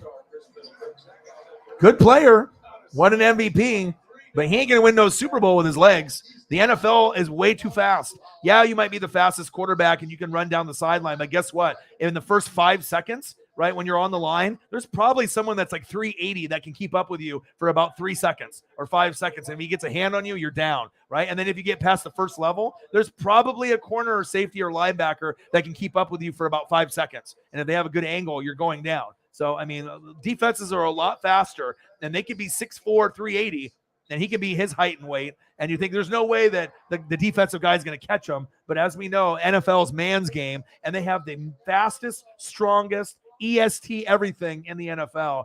And you're only going to win a Super Bowl in Baltimore when you decide to understand that you need to read the progressions and become a throwing quarterback first, running quarterback second, instead of a running quarterback first, throwing quarterback second. And if you never learn that, you're never winning a fucking Super Bowl. It's not happening. At least not in Baltimore. See, these are the takes that your boy, I can give a take, but you got to be able to bring up information on why. Some people just have the name and they don't have any information to back up their claim. You know what I mean? Up 60-42. You feel me? The Bulls did in the half on a 20. Bird Gang says Lamar overrated. Over the last 7 minutes, but it has been all Milwaukee. Yeah, Josh Allen too. Standing by in our Atlanta studios. We're at the half in Game 1 of our playoff doubleheader on TNT. Yeah, Burrow annihilated fucking the Ravens. Annihilated them. Yeah. But also, too, you know, you need to stay in the pocket. He's the best dual player at quarterback, better than Kaepernick, right? You know what I mean? He's probably going to be better known than Vic, right? Even though Vic had his moments, right? But most of his moments were like Virginia Tech, where he was just like insane in the brain, right? And some Atlanta for a little bit, right? Like when we played him with him in Madden. And then you got, you know, like the RG3 for like 1 year and Mariota. But when you're a guy like that, you know, you need to either be on the right. Like maybe if Lamar was on the Niners, then maybe they can get the most out of him because they would teach him. You know what I mean? Because then you'd have weapons where you could do draws and bubble screens and you could use the legs and RPOs at the right time. But if you're on a team that doesn't really play that type of football, you're not getting the most out of them. But imagine Lamar on the Niners. You could win a Super Bowl there, but what are the chances of Lamar going there? And that style of football with the Niners is different than the Ravens. Do you see what I mean? They're more about pounding the rock and then playing good defense, but they didn't really have their running game, and they go to Mark Andrews way too much. That's just my criticism of him. So Herbert just needs better coach, but if you end up getting Jordan Davis in the draft, and then you have Khalil Mack that doesn't get hurt, and you have obviously J.C. Jackson, and you know, it's just coaching. I think it's really has come down to coaching there. You got Mike Williams there. You got Eckler. You know, you got Keenan Allen. It's just Herbert needs better coaching, and you know, and maybe a little bit more on the O-line, and you know, hopefully that defense doesn't get injured like they always do. Yeah, I think he really wants to win rings, and he does want to make money. You know what I mean? But I don't think he realizes that he's holding the team back. He's the owner. He wants to have his hands on everything. But if you know anything about football, the coaches and the OC and the DC are so important. And if you don't have good guys there, you can have talent, but talent won't win you games when you play a team that's actually together. And that's why the Niners, even though they creeped in, they got hot at the right time because they're better coached. Kyle Shanahan is one of the best in the NFL, and it showed. You know what I mean? So, and this was the year for the Cowboys to win a playoff game. Diggs, 11 picks, Micah Parsons, Dan Quinn turned a team that had the worst defense to one of the best, you know, overnight. So Burrow is definitely overrated. Look at his playoff stats, LOL. He got a Julio-like receiver that he played with in college, so chemistry was already there. I don't think Burrow is overrated at all. I think Burrow has gone through a lot of adversity, went to Ohio State, and, you know, got passed up, had to go to LSU. He was on the best college football team pretty much of all time. If you look at the scoring and everything they had, Chase had like 4 TDs. Yeah, they had chemistry, but you had no O-line. Zero. So look how good Joe Mixon did, and Jamar Chase, T. Higgins, and, you know, all the players that they had. They were doing it with not really anything up front, right? So for them to be able to overachieve and make a Super Bowl, that's unheard of. That would have been probably one out of 10 teams in the AFC. Cincinnati probably would have been last, or one of the last teams that you would think that would have got there. But their defensive pickups in free agency had chemistry. They played hard for each other. And then obviously Burrow got hot, but you had a good, obviously, run game, and Chase was going, you know, balling out. But I don't think Burrow is overrated at all. I think Burrow is a Hall of Famer when it's all said and done. I think Josh Allen will be, and I think Herbert will be. I think those will be the 3 guys that take over the league besides Mahomes after Rodgers and Russell Wilson are gone, and Brady and Stafford and all the old goats. So he is damn good quarterback, but Lamar had no O-line either. All right, but whose O-line was worse? Bengals. You know what I'm saying? I mean, look, they went like up and down, like when they ended up playing with the Titans. You know what I mean? Like when you play certain, it's like one thing if you play like the Raiders, you know, and you win that one, but that Titans one where you were getting sack lunched left and right, the defense got the 3 picks, and, you know, you were able to get past Tannehill, but they only lost by 3 to Cooper Kupp and Stafford and Donald with 0 O-line, with one of the best D-lines, if not the best D-line in football. You see what I'm saying? So, I mean, you can have your opinion on that, and I know a lot of people like Lamar, but Lamar to me cares more about Lamar. You know what I mean? It's more about, you know, fashion, and, you know, I'm not sure how much of a leader Lamar is, but I think under the right coaching, his leadership can go up another notch, and then he can get better at throwing the football. And once he does that, that's what's going to make him elite. But until he learns that or gets traded to another team, he's still going to be that guy that's limited, that if you get, a little bit of pressure on him, I can't count on him even to get 5 yards on third down. Like, you know what I mean? He throws a lot of footballs away. So I think there's sometimes he can be a pure passer and look amazing, but then there's other games where he just looks fucking dog shit, where maybe the backup would be better. And we've seen backups come in and do some shit. You know what I mean?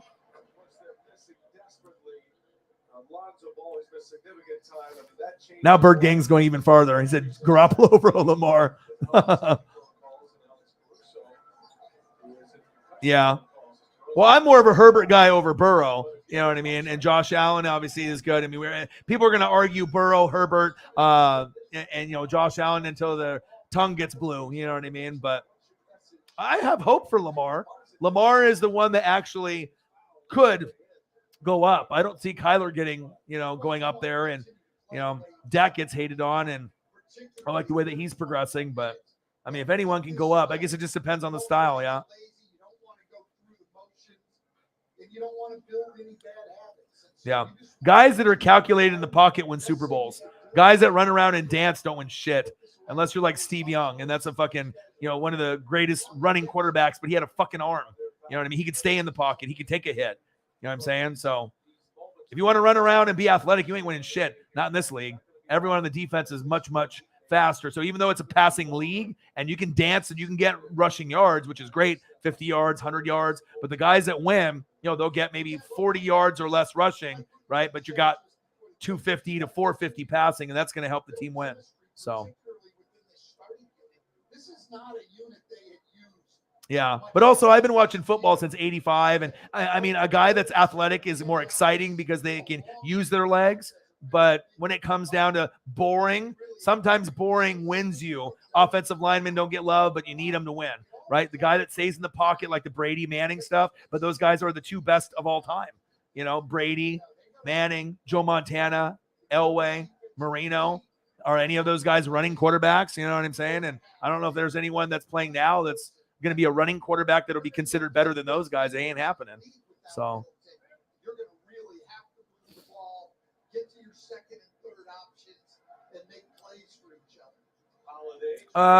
Jimmy G, obviously they want to get rid of him. I think Trey Lance can be a project, and he can be pretty good, because if you got Kyle Shanahan, you and John Lynch, you can pretty much put anyone anywhere, and you're going to be pretty successful, because it's the Niner way. You know what I mean? You can plug in running backs, just like when Mike Shanahan did on the Broncos, the son. He talks to his dad all the time. So you can see a little bit of Denver Broncos in the 90s in the Niner team. Physical, you run the football, you play good defense, you play together, and then they don't even have to have a good quarterback, and somehow they make Super Bowls. Sometimes they don't win them, but they get there, or they're getting to NFC championship games or playoffs when people don't think they can. So even with crappy quarterbacks that give up a lot of picks or fumbles like Jimmy G, you're still getting there. Same thing with Goff. It shows you how good Sean McVay was. He got Goff to a Super Bowl, didn't win one. But when you get a good quarterback like Stafford, those are the two best young coaches in the NFL. All right, Kyle Shanahan and obviously Sean McVay, to me. Those are by far, and I said this even before McVay won the Super Bowl, that both guys were, based off the play calling and obviously being a player's coach and intelligence and knowing how to read defenses and, weaknesses and how to exploit them. There's nobody better than those two guys that are young. Yeah, there's like Andy Reid and Belichick and all these other older guys. Those guys are legends, right? But for young, those are the two best that are in the league right now, in my opinion. So. Yeah, they need O-line. Marshall Yanda, once he retired, they never were the same. He was a Pro Bowl lineman. And, J.K. Dobbins had potential, but he got hurt. But if you don't have offensive linemen, you traded another one to the Chiefs, and you're like Orlando Brown. That was stupid. Why would you trade Orlando Brown there? You have Staley and all these other guys. I mean, you need O-line. But Marshall Yanda was the best O-lineman they had, besides Jonathan Ogden back in the day, right? You need O-line, bro. If you don't have a Hall of Fame and good O-line, you're fucked. You're fucked, bro.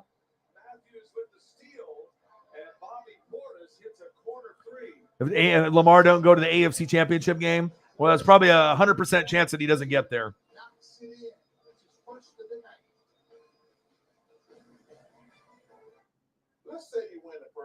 Yeah, but that's cool that you like him. I mean, some people love love Kyler. They'll defend him to the end. Some people love Lamar, and some people love Dak. Some people hate. It's just that Lamar got the MVP, but you got to think with Lamar being successful, Marshall Yanda, like Pro Bowler, Hall of Fame offensive lineman. You got to have running game. You got to have defense. Sometimes you got to have guys like T Sizzle or like a Haloti Nata. Like these guys don't fucking grow on trees. You know what I mean? The Ray Lewis's, the Ed Reeds, the Natas, the Sizzles, or guys like Marshall Yanda. You know what I mean? Marshall Yanda, they're like, oh man, why haven't we been this good? Yeah, the last time you were good is when you had fucking Marshall Yanda. Offensive linemen and good ones are so important. So hopefully they can get their next Marshall Yanda. You feel me? So, I mean, like I said, everyone's got an opinion, but like I said, I think Lamar Jackson might be the most talented dual running back we've ever seen, but if you don't get better in the pocket, you ain't going to get to go to the AFC Championship game. The AFC's stacked, right? The defense still needs a lot of work. The O-line needs work. You got Mark Andrews, Hollywood Brown once in a while. Who else, right? J.K. Dobbins, Gus Edwards. But who else? You need more. You got to see who you're going against. Colts have gotten better. You got the Titans. You got Broncos with Russ. You got Devontae Adams with Carr. Chiefs are going to get hopefully a replacement for, Tyreek and maybe Honey Badger. We'll see what happens with that. You got Herbert. We'll see how everything plays out. Bills, if they get Breece Hall. I mean, there's so many teams that are out there. It's just like I'm not really seeing the Ravens in my top 1, 2, 3, 4. I mean, they could be a team in the same kind of mode as maybe like the Colts or the Titans, like sleeper, but I need to see more.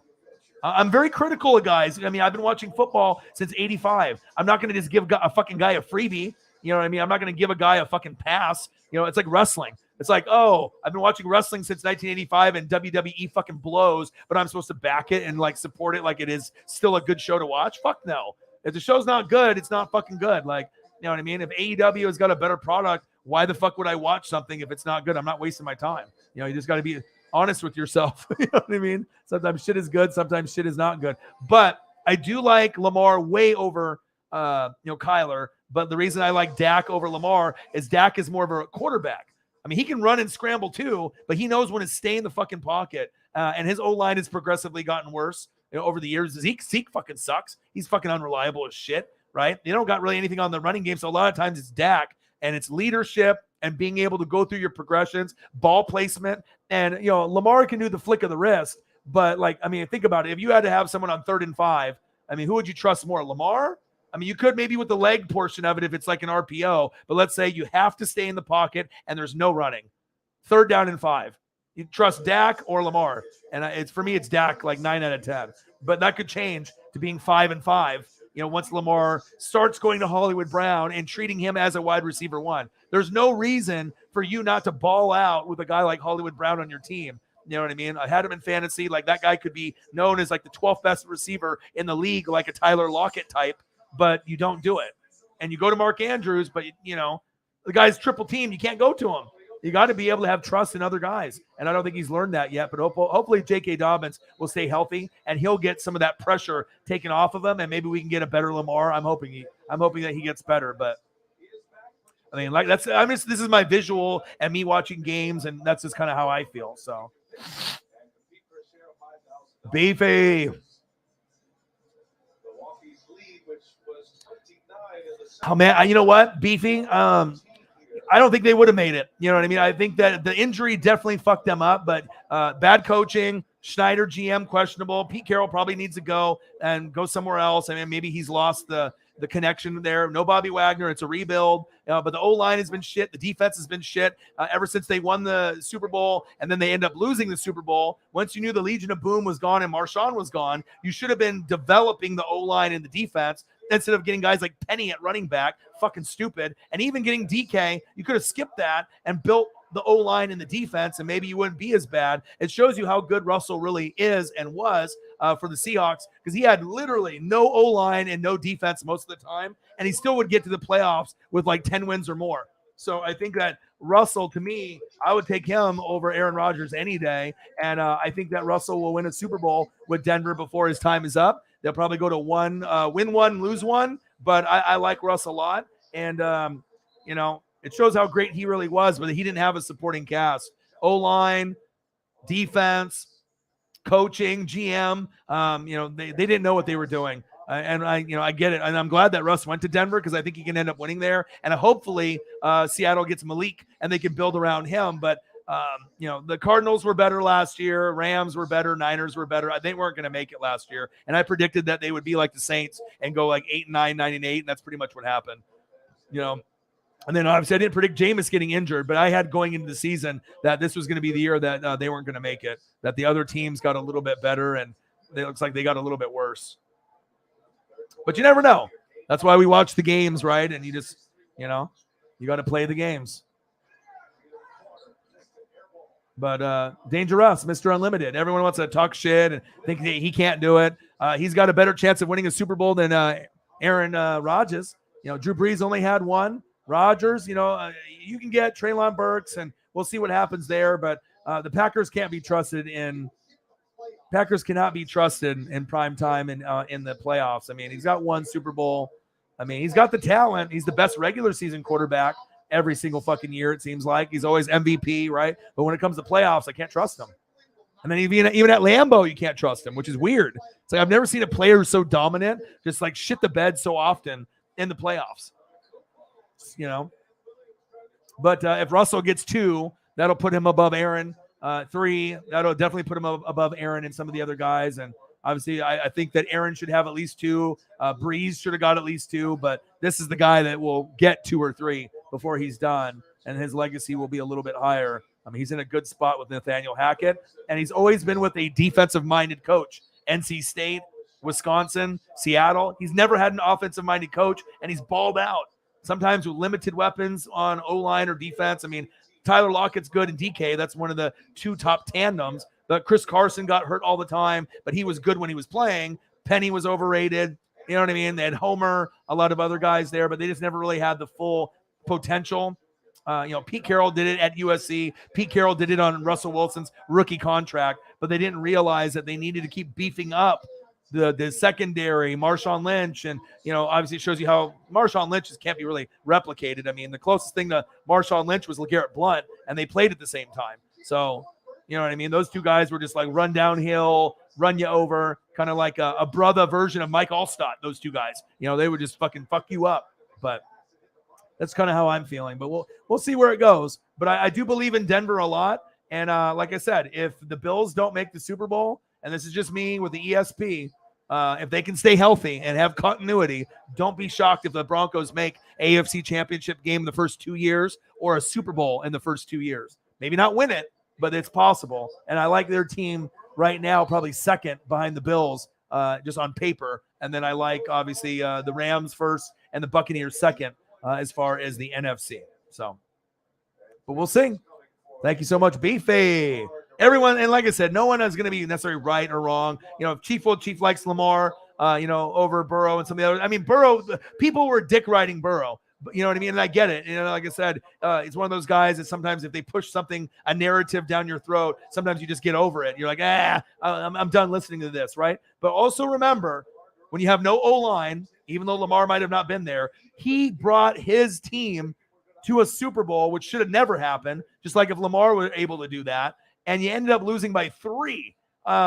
Pretty impressive. Maybe they'll be back, maybe they won't, but they've been beefing up the O-line, and it seems like the Bengals will have at least another shot in the next 4 years at another AFC Championship game, regardless on how competitive it is. Because right now, to me, it's Bills, Broncos, Chiefs, and Bengals. But I think that Raiders, Chargers, Colts, Titans, Ravens could be like sleepers. But those are the 4 that I think that I would trust the most now. The Bills, the Broncos, the Chiefs, and the Bengals, and we'll see about the other teams. So maybe the Chargers of this year could be maybe the Bengals. I don't know. We'll see. Bird Gang says Hurts over Lamar. Yeah, no way in hell. Hurts is maybe a Dak 2.0. Yeah. Yeah. That's what we want to see, though. It's like if you got the weapon there. I think the thing that irritates us about Lamar is that you got a wide receiver 1 in Hollywood Brown, but you don't use him. So he always gets kind of treated as like a wide receiver 2 or 3 when he could be a 1. Like Lamar could literally get Hollywood Brown 1,000 to 1,500 yards, 10 touchdowns plus, and he would be known as like the dude, Hollywood Brown, like swag, like, you know, like you got Mark Andrews, but it would be like the big three, but it's like the big two. It's like Mark Andrews and Lamar, Mark Andrews. But what about this guy? And then everyone thinks Hollywood Brown is like okay, when we should be saying Hollywood Brown is a good, underrated receiver like Cooper Kupp and Robert Woods were when they had Goff or Tyler Lockett or DJ Moore. You see what I'm saying? That's why we're critical of a guy like that. That's facts.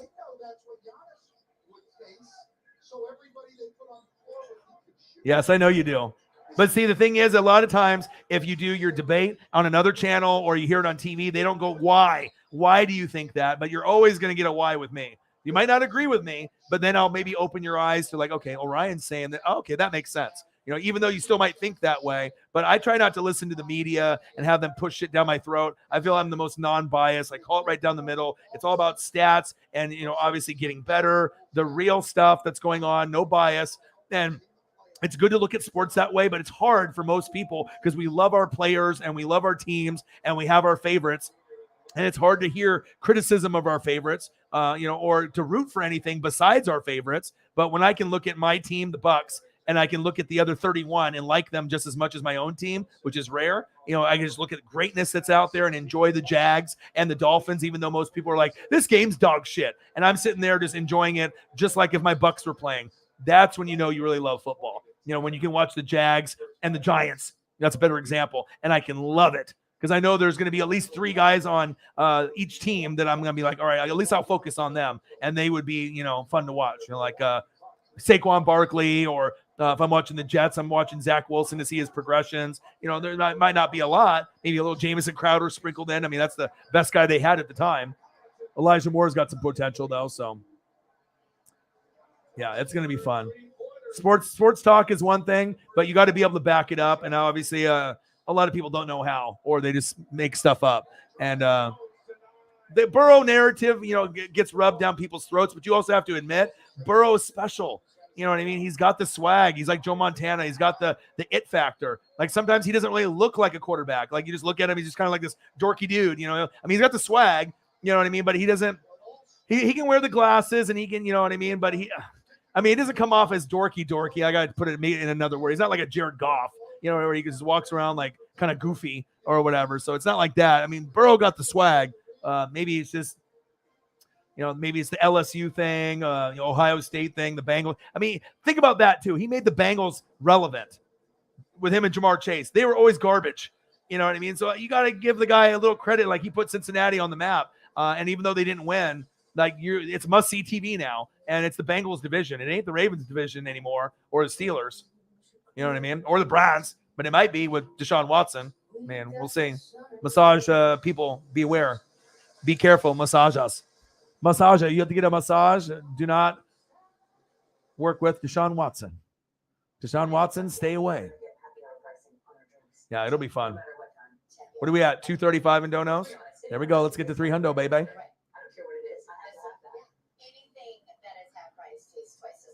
Has Davis Mills earned QB1 for the Texans? Yes. If you actually go back and look at his stats, he actually had a pretty good season like Mac Jones did. Even though Mac Jones. So even though it's a, you know, jobber, Davis Mills, whatever, if you actually looked at the games he played, he didn't play a full season. His touchdown to interception ratio was pretty good. They have nobody on the roster. Well, my best player, Brandon Cooks. Like you got nothing. Right. And he actually did pretty good. So you're going to want to make sure that you get like an Evan Neal, a Thibodeau, you know, or someone that you can at least be proud of there. Stingley, Evan Neal, Hutchinson. I wouldn't go Walker. So, I mean, if you're the Texans, nothing but, well, you know, if you're the Jags and the Texans, don't get Walker. Let him go. You know what I mean? Go for what you know. Aiden, you know, Thibodeau, Evan Neal, you know what I mean? Or Sauce Gardner, for God's sakes. You know, someone that you know that's going to be, you know, getting production for you. Stingley, but I don't know. But something tells me Trayvon Walker will probably end up on the Jags or the Texans, and that's just sad. I mean, it's organizations that don't know what the fuck they're doing. You know what I mean? But yeah, Davis Mills is QB1 for now. But as we go into next year's draft, they might want to upgrade. But as far as now, he has earned QB1 for at least a year, and then they'll see, you know, what else they have. Like if they brought in Gardner Minshew, and they competed, maybe Gardner Minshew takes over because he's better, right? But Davis Mills, for a no-name guy, actually played pretty good. Him and Mac Jones were probably the most impressive out of the guys. Trevor Lawrence, shitty team with Urban. Zach Wilson struggled like a motherfucker, shitty team. Justin Fields, better team with the Bears, but still fucked up a lot, but had some moments of shine. Mac Jones, he won one game with 3 pass attempts, right? He was a system guy, but no more Josh McDaniels. So his numbers might go down. Okay. Belichick's a defensive guy. And then Trey Lance, we don't know yet. So we will see. But Davis Mills, see, and this Xavier's testing my football knowledge. He's like, okay, is this guy really know football or is he pretending? And your boy knows. All right. You don't get over, 15,000, getting closer to 20K if you don't know football. You know what I mean? No one's going to follow you like that unless it's just like screaming and yelling and, or you look a certain way. And I don't got boobs, so they're not following me for that reason. Orion, if they had a WWE versus AEW 5-on-5 Survivor Series, I'd be on WWE side, you'd be on AEW. Roman, Bobby, Drew, Brock, Edge. Well, you're getting all the big guys. You know what I mean? You got all the big Roman, all the steroids. Roman, steroids, Bobby, steroids, Drew, steroids, Brock, steroids. And then interesting choice with Edge. If I was doing that and you were going big guys and you wanted to go with the last guy should be Seth Rollins or Kevin Owens or AJ Styles, Randy Orton. That would be one. That would be a better choice than Edge. Maybe not Finn Balor. Yeah. But I don't know. I mean, AEW, you got to think, WWE has been in existence. AEW has only been around for 3 years. Okay. So, of course, the women's division isn't going to be as good. But I'll tell you what, if you're talking about the best wrestler that's wrestling right now, even though he's not, he's taking a little time off, maybe recouping from injury, this is the best one in wrestling. This guy right here, Kenny Omega. That's facts. NJPW, ROH, AEW, WWE, it's Kenny. I'm just more entertained by the guys and the fan base and the matches. You know what I mean? So if I'm doing that, it's like I want to go for guys that, that are entertaining to me. So it's like, you can go here, right? You can go Kenny Omega, you can go Young Bucks, you can go Adam Cole, Bebe. They're smaller guys, but you can go Bryan Danielson, you can go John Moxley. But those guys to me are more entertaining than Roman, Bobby, Drew, Brock, and Edge. Those guys really aren't entertaining to me, except for maybe McIntyre and maybe Edge, depending on the opponent. And then Brock is like a 5-minute squash job. Bobby's roided up. Roman, with Heyman. I mean, Drew McIntyre might be the one that's the most entertaining to me out of that group. But Kenny Omega's entertaining. The Young Bucks are. John Moxley, Bryan Danielson, more entertaining. I guess it just depends on what you like wrestling-wise. But, some people love WWE. And I'm more of a WCW, ECW guy. I love The Rock, Stone Cold, Mankind, Triple H, obviously with the DX. I mean, there's a lot of Road Warriors, Legion of Doom. I mean, I can go on and on and on, name drop wrestlers and basketball, baseball, and football all day. But, it's not the same, man. It ain't the same. Yeah, but this is Devontae Adams, bro. You know what I'm saying? Like, I mean, if you guys end up getting, like a Treylon Burks, if you get that, then I think it's going to make people forget a little bit as long as the connection's there. But, I mean, with Devontae Adams, you couldn't do it. Now you don't have MVS or Devontae. Your best chance at the Super Bowl was last year, and I don't think you're going to be better than the Bucs or the Rams. Even the Niners might be able to beat you. I don't know about the Saints and the Vikings. They're wild card teams, but anything's possible when you have Aaron Rodgers. But I think that people trust Stafford, Brady, and whoever the quarterback is on the Niners because of Kyle Shanahan over what you got there with LaFleur, Kuntz, and Rodgers, unfortunately. You know what I'm saying? That's not just a dig. It's just that it's proven. Rodgers has got one of the worst records of all time at home. It's like 500. You know what I mean? If you're supposed to be one of the greatest ever, the most natural throwing stud QB ever and MVPs, how the fuck are you not throwing touchdowns? And it's like you can't stop the run against the Niners. You can't stop the run against the Bucs. Special teams and Crosby was bad. Block punt. I get it. But this year, it was on you. You could have thrown for a couple touchdowns. Niner defense is elite. But if you're MVP, right, you expect more. And that was more. Special teams sucked. I'll give them that. But we're talking about the MVP. You should have been able to throw a couple touchdown passes. And you had one early on and then nothing after that. That's just unacceptable. You know what I mean? If you're talking about legend status, that's not a way to your legacy. You know what I mean? You want a legacy, okay? This legacy is good.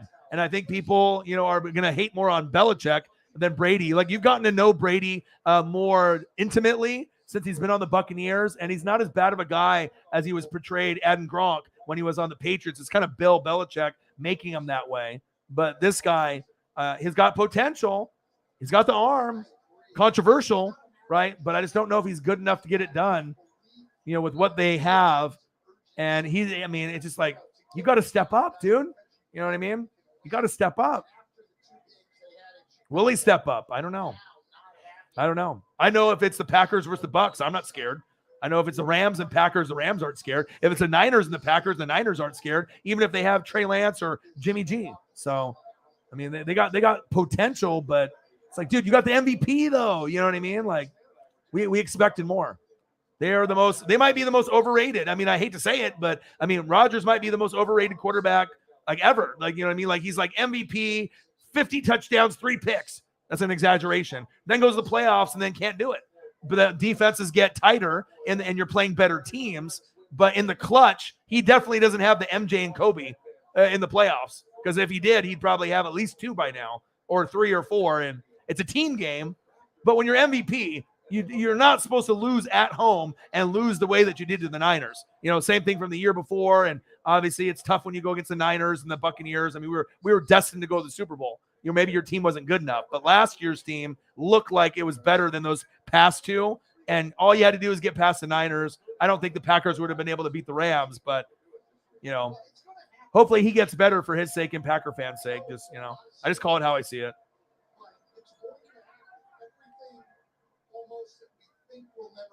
Bengals beat the Chiefs. Yeah. Yep. Broncos are going to be last. Who knows? Anything is possible. Chiefs could be 3rd. Chargers could be 1. I mean, with their defense and all I don't really like their coach, but if they end up getting this piece, on defense, this could be the difference between the Chargers making it to first place or 3rd place or 4th place, or maybe AFC championship game. Jordan Davis going to the Chargers could be the missing piece, the cherry on top. I really believe that, but we'll see. I like the Broncos more than you, though, but I mean, we'll see. I like Russell Wilson a lot on that team.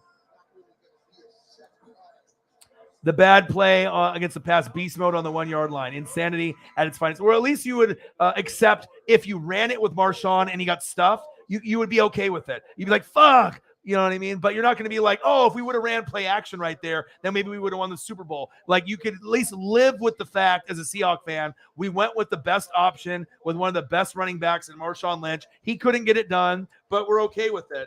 But since they went the other way, it was like paralysis by analysis. You tried, being like that clever guy, and doing something that you would have been known as like that famous person, but you should have just went with, the guy. You should have went with the best running back in the league with when Blunt is balling and he was balling, you go to fucking beast mode, dude. You don't be an idiot and do you got cute in the end of the Super Bowl. That was stupid. You know what I mean? Don't get cute. Yeah, Marshawn is one of the most underrated running backs in the NFL ever. I love Marshawn Lynch. With no Marshawn Lynch, that's like Tyreek, no Super Bowl. You know what I mean? You have to have Marshawn Lynch. He was so instrumental for that team. So was Legion of Boom and Russ, but Marshawn Lynch was so instrumental. So stupid. That's why it shows you Schneider and Pete Carroll, they didn't know what the fuck they're doing. Not even in Pete Carroll in the fucking Super Bowl. Should have had 2. But it's funny. I did predict to my buddy Marcos that they would pick Russell Wilson, and I did predict that they would win one and lose one. So I don't know. Your boy does have ESP. So I keep telling people that. People don't want to believe me, but I just have to keep proving myself over and over and over again. That's the guy. Ooh, baby. That's it right there, baby. So fresh and so clean. Beast mode. Like, so entertaining. Never will be known as good as like Barry Sanders or Emmitt Smith like that. But for a guy that was, a great running back, but doesn't get really the compliments. I mean, he's got amazing personality, kind of hood, you know what I mean? But his aggressive style, the way that he played, you can't doubt the effort at all. Stud. Absolute fucking stud. Kind of reminds me of Mike Allstott as a brother. Just fucking ground and pound like LeGarrette Blount. LeGarrette Blount's another one that's super underrated too. He got lucky with the Super Bowls. And with the Patriots and the Eagles, like every team he was going to, he was getting a fucking Super Bowl. My Oregon Ducks, punching that kid. Yeah, don't call LeGarrette Blount the N-word, or otherwise you get knocked the fuck out. Yeah, those are two of my favorite running backs that were playing at the time. I just love that aggressive style. If you play like aggressive and you can break tackles like Mike Allstott did, I'm going to love you. That's the type of running back that I love the most. And these guys, obviously he went to Oregon and then, went to these other teams. But Blount was a X factor. And there's a reason why teams wanted him, because they knew that he could do the same things as Marshawn Lynch. Almost an identical kind of player. Even though probably Marshawn is known as more of the gifted player, LeGarrette was very athletic and break just as many tackles. I mean, they were beast mode, both of them. I love being able to bring up stuff like this, man. Woo! Shit. Let's go. It's football season, baby. We're getting there. You're watching the 2022 NBA 240 in donos, baby. Let's get to 3. I haven't checked yet. I probably should, right? What are we looking at? 12:10. We're 4 hours and 30 minutes in, because that's what grinders do. Nothing on the Cash App, but we'll probably get some. We'll probably get some before the night is over, or on the. I'm always grinding and hustling, man. See, that's what happens when you just start talking football. I haven't even been able to pay attention to this fucking Bucks game. JT in the building. What do you do? Yeah. People come here and stay here, and it'll be 12, 1, 2 o'clock, and I've been grinding for 4 hours and 30 minutes, and sometimes I'm doing 4 to 7 hour streams. So. Sarah, if you're getting tired and you want to dip and take some sleepies, you can. Just let me know where we leave off at on your last message, and then we'll get someone else to step up and take over, like Jameson Meza. Bang, bang, bang. $2.99, baby. 243 in donos.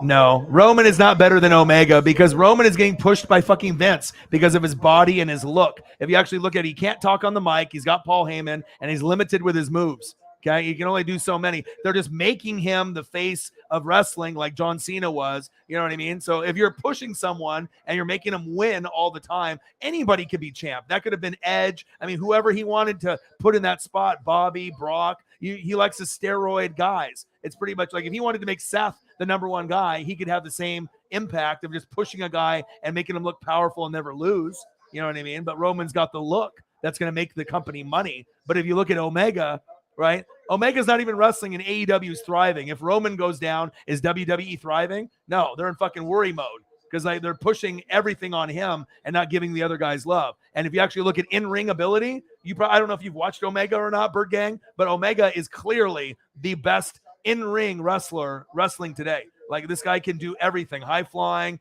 technical. It's not even close. That's just my opinion. I mean, I've been watching wrestling since '85. I break down wrestling a little bit different than most people, but I know the business and how it works. And obviously, Vince is the guy that can push anyone. It's like Hogan. Hogan wasn't the fucking most athletic or at all. I mean, he was garbage in the ring, but he was great on the mic. And then when he went NWO, that was amazing for WCW, propelled them to new heights. But Hogan was the guy they wanted to push for the Hulkamaniacs, Eat Your Vitamins brother. You know what I mean? He had the look, and, he was great on the mic. But in ring, garbage, not very good. But he's still like one of my favorite wrestlers. You see what I'm saying? Anyone can look like a god when you're getting pushed by Vince McMahon. But that doesn't mean you're actually the best wrestler. I would take fucking Bret Hart over Roman any day. Bret Hart would whoop that ass. Just saying, man. It's all about, I like wrestling. I don't like a fake show. You know what I mean? I want to see actually hardcore wrestling, moves. I want to be entertained. I got standards, man. If I'm going to be, putting in a couple hours, I don't want to watch some garbage show. But I will give Raw some love. They had that 4-on-4 at the end. I was very excited about that at the end there. The $50 poo-poo. The Transformer. Dono. Popo. Super chat stick. Barefoot Mike. Valid. All right. Thank you, Holly Hundo. Thank you for your support. Hope things get a little bit better. RVD. Yeah. RVD is my number one, probably, too. I like Stone Cold. I like Rock. You like Roman, Jeff Hardy. I can respect the Jeff Hardy. Morrison. Okay. And Edge. I mean, everyone's got their favorites. But RVD, if you're talking about entertainment value, I've never seen anyone more entertaining than RVD. So I'll be right there with you with RVD. But I would go Rock and Stone Cold over Roman at 2. You know what I mean? But everyone's got their favorites, what they like. So, yeah, and I love Kenny Omega now. But, yeah, I see your list. Yeah, and I watch a lot of ECW, a lot of WCW. Everyone's going to have their favorites. And I'm a big Roman guy in the Shield. I like Seth Roman and Moxley in the Shield. But I just don't know if I really like this Roman push that we're getting now. It would be cool to see other people have a chance. But they are trying to make him the face of the company like Cena. So I see why they're doing what they're doing. You know what I mean? Roman's going to be going into acting down the road. And, he'll be just going and doing the same thing like The Rock. So. I'm just speaking the truth, Stu. Got to go to bed, rethink my optimism. Go Pack, go. Hopefully they get better. We'll have to wait and see, though. You know what I mean? They got shit to prove. But if you end up getting like a Treylon Burks and they have a good connection, that could be maybe the difference with the Packers beating the Bucks or Rams. And maybe the Packers do go to the Super Bowl this year. We'll see. Scary Terry could be argued a top 10 wide receiver already. He's stud. He's an absolute stud. Scary Terry's probably top 12. He is a true number 1. I would take him on the Buccaneers in a heartbeat. And if Carson can have a connection with him, he's underrated. Antonio Gibson's underrated. They got Logan Parrish. I mean, they got a lot of guys there. Chase Young. But I like Scary Terry. I think Scary Terry is one of the most underrated wide receivers. He's very, very good. He's just like A.J. Brown, and a lot of those guys that are kind of grouped together in all the trade talks. That's facts. All right, man. Your claims team is here for you. Yes. There's nobody like Mike Allstott and work done. I mean, the closest thing to Mike Allstott that we're seeing were these guys, right? So nobody is close to Mike Allstott. He's one of a kind. And then obviously you had the thunder and lightning concept with work done. So no, I don't think there's anybody right now that I can think of. Besides, I mean, you have Nick Chubb and Kareem Hunt, but they're not like Mike Allstott, but they're a good 1-2 punch. You know what I mean? But I like the way your brain thinks, though, brother. Okay, 243 in donos. Let's try to get to 3, and then if we can get to 3, we might, we can maybe call it a night or whatever. I always like to do even numbers and try to see what we got. So we're sitting at 4 hours and 36 minutes. So let's try to go to 5 hours, and then we'll see where we're at, and we'll see what we're at in donos, who's in the room, and if we have more stuff to talk about. And then if we have good conversation, then maybe I'll go 5 hours and 30 minutes. Maybe I'll go 6 hours. So we'll see who's in the room and what we got to do. We want to make sure we have people go to sleep and, go to school. I'm always going to be up late. I'm usually not even going to bed till 3 or 4. I'm a night owl. So I'm always watching film or reading or watching King of the Hill or watching shows or replays and stuff. So, yeah. Jameson, you going to take over, buddy? All right, perfect. 243 in donos. Let's get to 300. Let's do it, baby. And then, like I said, anything that you guys want to talk about, you drop a hot take. You want to, talk about whatever.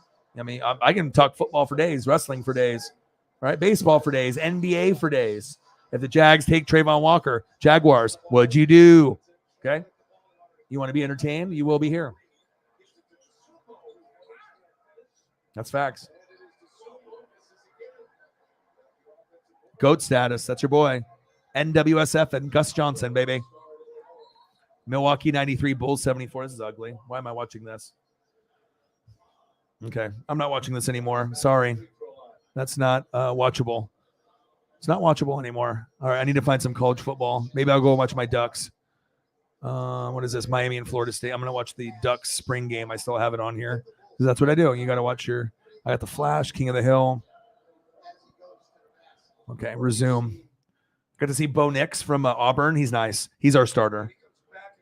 D'Anthony Thomas and Haloti Ngata are the coaches on one side, and Eric Armstead and LaMichael James are a coach on the other. We got some ballers on this Oregon Duck team. They look pretty good. All right, 14-7, yellow on green. And it's time to change the background to a duck background because your boy's watching ducks. That's what happens. Boom, just like that. Snap of fingers. All right, we're tropical.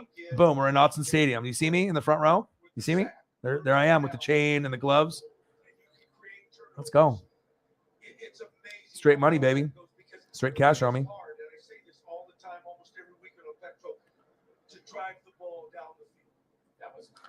Fuck yeah, bro. Dodgers and Mariners lost. That shit was frustrating as hell. I was watching that shit. I was like, fuck this, dude. The Mariners our pitching rotations are good, and then Dodgers just couldn't get into a rhythm. Diamondbacks hit a home run late. I was like, fuck. And I saw the Cardinals. They rushed the Mets. They're trying to fight Nolan Arenado and Pete. They're trying to go after each other. All right, the Bucks close out the Bulls. Cards pick up Murray's option. Arenado tossed. Draft tomorrow, so I'll be going early. I'll be on time. I'll be putting up photos. I mean, we're gonna be having a good time. I'll have everything updated in the ticker. It'll be fun.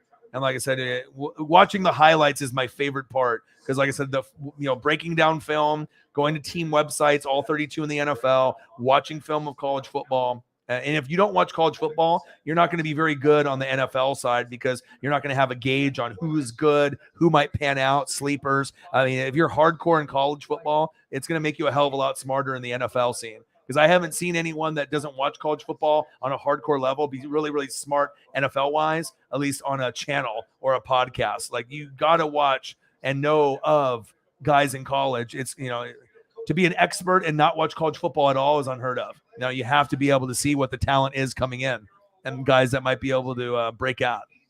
That's facts. Absolutely. Come on, bro. I watch everything sports and wrestling and, basketball, baseball, football, NASCAR, all that. Yeah, I did see that. I love Johnny Manziel in college, but too bad he couldn't get it done, Money Manziel, baby. Him and Mike Evans. It's awesome. Times of transition, whether from a sad event or a joyful one, can leave us feeling adrift. Social So I find a Fire Johnny photo. I will. Being isolated and lonely can be harmful to your health. It can lead to high blood pressure. Oh, baby. A greater risk of heart disease. I'm a big Johnny supporter, but I mean, just if you do too much drugs and drinking and you're hanging out with Drake in college, you're probably destined for failure. You know what I mean? It's probably not going to be a good look. If you don't have the discipline, you got the wrong circle. You're thinking about fucking girls and fucking taking drugs, and you're just you're not even thinking about football or thinking about what drugs you're going to do, or what girl you're going to hook up with, or fuck, man, so much potential that you could have had with Johnny Football. But, it's not for everyone. Everyone's destiny is a little bit different. But the Heisman can never be taken away from him. These are complicated times. And he got to play with one of the best wide receivers of all time, Mike Evans. And they ended up going to Alabama and winning there. I mean, there wasn't more of an exciting tandem duo back then besides Johnny and Mike Evans. I mean, it was exciting. I watched every game just like I watched Michael Vick, at Virginia Tech.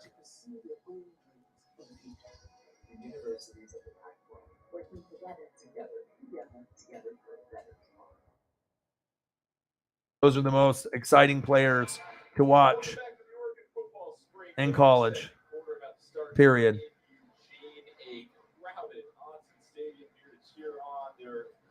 Ducks, but we get a chance to catch up with one of the fastest, most elusive former 99-99. Black Mamba joining us. Black Mamba is getting interviewed. Fuck out of here. It's my dude. Fucking D'Anthony, dude. Could have been the next Tyreek. My God, dude. Look at fucking Vic, dude. Vic on Virginia Tech, though. I mean, if you are any fan of college football, I mean, this shit was must-see TV, dude. A&M was beating up on SEC teams. Vic was just incredible.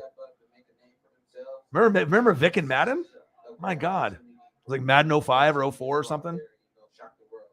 My God. Good shit, dude. It's cool to go and have memories like this. I can pull up a photo and I'm right there back on the couch, fucking hitting the glass bong with the ice catcher and playing NCAA football when it was still in existence with Madden with the friends. Big Jeff. Warriors, Celtics. That's who I want. Just for entertainment purposes.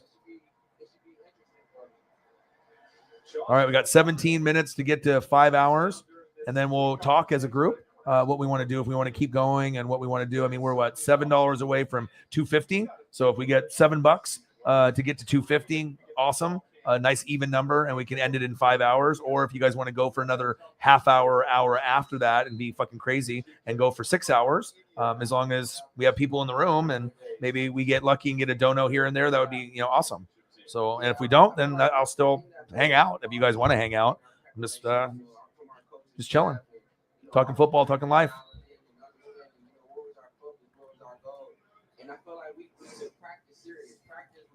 NWSF, baby. The best in the business. The most underrated sports channel on YouTube, period.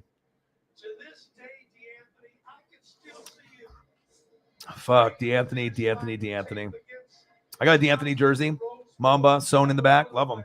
LaMichael, love him. Joey Harrington, love him. Did they pan out in the NFL? No. Still love them, though. Duck Legends.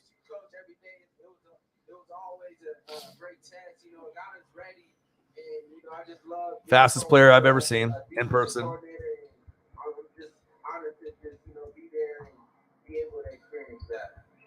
well, D'Anthony, thanks again for joining us, man. We'll let you get back to coaching the game, and as always, welcome back to your team, my friend.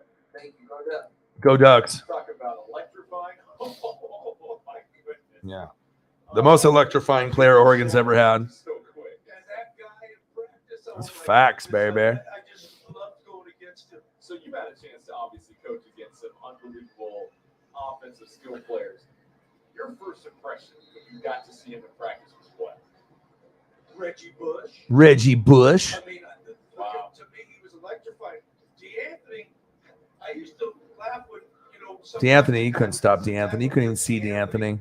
Somebody would say, hey, don't you guys practice tackling? I said, I could practice tackling for 100 years, and I still wouldn't be able to tackle D'Anthony in space. Seven McGee. Yeah. Seven McGee. We got a guy named Seven fucking McGee, dude. First half so far. Takes the kick back to about the 22-yard line, and this time it'll bring. God, D'Anthony, dude. Fuck. Love me some D'Anthony. I even got some D'Anthony clothing line merch. I got some socks that have D'Anthony's player image on them on the Chiefs when he got drafted. He made them right when he made his clothing line. They made like 5 prototype sock pairs. I think I have 2 of them, and then they stopped making them. Yeah, they're worth like $50 to $100. I'm not getting rid of those. If I do give one away, maybe to Holly Hundo or something, but yeah, they're very cool.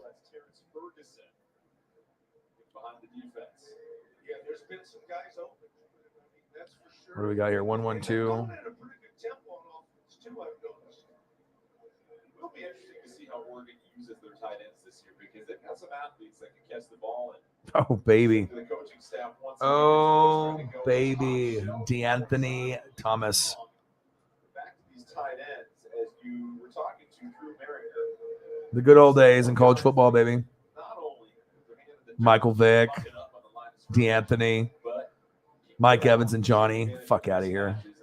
Crazy. I like this tight end. You got Webb, you got Ferguson, you got Herbert when he gets back healthy. I know I'm missing a couple, but there's a good group of tight ends here. Next, this time the handoff and dollars met in the backfield ASAP. Let's go Ducks. All right, 14-14, second quarter, 13 minutes to go. I recorded the encore last night, so got to watch a little bit of it. 243. Let's get to 300. Let's try to do that. Absolutely. 7 to 250 and 57 to 300.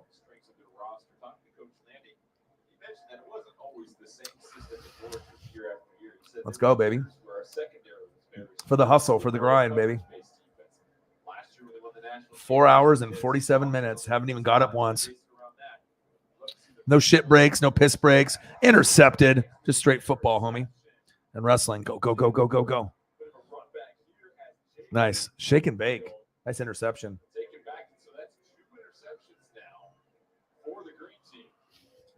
Let's go.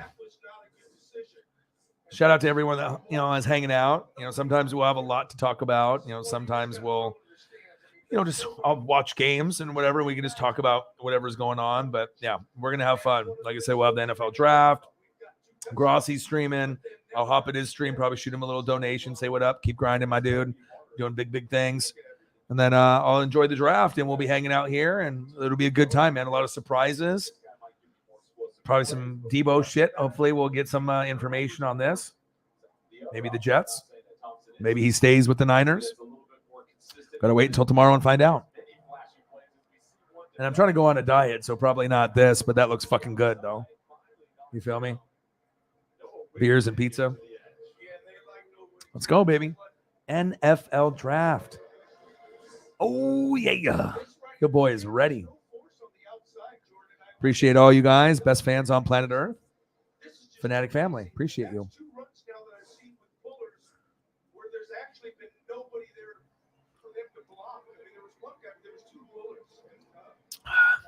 God, I miss duck football. I haven't been to a spring game in years because of the stupid ass COVID shit. And then the year that this spring game, I was gone. I was in Seattle, so.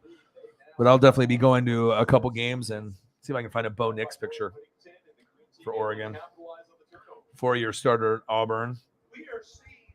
This will be our guy for a year. We'll see where it goes.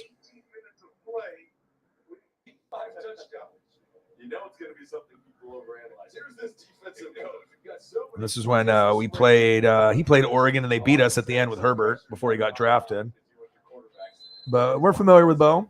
Crazy that he, beat us, tormented us, and now he's the quarterback at Oregon. You never know. It's like when you go against other teams. That's why I say you got to be kind of careful to talking shit, about teams and players in your division, because you never know when that player might end up being your next guy, next man up. It's our dude now. Him beating Oregon, and now you are our quarterback. I'm kind of excited, actually. It's like we're going to be going against Utah and USC, and they're going to be probably better than us, but I know we're going to hang. We'll hang, and we'll be pretty good. No Thibodeau, no McKinley. We're losing a lot of pieces, and we lost Travis Dye. That fucking hurt. So it's like we're losing, D lineman, safety, running back, lots of guys, but should be good. We should be pretty good. I'm excited for the opportunity to see how, what we can possibly do. 243. Let's get to 250. Oh, 3, as Jameson would say. Jameson, did you end up watching the A's game? Was it 1-0 with the Giants? I thought that was going to be like a long game, and this shit ended like really fast. So we got Bo Nix from Auburn, Noah Whittington from Western Kentucky, which is a sleeper running back, Chase Cota, wide receiver from UCLA. That's Ed Cota. No. Chad Cota for back in the day. He was on the Ducks. And then we ended up getting, who else was that right there? They just pulled away from it on the stat line. And then Christian Gonzalez, corner from Colorado, that's big. And then Sam Taimani, D lineman from UW. So, but the Bo Nix one and the Chase Cota one are the biggest. So excited about that. 21-14 green team. Let's go. Go Ducks. NWSF in the building. I can't wait for the draft tomorrow. Yeah, it's just crazy when you end up doing like early morning jobs. And then obviously I've worked really, really hard. I've done this for 10 years. This is my 6th year in. And to do late night streams, I'm the only one that does it. I do it with a kind of a flair with, the different photos and whatnot. And it's, something that other people are going to copy down the road, but they won't have my particular style. But it's just nice to be able to find my lane. There's a lot of people that do streams and do this and that, but I'll continue to do the late night streams. It's kind of nice to have somewhere to go for certain people. If you're up in your bed or in your laptop or a tablet and you're going to be awake late anyways, sometimes it's nice to know that someone is online. So if you want to talk football or just hang out, you have somewhere to go. And like I said, I'll be grinding it out, and there's not a lot of people that are willing to do 4 to 7 hour streams, maybe like an hour or two, but hey, your boy loves this shit. He loves you guys. I'm a grinder. I'm going to work fucking hard. I'm going to, do what I got to do to help you guys out. And you guys do what you guys can do to help me out. There we go. All right. There we go, baby. That's what I like to see. We got a nice dono here. $17 from Chief Will Chief for the grind. Appreciate you, dude.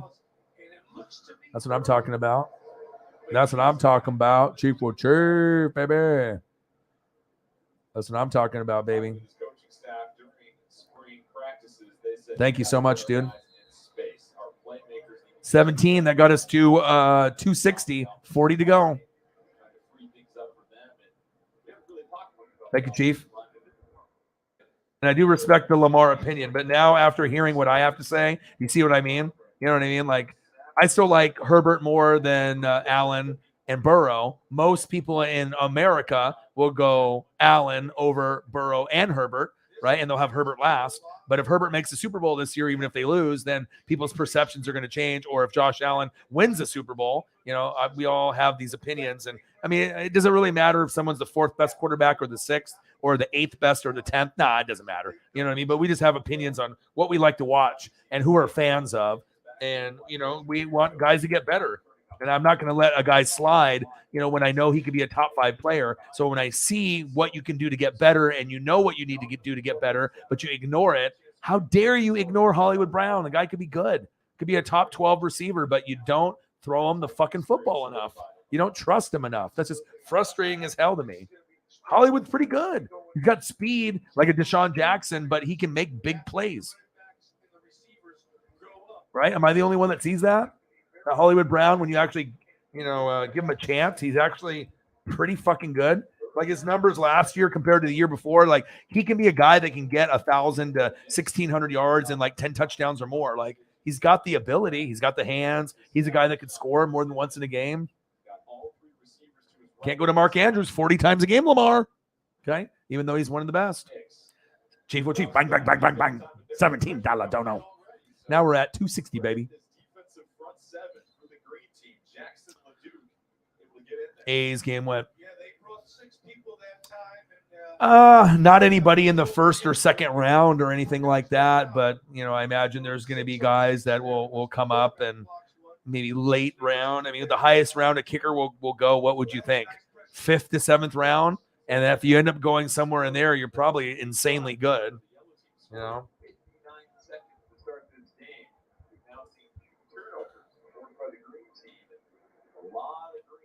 That yellow backfield.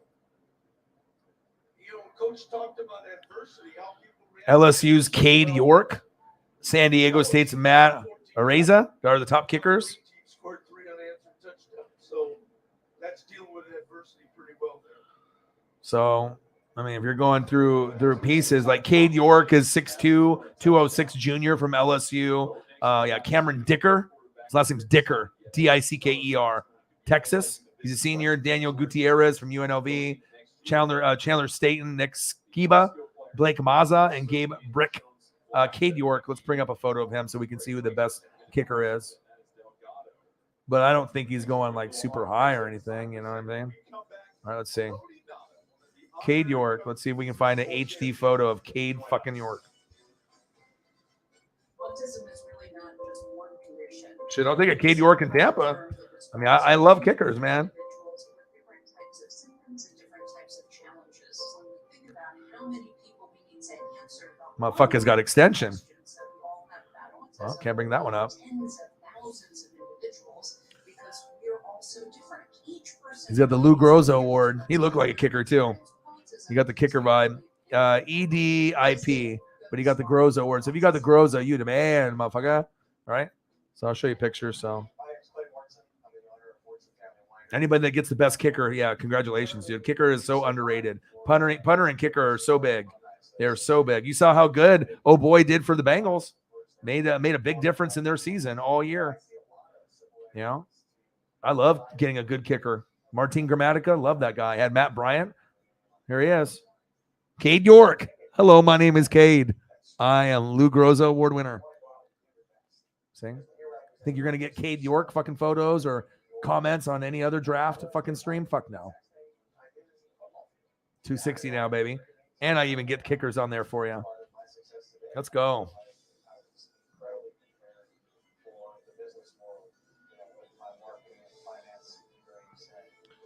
Chief will true. Appreciate you, man. 260, baby. Thank you for the dono. Appreciate you. That's why the show's always great. You know what I mean? It's fully interactive. You know, you ask a question and, you know, you're going to get something attached to it. You don't get that in any other channel. You know, you donate money. Maybe you'll get your name shouted out or, you know, get acknowledged, but you're not going to get interactiveness like this. That's facts, baby. Spring game as some fans are checking out a mechanical tank. Shout out to the goats, baby. Appreciate you. Human tank. Hello, Donata. Let's go. Let's go. Hello, Donata. I see you. Great to have you back here. I gotta ask you, now that you're retired, what do you make about this whole coaching gig you're getting a chance to do right now? Was injured, came in, could be the third option, you know what I mean? But the motherfucker doesn't get the goddamn ball, then I mean, it's all about Lamar, man. It's all about what he does. And we have to realize that Mark Andrews isn't life. I mean, yeah, he's top 3, but could be maybe top 2. I mean, the stats kind of say that Mark Andrews is right there with Travis Kelce, and you know, maybe better than Darren Waller and Kittle even. Like Andrews is considered very, very good, like as low as 4, but as high as 2. So, but most people will have him probably around 2 or 3 with Waller or Raiders. And then Kittle can be 2, but he's been getting hurt lately. So I think putting Mark Andrews and Waller ahead of him is not a big deal. I mean, it's like, you got to fucking be on the field, motherfucker. You get injured like a motherfucker. Kittle, you love wrestling, and I love that, but we need you on the field. What is probably your biggest takeaway from your college playing experience? You obviously had a very successful career in the NFL, spent many years with the Ravens, won a Super Bowl with them, but what was it about college that was just so unique to you? I'm so Lamar, I see you. You got this. But guess what? There's other guys besides this on the team, even though he's really good. He's like, I don't give a fuck, Orion. I'll be me. Give me another MVP. Give me the money. He said, Orion, fuck you. Give me the money. Give me the money. That's what Lamar wants. He said, fuck you, Orion. I want the money. Morning. Yeah, I'm still grinding. 5 hours. We just hit it. 5-hour stream. All right, so what do we want to do, ladies and gents?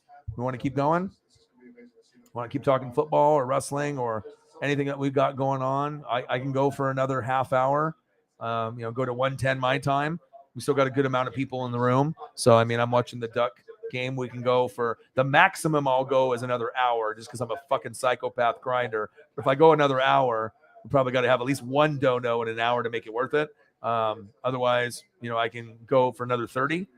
If we get donos, cool. If we don't, that's fine as well. But obviously, you want to make sure you're getting rewarded for putting in the time and the effort, especially if you're doing fucking 6 hours straight without getting up. So, you feel me? Gang, gang, gang, gang, gang, gang, gang. Oh, yeah, brother. Your boy's always working hard. You feel me? Gangstas, what up, guys? All right, so what do we want to do? We want to go for another 30 minutes and then just go from there? How are you guys feeling? Roberto. Yeah, exactly. Yeah, Roberto, that hurt. That hurt. Yeah, Mixon is top 10. Well, J.K. Dobbins could have maybe been top 10. Close to. I think it's easy to gravitate towards the quarterbacks, the receivers, the running backs. No, I know. I see what you're saying. I see what you're saying. Still understand how disruptive and dominant he was at this level. I will tell you this. I had the opportunity to coach a lot of good football players, and obviously a lot of good football players on the other side of the ball. Have you put Lamar on the Bengals? Right? Do you think that they would have been able to make the Super Bowl? Honestly? I mean, it gives you a different dynamic, but I mean, I think, even if you don't like Burrow that much and you like Lamar more, you know what I mean? Like realistically, if you put Lamar there, that gives you a better team besides the O-line part. I mean, both O-lines maybe are not that good, but O-line for the Bengals was one of the worst in football. And I think a fair question is you look at this year's Oregon team with Camden Lewis lining up for his first field goal attempt of the game. You got Dan Lanning coming over. First Cornhusker, 3rd to 5th round, somewhere in there. Yeah, probably 3rd or 4th, but no later than the 5th. You know what I mean? Do you have a couple guys that you're looking at that you think that are going to go, that are favored as prospect for Nebraska? Yeah.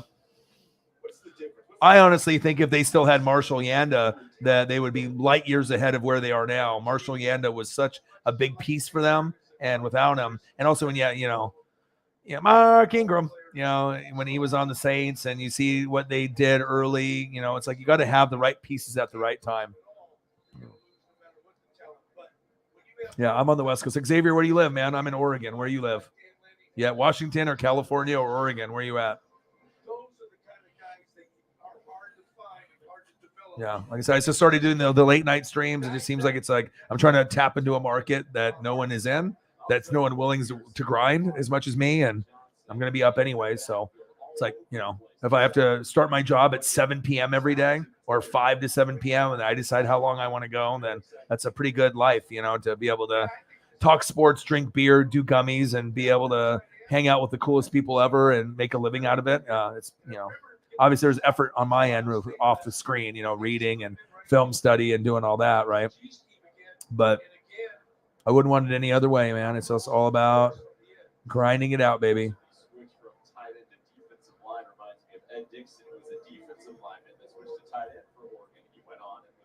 One more chip, baby. How many, Tom? One more with Tampa Bay. Let's get it. Let's get it. Everyone hates Brady. It's fine. Just give me one more chip, and then you go wherever you want. Dolphins, Niners. Then I'll be, I'm already content. I was already content with Super Bowl 37. If I died and that was the only Super Bowl I got, that's fine. Then I got that one. Now I'm hungry for one more. Hungry for one more. Near San Fran. Awesome.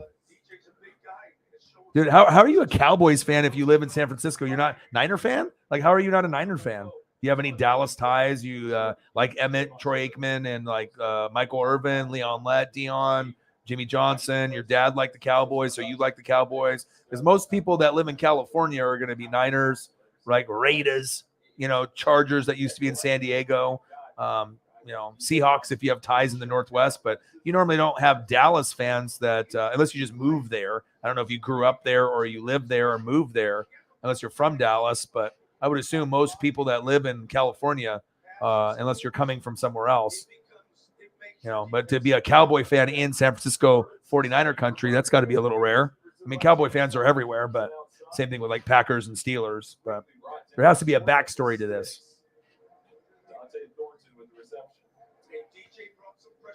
Yeah, Orlando Brown. It's like, oh, we need offensive line. Let's just one guy retires, and then we'll give another guy to the rival. You know what I mean? Yeah, who fucking grinds more than me, dude? You know what I'm saying? That's what I'm really proud of, and I know that you guys appreciate it. And a lot of people just don't have it. You know what I mean? They just don't have it. They're not as committed with the passion as me. You know what I mean? Like, and if you think this shit is easy, sitting in a fucking chair for 4 to 7 hours straight, it fucking isn't. Okay. It's fucking not. I mean, on my back, I'm leaning forward. I still got the chair, but I'm working, I'm clicking buttons, I'm talking, I'm watching fucking games. You know what I mean? Like, it's not easy. I mean, if you do it for like an hour to 3 hours, like you're calling a game, like during NFL season, that's one thing. There's been times where I've done 3 games nonstop, morning, afternoon, Sunday night football. And imagine sitting in a chair for like 10 hours straight. There's not a lot of people that are going to outwork me on planet Earth, let alone YouTube, Twitch, or anything else. I mean, you go back and look at my last like 10 streams. I am a psychopath, dude. Like, you know what I mean? I am a fucking grinder. I mean, I definitely could stop streams after 2 hours if I wanted to, but I don't. So like my last streams have been 5 hours and 32 minutes, 6 hours and 19 minutes, 5 hours and 31 minutes, 6 hours and 12 minutes, 6 hours and 6 hours flat, 5 hours and 21 minutes, 4 hours and 9 minutes, 5 hours and 21 minutes, 5 hours and 7 minutes, and 5 hours and 4 minutes. You tell me any motherfucker on planet Earth that's got fucking commitment like that when they're not calling a game. Nobody. But that's what's going to make me successful. You know what I mean? I already got the work ethic. I got the knowledge. I got the voice. But you got to really be able to put in the work. And your boy does. That Wendy's lemonade looking good, though, right now. I'll tell you that. This does, too. I'm trying to eat healthier, though. I'm trying to take the shit out of my system and be better. But goddamn, it's good, huh? The food porn for you. Shout out to the Fanatic family, saving sports life. We donated $1,500 a few weeks back. I did $1,000 out of my own money, which I've never done before. And the dog needed almost $4,000 to be able to have the surgery. And there is sport. So we saved a life. We saved a family member. That made me feel real good. You know what I mean? Cyberpunk 53 donated $500 on the last night. Holly Hundo did like $135, and I did $1,000 of my own money. I've never done that. $1,000? That's how much I spent on my Michael Jordan rookie card back in 03. 1,000. It was worth 2,500. Had to sacrifice it for the dream, and now it's worth 25 to 30,000. Facts. Grind don't stop, baby. And hopefully I'm an inspiration to a lot of y'all too. You know what I mean? If you got dreams and you got goals, you know what I mean? You see other people work and grind, and of course you have to have talent. It's not just because if you work hard that you're going to make your dreams come true. Yeah, you got to have talent. You got to have work ethic. You have to be able to persevere, have the passion and the energy, but you do have to have some natural talent that you have to cap into. But most people don't have all the, check marks boxed off, boom, boom, boom. It's like, do they have the work ethic? Okay. Do they have the dedication and passion? Okay. Do they actually have talent? And, are they willing to grind? And like some people will have like 1 out of 3 or 2 out of 3, but very little people on planet Earth have 3 out of 3. That's true. So sometimes they have some of the formula, but not all of the formula. Austin Allen or maybe Cam Jorgensen, center. Centers are always awesome. Low Creed Humphrey status and whatnot. That's always good. But yeah, that shit, I'm proud of that shit. You know what I mean? Because when I committed to doing the late night streams, I could do it even with one person in the room, as long as someone wants to hang out with me. It doesn't matter if I'm at 20,000 subs or 19.8 or 19.9 or 40. It doesn't matter. I'm gonna vibe and hang out, and I think it makes it more incredible when you're only getting maybe like 100 to 300 people a night, but you're making 200 to 1,300 when you have less than 20 people in the room. You can't say that about any other channel on YouTube or Twitch that's got limited people in the room. Nobody's getting notifications, but person for person, we have quality over quantity, but we're getting more donos out of 8 people in the room than someone that would have 800 in the room. That's incredible. So that shows the dedication that a lot of you guys have to me and the channel. And I really appreciate you guys for that, man. There we go. I knew it was your dad. I had to feel, you see how I brought that up? I knew it had to be something. Grew up in Texas, Cowboy fan, grew up a Cowboy fan, the ups and downs, the downs. There you go. Well, awesome, dude. Yeah, and I'm a part of being a Dodger fan is because my dad has been a fan since the 50s. So I root for Mariners because I met Griffey, right? And then I went to go see the Mariners in Seattle. We stayed in like a $800 hotel room, $400 each night. I was supposed to get a Julio jersey. They didn't send it to me in time, which is a little unfortunate. But I still ended up having a good time, and I ended up getting myself some magic to happen. And when you have magic happen like that, it's incredible, man. When you get a foul ball at a game, let alone being at Julio, he's a top 3 prospect. It's just insane. It's like the most hyped guy that we've had in a long, long time. And I had 5 chances that were close. 3 that, I had a finger on a ball in the 3rd inning after JP Crawford threw it up in the stands, but he was throwing it over my head and I couldn't get it, but I got a finger on it, jumped in the air and I changed its trajectory. And in the 9th inning, I ended up getting the ball, which was awesome. Hit the fucking railing and then bounced around and I got it. And then in the 10th inning, a ball went 1 row in front of me by this other guy, but he was an idiot and he dropped it and a kid got it. I could have stepped in front and jacked it, but I was like, I already got a foul ball. All the other 4 balls that were close were like after the inning ended, they throw the ball in the crowd. Not the same. Still cool, but doesn't have the same value. It's not worth as much, and it doesn't have the same memory. Still going to be a cool memory, but not as cool as a foul ball or a home run ball. That's facts.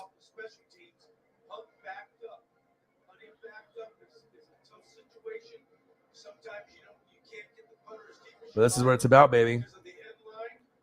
Getting the ball. And I've gotten 2 in the last 3 years. I got a Kike Hernandez Dodger ball when he was on the Dodgers a few years ago. And it was crazy. So I've gone to maybe 6 games total, and I've gotten 2 balls already. 2 foul balls. Good shit, man. There's my dad, me, and Koufax. Best left-handed pitcher of all time. Okay. Ken Griffey Jr., me, my dad, 7 years old. My dad, me, Sandy Koufax, 10 years old. This is the day that I became NWSF, Northwest Sports Fanatics, besides this day. Okay. Still got the Ken Griffey Jr. autograph to this day in my room. Cleanest autograph of all time. And if I didn't have my dad, he wouldn't give me that baseball influence. So I really am proud that he's my hero besides Ken Griffey Jr. and it's awesome. To be able to have a passion for something that I normally wouldn't be into. Normally it'd just be football and basketball normally, and normally it was football, basketball, and like wrestling and stuff, and then basketball kind of went down the shitter.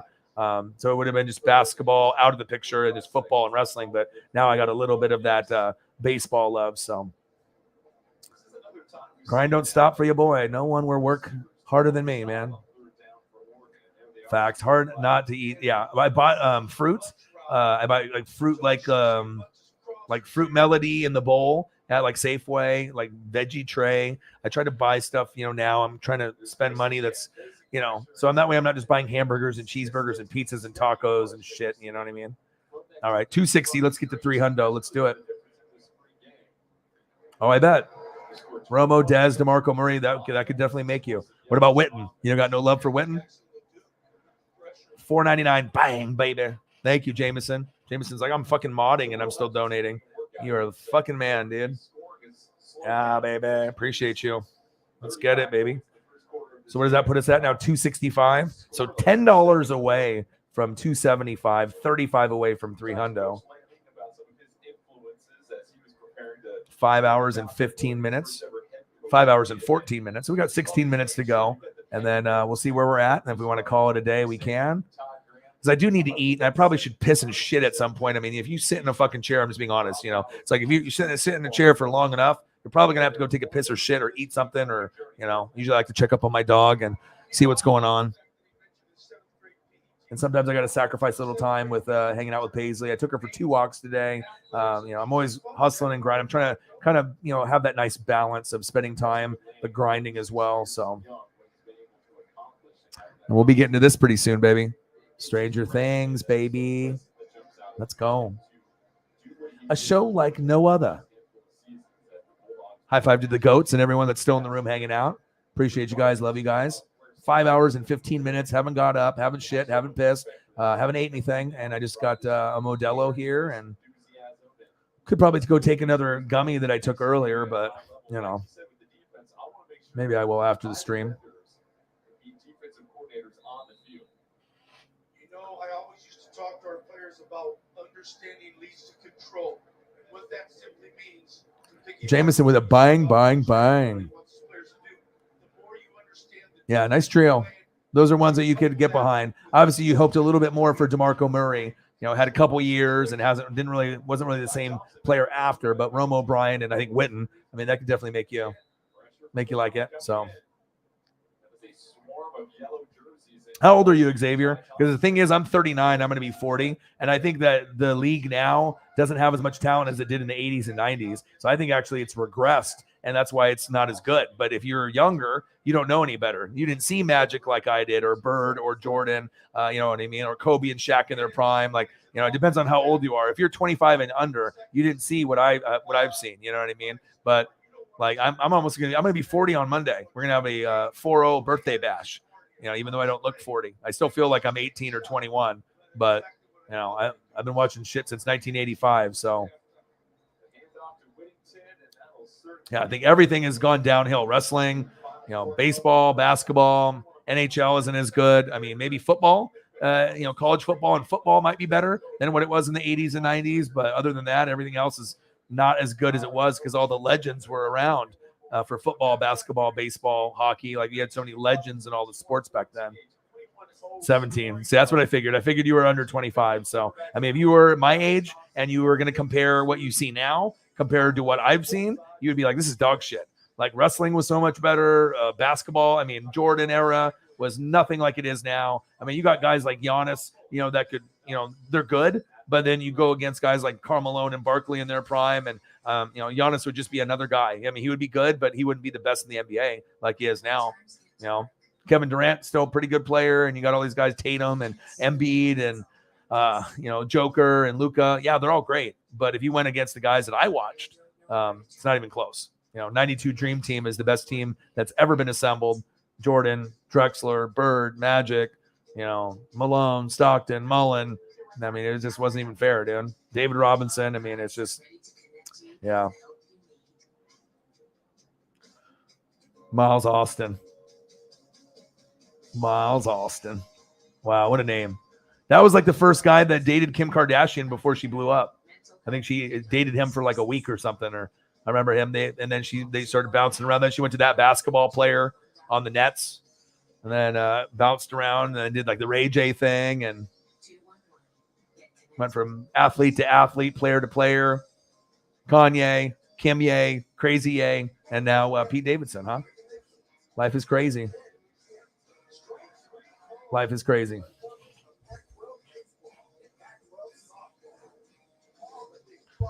All right, so we'll probably go for like 12 more minutes to end it at 5:30.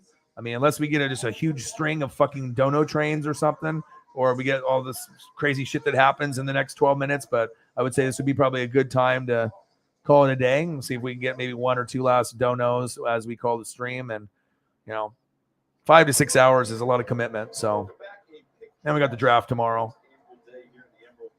You feel me? But had some good conversations. You can tell, like, the pros and cons. Because most people, when they say they like a guy compared to another guy, usually you don't really get a good in-depth answer. But when you're here, you're going to get it. And you're going to get the best photos on planet Earth. Are you kidding me? I'm entertained. When I'm actually doing the show live, I go back and watch sometimes and just look at the photos itself. I don't even give a shit about what I'm saying. I was like, show me the fucking cool photos to put me back in time. Well, I'll tell you what, obviously the first one, BYU. BYU was a good. All right, I see you, Mark Andrews. I see you. And I think they were 5-0. Damn, pizza. Mexican pizza. Burgers. Ribs. Who I think is one of the top teams in the South and in this conference next year. And then obviously the big run, the last three. You just think about the emotion involved in playing Washington, just become a national rival. Utah. Yeah. I just think the talent was better. You know what I mean? It's like I can go over multiple examples, with the Hogan and the Scott Hall and the Nash, WCW, DX, Stone Cold, Rock, Mankind, Undertaker, going through the Ric Flairs, the Ultimate Warrior. Like we're going through all that wrestling. You had signs in every show, NWO, DX. I mean, there was nothing bigger at that point in the 80s and 90s, okay? Jordan, Drexler, Bird, Magic, Patrick Ewing, Robinson, Akeem Olajuwon, all those guys. Right. And then you got football, Joe Montana, Jerry Rice, Barry Sanders, Bo Jackson, Dion, prime time. I mean, you just go through the list of, the athletes, and then Ken Griffey Jr. and then Nolan Ryan. Just so many different superstars that you can go through. A lot of them are roided up, though, for baseball. Mark McGwire, Rafael Palmeiro, you're going through all that. Right. Then you go through golf, Tiger Woods. Right. And then you go to Andre Agassi, obviously with the tennis and the Pete Sampras. I mean, you're going through Mario Lemieux, you're going to Wayne Gretzky, you're going Brett Hull, Patrick Waugh. So, I mean, every little thing that you're looking at, there's seems to me some of the greats, a majority of them are in the 80s and 90s. And some of these guys can compare from 2000 to 2022, some, but even in the 90s with the Kobe and Shaq, I mean, I just don't know how many legends are really playing from 2000 to 2022. There's some, but I'm not sure if they're going to be better than a lot of the guys that played in the 80s and 90s, in my opinion. So,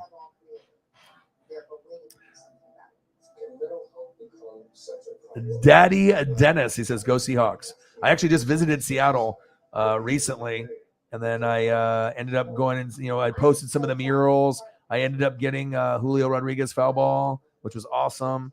Yeah, life is good, man. Life is good. Your boy is lucky. Ninth inning too. It was awesome.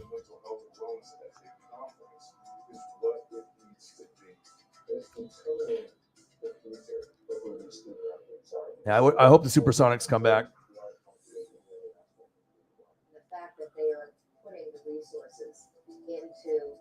The mental health. Yeah, I have an Edgar Martinez. I got a Jack Sikma that I can show you that I posted this on my Twitter, but you brought up Supersonic, so I can show you.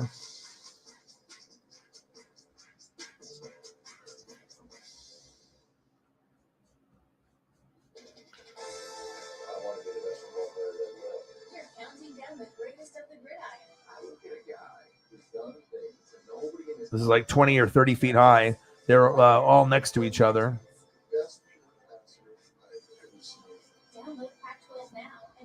I had to delete some files to be able to make room. But I got Edgar Martinez, and then there was Jack Sikma, which should have been probably like Gary Payton or, but obviously they're going for certain guys. And then they also have Edgar Martinez one. Ty Thompson take the field for potentially the last series of this spring game. Ball start on the green team. The Sikma one's pretty dope. Defensive guy, I'd like to see young Ty Thompson drive the team down the field for a touchdown. Big 20, 30 feet in the air. Pretty incredible. Thompson back to pass. Tries to get it downfield and an interception thrown right into the hands of Keith Brown. That'll be the second interception of the game for Ty Thompson. They have Walter Jones one too. That was dope. That one again. What are you taking away from this one, Coach?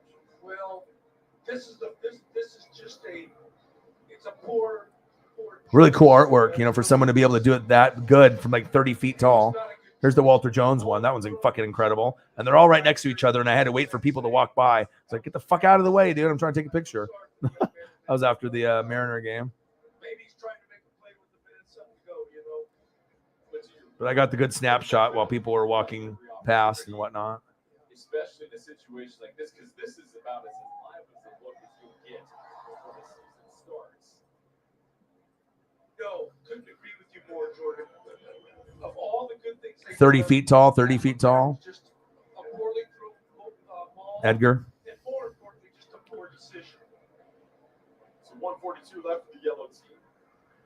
Butterfield trying to get his team. Basketball, baseball, football.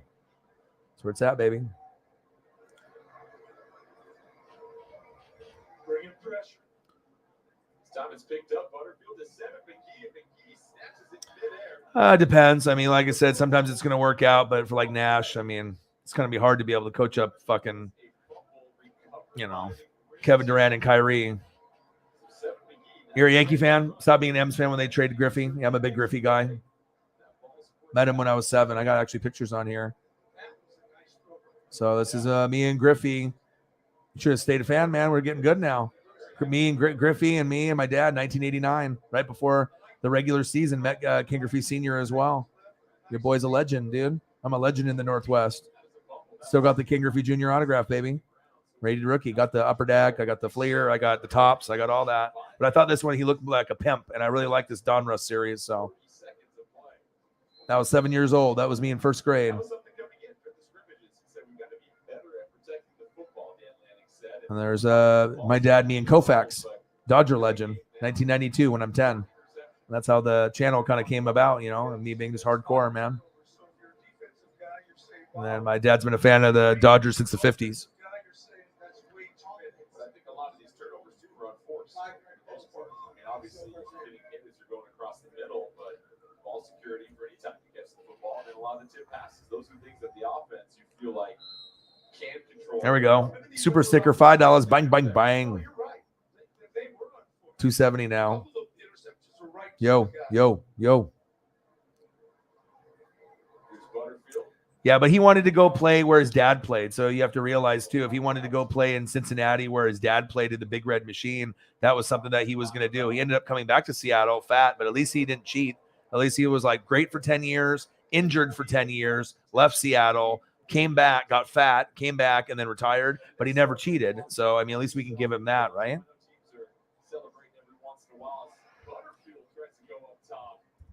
Biggest swing in baseball ever. I live in Oregon, so Griffey's the biggest thing besides Clyde Drexler, and Griffey's bigger.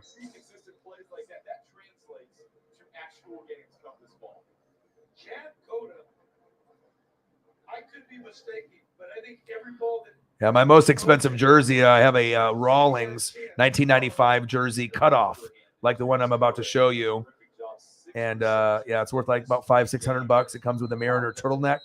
Got it from a private collector. It's insane. Snatch the football in midair. Yeah, and I apologize to you, Chase. I just called you Chad. For all those years coaching your dad. Hey, I know who you are. I think that's still a compliment, to be honest, when you look at Dad's pedigree. Really nice catch. I think when you look at this receiving core and the starters, I want to see 114. His production in this game so far. Plus his There we go. It takes time to be able to find that right Griffey photo. Right here. Look at this. It's the cutoff jersey, the Rawlings. I have that jersey. Rawlings, like 95, cutoff jersey. Griffey comes with a blue turtleneck that says Mariners right underneath the neck. The vest jerseys are the best. Super rare. I've never seen another one on eBay. And I never buy used jerseys. This is the only used jersey I've ever paid for. And I think I paid $250 or $3 for it, but it's worth way more. And I was like, yeah. I told my buddy, I don't have the money, buy it for me, I'll pay you back. And then he got it for me. And it was a private collector that's worn it maybe 5 times or less, and no stains, no holes. He just had it in the closet in a plastic sack for years. And I was like, yeah, I want that. And then so obviously I like Mitchell and Ness, and I like the old school stuff. A little Supreme, little Ovo. I'm a fashion guy, but yeah, the Russell Athletic vest jersey might be one of the coolest of all time. That's facts. Yes, I do. Yes, I collect figures too. I've been collecting since I was 5. Like the 40-year-old virgin. You ever seen that movie? That's me. Like minus the virgin part with all the toys and shit. So.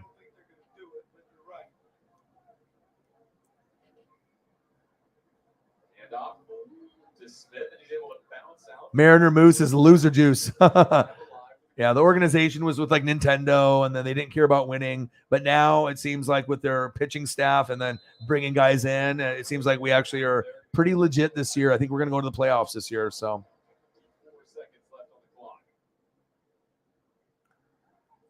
Kingdom kid.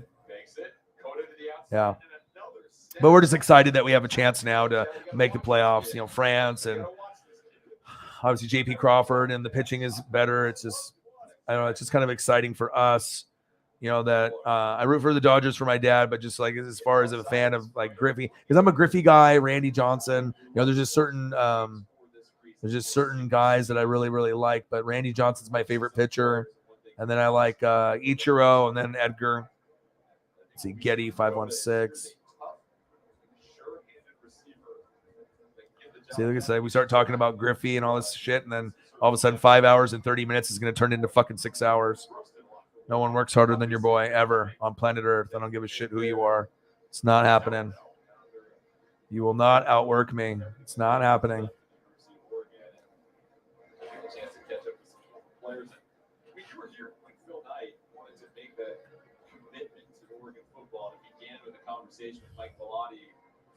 Asking what do you guys need to be successful? One of the first conversations they said was we need an indoor practice facility, which hard to believe those didn't exist in Oregon, but they had to get one done. They did with the Mo Center, and the rest is history. Absolutely. What Phil Knight has done for the University of Oregon and the football program, it's hard to put into words. Butterfield across the middle, Spencer Webb with the catch. All right, seeing if I can find this. What is this, 9112? As the chains move, and the block it right there. Nick Aliotti is horrible at announcing, just to letting you guys know. Former defensive coordinator. He's like drunk or something, or he just can't talk. And I got Jordan Kent doing the game too. God, it's like my ears are bleeding.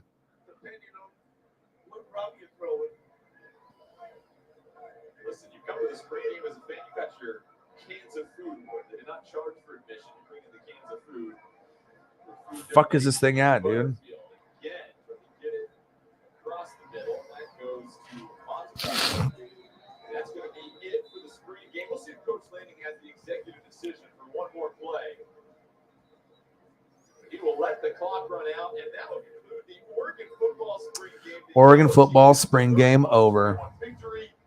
Bo Nix shining with 270. Can we get to 300? I don't know if we'll get to 300. There might be someone in the room that wants to help your boy out for grinding for 5 hours and fucking 32 minutes straight without getting up and shitting or pissing or eating. So we're getting close. I mean, we got double digits in the room at it's 1:12 a.m. right now, and 3:12 or 4:12 if you're in the Midwest or the East Coast. And I started this stream at 7 p.m. my time, 7:30. So in 69. When were you born, Daddy Dennis? I think my dad was born in like the 51, I believe. So. Whether they want you to or not. You can take a picture. You can jump. Yes, sir, brother. You can fly to the moon, travel the world, or just stay in bed. can't buy a best friend like that. 1970. Nice. I was born in 82. So anyone that's old school, we definitely have a different perspective on baseball, basketball, football compared to young kids that don't really. I don't think they don't know, but it's like it's a little bit different, man. Ooh, I found a really fire Griffey one. It's from like 89, 90. Yeah, this one. Hold on. If it's Ken Griffey Jr., it's like, yeah, it's my favorite thing ever. I mean, I'm a Buccaneer fan, not because of Tom Brady. I've been a Buck fan since 95. Oregon Duck fan since the 80s. Blazer fan, Mariners. But Ken Griffey Jr. by far is my favorite person to collect out of anybody. And obviously, you would know why because I met him. So still got the autograph stuff. So. And I know you're our best shot to do that. I'm going to take my shot. For better or worse. Cleanest swing, prettiest swing in baseball, baby. Oh, man. That old school, that blue, that 24, that old school jersey. My God. Just so many memories, dude, from like 89, 90, 91, 92 to 95. Like, some good shit. Oh, here we go. Looks like we got someone that wants to step up for your boy. Yeah, baby. That's what I'm talking about. Cyberpunk 53. He's probably surprised that we got so many people in the fucking room still. All right, we're at 270, right? And normally we hit 200 to 1,300 every stream I do. Look at Cyberpunk 53. Works, he's like, I'm going to make it happen because that's what I do. I'm a fucking goat. $30. Boom. On the Cash App. We're at 300, baby. That's what I'm fucking talking about, baby. Yeah. Thank you, man, so much. Appreciate you for the grind.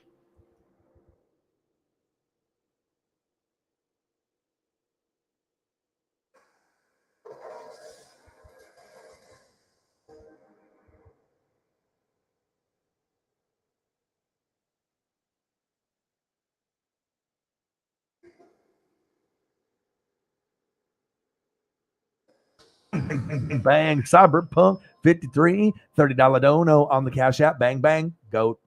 Bang, bang, goat. Appreciate you, brother. You got these people that just support the hell out of me, and there's no one else on YouTube that could have 11 people in the room and make 300 to 1,200 or 200 to 1,300. It's just bananas. To have the support that I do, it's awesome. Full time, no other jobs. Been doing this for 10 years, 6 years on YouTube, 10 years overall. Just decided to go all in like January, February, and it feels good to be able to put in so much hard work, blood, sweat, tears. Okay. Still not at a spot where I want to be at dono-wise, or not dono-wise, but sub-wise, and obviously views and number of people in the room. But donos have been way above and beyond anyone's fucking dreams in this fucking room. And it feels good to have my hard work fucking finally pay off. I had a partner, he quit.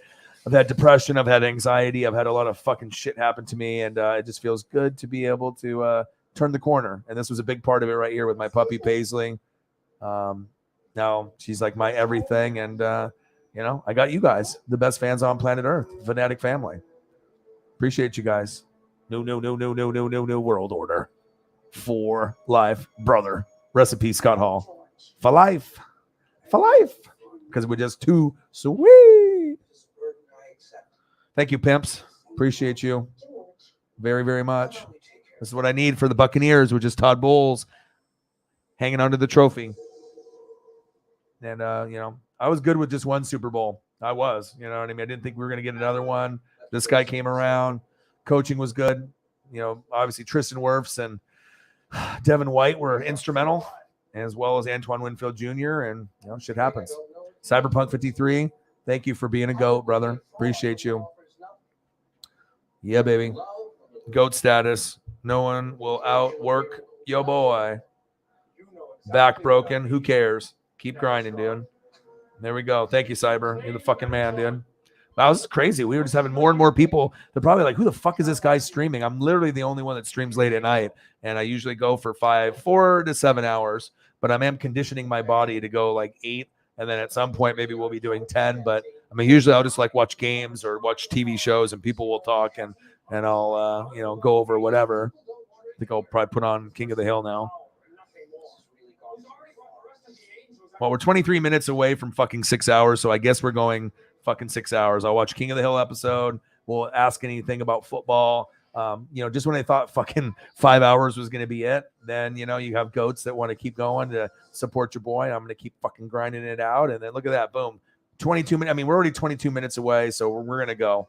We're going to go to 6 hours. I like even numbers. I ain't going to fucking stop a stream at, 5:38. We're going to go 6, and we're going to fucking show the grind, and we're going to show everyone on YouTube. We're going to show everyone that, tunes in, or someone that stopped. Wow, look at this motherfucker. This guy's doing fucking 5 or 6 hours every day. You want to talk about what it takes to make your dreams come true? The fucking grind, okay? A lot of fucking lazy motherfuckers out there, or people on YouTube that only care about money or views or subs. You got to be able to put in some work, brothers. Put in some work, brothers, okay? But if you got dreams and you got goals, all you got to do is work. Put in the work, put in the grind, and you can make your dreams come true. Not everyone's going to have a PSA 9 Michael Jordan rookie card like me to give up, to sacrifice. You know what I'm saying? But I was installed with work ethic since I was 12. My first job was 12 years old, doing crayfishing and crawdadding with my dad. I am my dad's friend. So, I was making $20 an hour at 12 years old, buying my own school clothes, Red Sand, Massimo, Nike t-shirts. I was buying that type of shit back in the day. And, it's made me the man that I am today, baby. That's facts.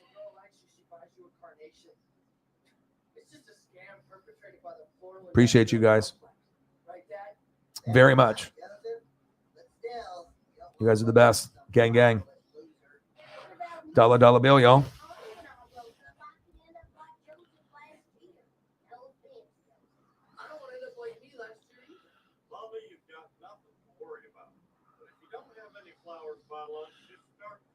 All good, brother.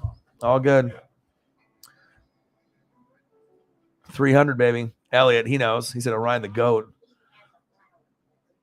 Let's go. Yeah, 30 billion. They make they make a lot of money. But the funny thing is they don't support me, and they don't give the notifications to my fans or whatever. But like I said, I can have less than 20 people in the room.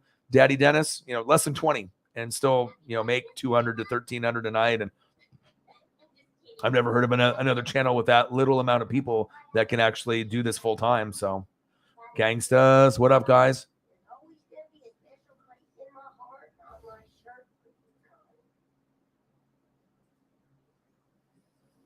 Gangstas, what up, guys? It's my favorite McLovin, my favorite movie, Superbad.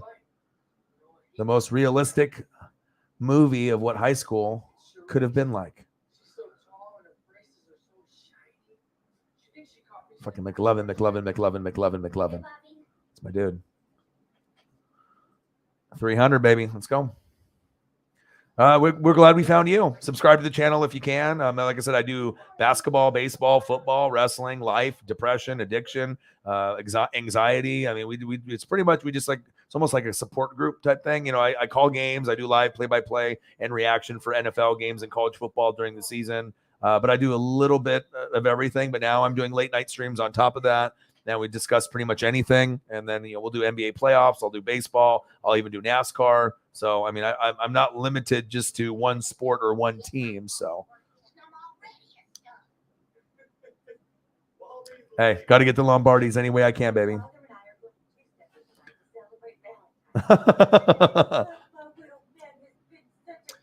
Yeah, of course he is. Yeah. He's sending messages. He made a fake profile after he got blocked and messaged Preston and said that he wants to beat me up and punch me in the head and wants to punch Preston in the head. He wants to spit on his ex-girlfriend. And Preston knows his ex-girlfriend's new boyfriend just because they knew each other as kids in the neighborhood 20, 30 years ago, but doesn't talk to him ever, but thinks somehow that we orchestrated a plan for this guy to date his girlfriend now. And he's just mad at me and life and Preston and wants to just spit and beat up everybody and call us names and whatnot, threaten us. And so I don't know if oh boy will go to the police and if he's going to get a restraining order or get arrested or whatever, mostly just talk or whatever. But it's just, bro, you're older than me. It's you're 42, 3, 4, 5 years old. It's you made the choice to quit on me. You made the choice to move away with the girl. The girl decided to break up. And now you don't have me. You don't have the channel. You blocked me on social media. You don't have her. You know what I mean? And now you're going after Preston, which has nothing to do with anything. He's just like my friend, so I don't know. That's just, it is what it is, man. But like I said, it's better that it happened that way. There was some good success with us doing videos, in the first couple years, good chemistry, did reaction videos, but there's no money involved, and YouTube was eating off of us, based off views and subs, but no money. Like, you know what I'm saying? Even with getting 50,000 views, 100,000 views, 80,000 views, nothing. Like, it was very, very little. You know what I mean? In a month, with all the views and everything, it's like if you're getting like $50 each, it's like you can't make a living off that. You know what I mean? Or $100 each or 120 each a month. It's like, but then I decided to do live streams, and obviously you can have a better connection with the fans. And I'm glad the way that it is. It's like I was the one that sacrificed my Michael Jordan rookie card for this iMac and the mics and the speakers. And, if it wasn't for me, leaving the equipment over at his house for the first couple of years, he wouldn't have come to my house. So it's like always been my dream. I'm the Batman, you're the Robin. Everyone has to know their role. I'm the mouthpiece. And then to say that, when he saw Preston on there after he quit the channel, like for NFC Championship and Super Bowl, and said, watch at your own risk. People watch the channel only because of me. That's what he said. And then made this big long post that he's not a part of the channel, support at your own risk and all this stuff. And then I think his parents or other friends said, take that down. You look like an idiot or whatever. Then he took the post down, but people sent it to me. And then he blocked me on, Twitter and Instagram. And I know he still spies on the channel. Probably makes him sick. He probably likes it that I'm losing subs here and there. Even though they might be glossy people or dead accounts or robo bots or porn bots. But even though I might be losing subs or gaining some or losing some, at least I'm able to do this full time and I'm making money. You know what I mean? I'm showing my love and my grind and my passion, and I'm able to do this full time. So yeah, of course the views would be awesome if they were higher. The number of people in the room were higher, the sub count was higher, and you're getting more. But I'd rather have 10 or 20 quality people than have 200 or 2,000 trolls or people that aren't going to really support me. You know what I mean? Or if no one's donating and they don't give a shit and they're just toxic, and I don't want that. So we definitely have the goats in here. It's quality over quantity, but yeah, you know what I mean? But he doesn't send messages to me. He just sends them to Preston and under the fake account, Tom Curry. So I don't know. And his girlfriend's name was Carrie, but it sounded like he called him Curry. So I don't know. Losing his mind, though. I think he hates his job, hates his life, lost girl, lost the channel, wants us to blame everyone else besides himself instead of taking accountability. It's like after the Niners and Chiefs Super Bowl, he didn't come for 7 months. So if you don't come for 7 months and you're a duo, what is that? I could have fired him right there. Like, you know what I'm saying? Like, who doesn't call or text or show up for a YouTube channel when it's important for 7 months, and then show up and like practice like Allen Iverson and act like it's okay, then show up for 2 months and then quit again. And then when it's an NFC Championship game and Super Bowl, Preston just wanted to come over. So I said, hey, come over, watch it with me, had him hop on the mic. And then he saw that and got super jealous or whatever. And now, but we're not friends anymore. And he lies on his channel saying that we're still boys to get subs and, all this and that. And hey, if he wants to be fake and lie and, do whatever he wants to do to try to get subs and views and try to say that he's part of NWSF, fuck no. All right. You know what I mean? It's everything happens for a reason, and I'm thriving now. And I'm glad the way that things happen. You know what I mean? It's hard to be able to find someone that's got work ethic, and true colors come out with people over time. So.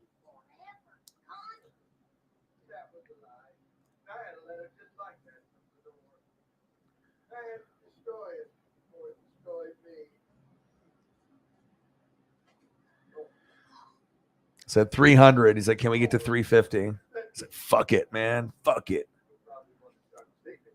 160 billion. Yeah. Yeah. Record labels get big. Yeah. Yeah. True. Yeah. Mr. Beast. But for me, it's like, not about necessarily the money. I need money to survive. But I mean, like, people know me for my voice and my work ethic, and I can call games. And I don't think there's anybody better calling games besides me and Tom Grossi, based off energy and knowledge and passion and being able to, it's like fucking Peter Schrager from Good Morning Football watches this show. And, he steals my material and does it on the show. Like Uncle Momentum. I made that up, and no credit, what I mean? Also EA Sports and Madden, with the sack lunch, I made that up. And, so it's kind of cool that you're, it's flattering when you're actually coming up with unique material and people are stealing it from you. It's the biggest form of flattery, but sometimes you want to get some credit for it. So. Oh yeah. Well, it's their platform. It's like eBay. right? It's like if you're gonna send sell some stuff on their platform, they're getting a chunk. So like with the super chat, they usually get 30 to 35%. So if someone donates $100 to me, I'll get probably 65 to 70 of it. You know what I mean? But if you end up giving it to me on a Cash App, then I get 99% of it. I get $99 instead out of 100 instead of 70 or 65. So people do a little bit of both. And there's like their, Patreon and Venmo and other options and stuff. But I'm just happy to be able to do my dream. You know what I mean? I ended up sacrificing a Michael Jordan rookie card. I've worked really hard. I've done phone sales for 20 years, and I'm 39. I'm going to be 40 on Monday. And like I said, I knew starting the channel that it was going to take 10 years to be able to probably be full time. And literally it took me 10 years. This is my 6th year on YouTube, but 10 years recording in. And I've been doing the channel now solo for a couple years, and I'm not going to stop anytime soon. And I mean, think about if you could drink beer, smoke weed, or, eat gummies, or, just talk sports, talk life, and you get paid for it. I mean, isn't that the fucking American dream? You know what I mean? So I'm living my best life, dude. And to have fans that back me too is great. I mean, because if you told anyone else that, hey, I had 8 people in the room and I made, $1,300 in a couple hours, no one would believe you, But that's the kind of shit happens here. Support that we get. It's facts.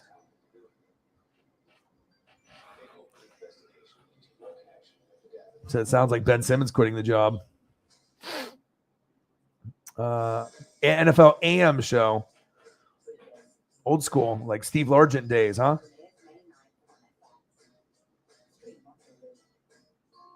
Yeah. I mean, there's a lot of people that, if you sell on their platform, of course, they're going to eat and they're going to make. I mean, imagine how much money eBay makes off all their users with all their cuts they're getting for just using their platform because they know people are there. Same thing with YouTube, second biggest search engine besides Google. So, I mean, they're going to eat off people, try to get the most out of them. So, but at some point, once they start pushing me, that means more people will be here, more people will donate, and then they will make more money because there's going to be more people here donating to me. And then they get bigger chunks. So it just only makes sense if you have someone that is loved and is popular. And I'm slept on. I'm definitely I'm lowest on the totem pole, but sometimes that's my journey compared to everyone else. There's a lot of other guys out there that got 50K, 100K, 200K subs. That's fine. You know what I mean? I'll get to 20 eventually. And then, as long as I'm able to, do my dreams and hang out with cool people and have fun and talk sports or wrestling or life, and I can make a living off of it and make people's lives better. I mean, the biggest flex in life is not how much money you have or how many cars you have or how many houses you have. The biggest flex in life is, how many lives that you can affect positively before you're dead. And if you can do that, that's what I'm trying to do. And, I definitely try to give back to the fans too, which a lot of YouTubers don't, with like, starter jackets and merch and clothes and stuff like that, just show the love and the respect and the gratitude. So your boy knows I've been around the block, baby. Okay. Cheers to everybody. I should go get another beer, but fucking we're here still, right? 5 hours and 51 minutes. I might have to go grab one though. My mouth is getting a little dry here.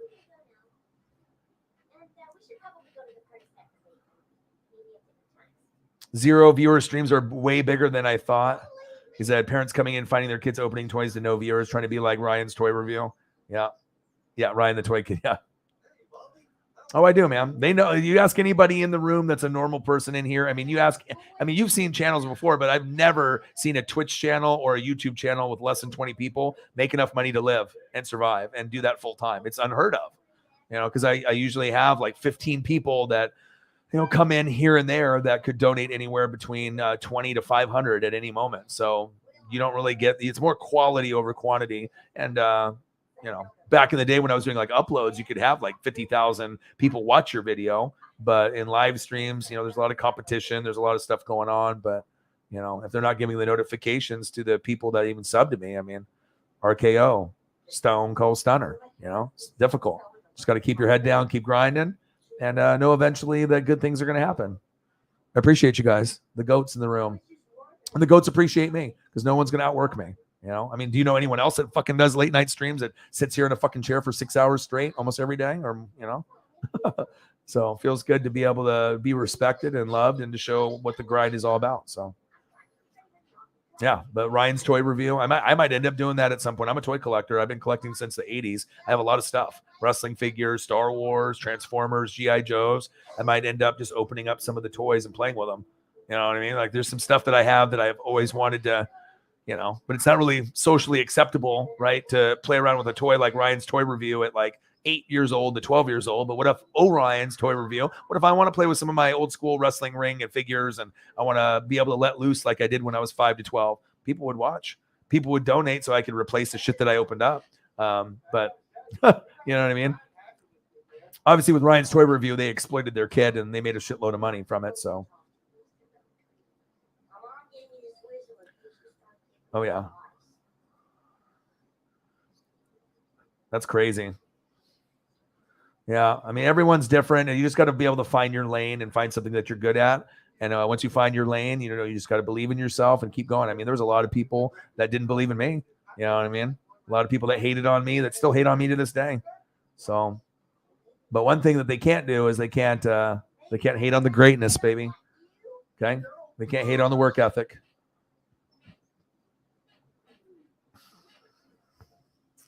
Let's go. Need one more of those.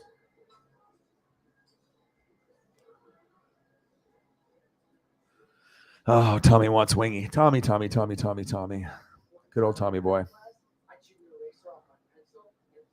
Wish he was still alive. The Jags select with the first pick of the draft, Trayvon Walker. What'd you do, Richard? Well, 6 minutes to go. I didn't think we were going to do 6 hours, but I guess motherfuck, dude. I guess that's what fucking happens, huh? Yeah, Monday is my birthday, man. Yeah, we're going to turn fucking the big 4-0. Unbelievable. Don't feel it. Still feel like I don't know, 21. You know what I mean? Still got a lot of memories from the 80s and 90s, so. Absolutely. Always positive, always keeping it real, no bias. Yep. What are you doing? You're ruining my party. What? You wouldn't even be having this party. Radio via stream. Seattle, yeah. And even though I live here in Oregon, I just love sports and wrestling and just, in general. So it's just, whatever it is, basketball, baseball, football, wrestling. I mean, it's like you're not going to really have a channel that I think that has that much variety. I mean, usually people are just doing just football or just their favorite team. So it's kind of nice for me to be able to show and flex the knowledge as well as just enjoy multiple things, because I am a fanatic. I mean, I do follow multiple things. I mean, shit, I even started doing NASCAR fucking streams this year to get back into that. I used to watch it like 20 years ago because I had a boss named Ed O'Neill, like, Al Bundy's name, and he loved NASCAR, and I never was into it, but he had so much enthusiasm and passion for it, it got me into it. So I started watching Dale Jr., Dale Sr., and Jeff Gordon and Jimmy Johnson and, all the guys from back in the day. And yeah, I kind of fell in love with it for a little bit. Then I didn't watch it because I didn't work there anymore. And I still have a lot of merch and memorabilia of like Richard Petty and the Intimidator, Dale Earnhardt. And I got a lot of stuff, cars and cool kind of knickknacks and artwork and whatnot, and figures, Mark McFarlane figures, starting lineups, and just cool shit. Die-cast stuff, and I'm back into it again. So it's like, it's cool, because it's not necessarily I can just, make money off doing the NASCAR streams. That's not really necessarily, all of that. It's extra content, so I could have an opportunity to maybe get donations, but it's also cool to get into something that I really did like, and I just stopped watching, and then now I can enjoy it again, and I really do. The more you know about a sport or, whatever you're watching, the more you're going to enjoy it. So it's like, once I know that all the names of the drivers, the sponsors, obviously I know Daytona and Talladega are fun to watch, and, there's certain ones that are bigger than others, but I mean, Talladega and NASCAR and Daytona isn't going to be for everyone, but at least it gives me an opportunity to gain a new fan base of someone that maybe likes football and NASCAR, but they want to be able to come in the room with NASCAR when I do it. So it's cool. Like we got our guy Riggs. He was a, fan of the channel, but he never came in the live streams. I started doing NASCAR, and then, he came in, boom, $20, $20, $50, $100. And we always vibe now, and he's a paramedic. And it's cool to have new goats enter the room and be a part of the channel. So it's awesome. Going down fucking memory lane, dude, just, with the guys, and, the Intimidator, Dale Earnhardt, that's my favorite. You know what I mean? Like just the way that he raced. It sucks for Dale Jr. because he lost his dad and he never was going to live in his dad's shadow.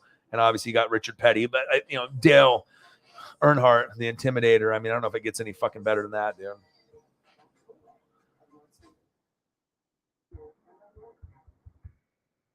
And I like it when we can talk about stuff. I can bring up a photo, to incorporate anything that we're talking about, food or whatever. And it definitely takes the stream. I think if we didn't have this option to do this, there's no way in hell anyone could do that. What I'm doing right now, you're just sitting there and talking in front of a screen or in your room or whatever, and you're just sitting in there, and you ain't going to be able to go this long. It's not going to happen. You're going to get burnt out. But definitely helps us keep things moving, which is awesome.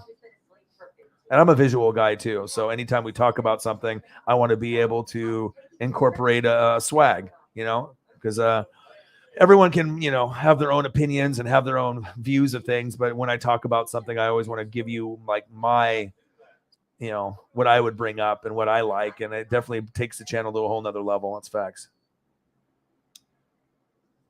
Jags take Hutchinson. Well, if they were smart, but they probably will take Trayvon Walker. So they don't know what the fuck they're doing.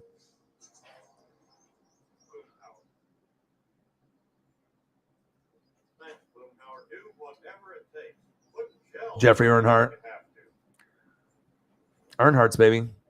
Still have a lot of love for Dale Jr. I got a lot of Dale Jr. and Dale Sr. collectibles. I think what it comes down to is that I like father-son combos. That's my favorite thing. My dad is so important in my life that's what it is that if you're a father-son combo and then you're good, father-son combo, just me and my dad, just like how important he is to me in my life, and I still have him in my life right now. And anytime I see a father-son combo, Ken Griffey Jr., Ken Griffey Sr., I mean, you'll get Bronny and LeBron. I mean, it's just like there's just certain things. Dale Earnhardt Jr. It's like I really have the thing for collecting people that have the father-son combo. I really like it a lot. It's facts. All right, we're 10 seconds away from 6 hours. I don't know what the fuck happened here, but I guess somehow, some way that we, we start talking about stuff. We get a new guy in here, Daddy Dennis. Hope you subscribe to the channel. I'm usually online every day almost. I'll be on tomorrow at 5 p.m. Pacific time, and then I might go till midnight or whatever after the draft is over. We'll see how long I go for, and then I try to stream almost every day, 4 to 7 hours. But obviously, I need to have a day off at some point or another, before. Don't want to get burnt out. Still want to be able to, do other things. But your boy's a fucking grinder, dude. And it's a pleasure to have you, man. Anyone that is an old school sport fan and whatnot, he said, Jag should pick this. We'll see. We'll see. Well, I love you guys and I appreciate you guys. I could stay for another hour, but you know what? My back is killing me. 24-hour stream. Yeah, I could do a 24-hour stream, but I'd have to get a shitload of money fucking to be able to do 24 hours. I'll tell you that. 24 hours, I would need money for food and drink and fucking probably a massage. I probably have to have some massage therapists come in here because my back would be fucking ruined. Yeah, I don't think I could do 24. Probably the most I would be able to do in a sitting is maybe 10 to 12. But even then, that would be a lot. I mean, I have done 10 before because I've done morning, afternoon, and Sunday night football. So I have done 10-hour streams, not maybe all the way consistently through. I had to end it, start a new stream, and do a new thumbnail and keep going. But yeah, that shit is not fucking easy at all. But a pleasure having you, man. Anyone that's new that comes in and we can talk sports. Anytime that you're, an OG and you're a little bit older or you're younger, it's always good to have a good perspective with people. We love you. We appreciate you. We hope to have you back. And like I said, I'll be back. 141 here, which means it's 341 or 441. So you sub. That's awesome. Thank you for giving me a chance to earn your sub. And like I said, we end up having first one ever like Pete Carroll. Nice. But, it's just nice. We're just grinding it out. And we're a very special, positive group here. A lot of goats, a lot of intelligent people, lawyers. You'll get people that are paramedic, vets, people that are in artwork. I mean, you're going to get fans that are young, fans that are old. It's just a wide variety of age and race and people that are from the West Coast to the East Coast. We even got people in Australia and Scotland, and it's cool. Sometimes we won't get the big numbers like the big channels, but for who we have in the room, it's always a great show and a great time. So thank you to everyone that subbed. Thank you to everyone that donated. Thank you for everyone that had some kind of comment. You guys are the best fans on planet Earth. Cheers to you. Love you guys and appreciate you guys. Debo Samuel tomorrow, baby. Will the Jets click the gun and say bang, bang, bang, bang, bang, and pick him up. Might be too rich for their blood, but we'll see. But it's going to be amazing. Everyone's going to be wrong, including me. I just hope to be less wrong than everyone else, including the experts, because no one knows what the fuck is going to happen tomorrow. It's going to be crazy. So appreciate you guys very, very much. Hope you guys have a great night. Skinner, love you guys. Appreciate you guys. Daddy Dennis, Jameson Meza, and everyone else that's still watching. Appreciate you guys. And like I said, we hit, what did we hit? We hit a good number, right?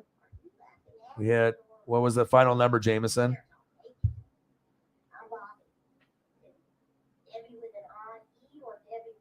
What is the final number? 300? I think we hit 3.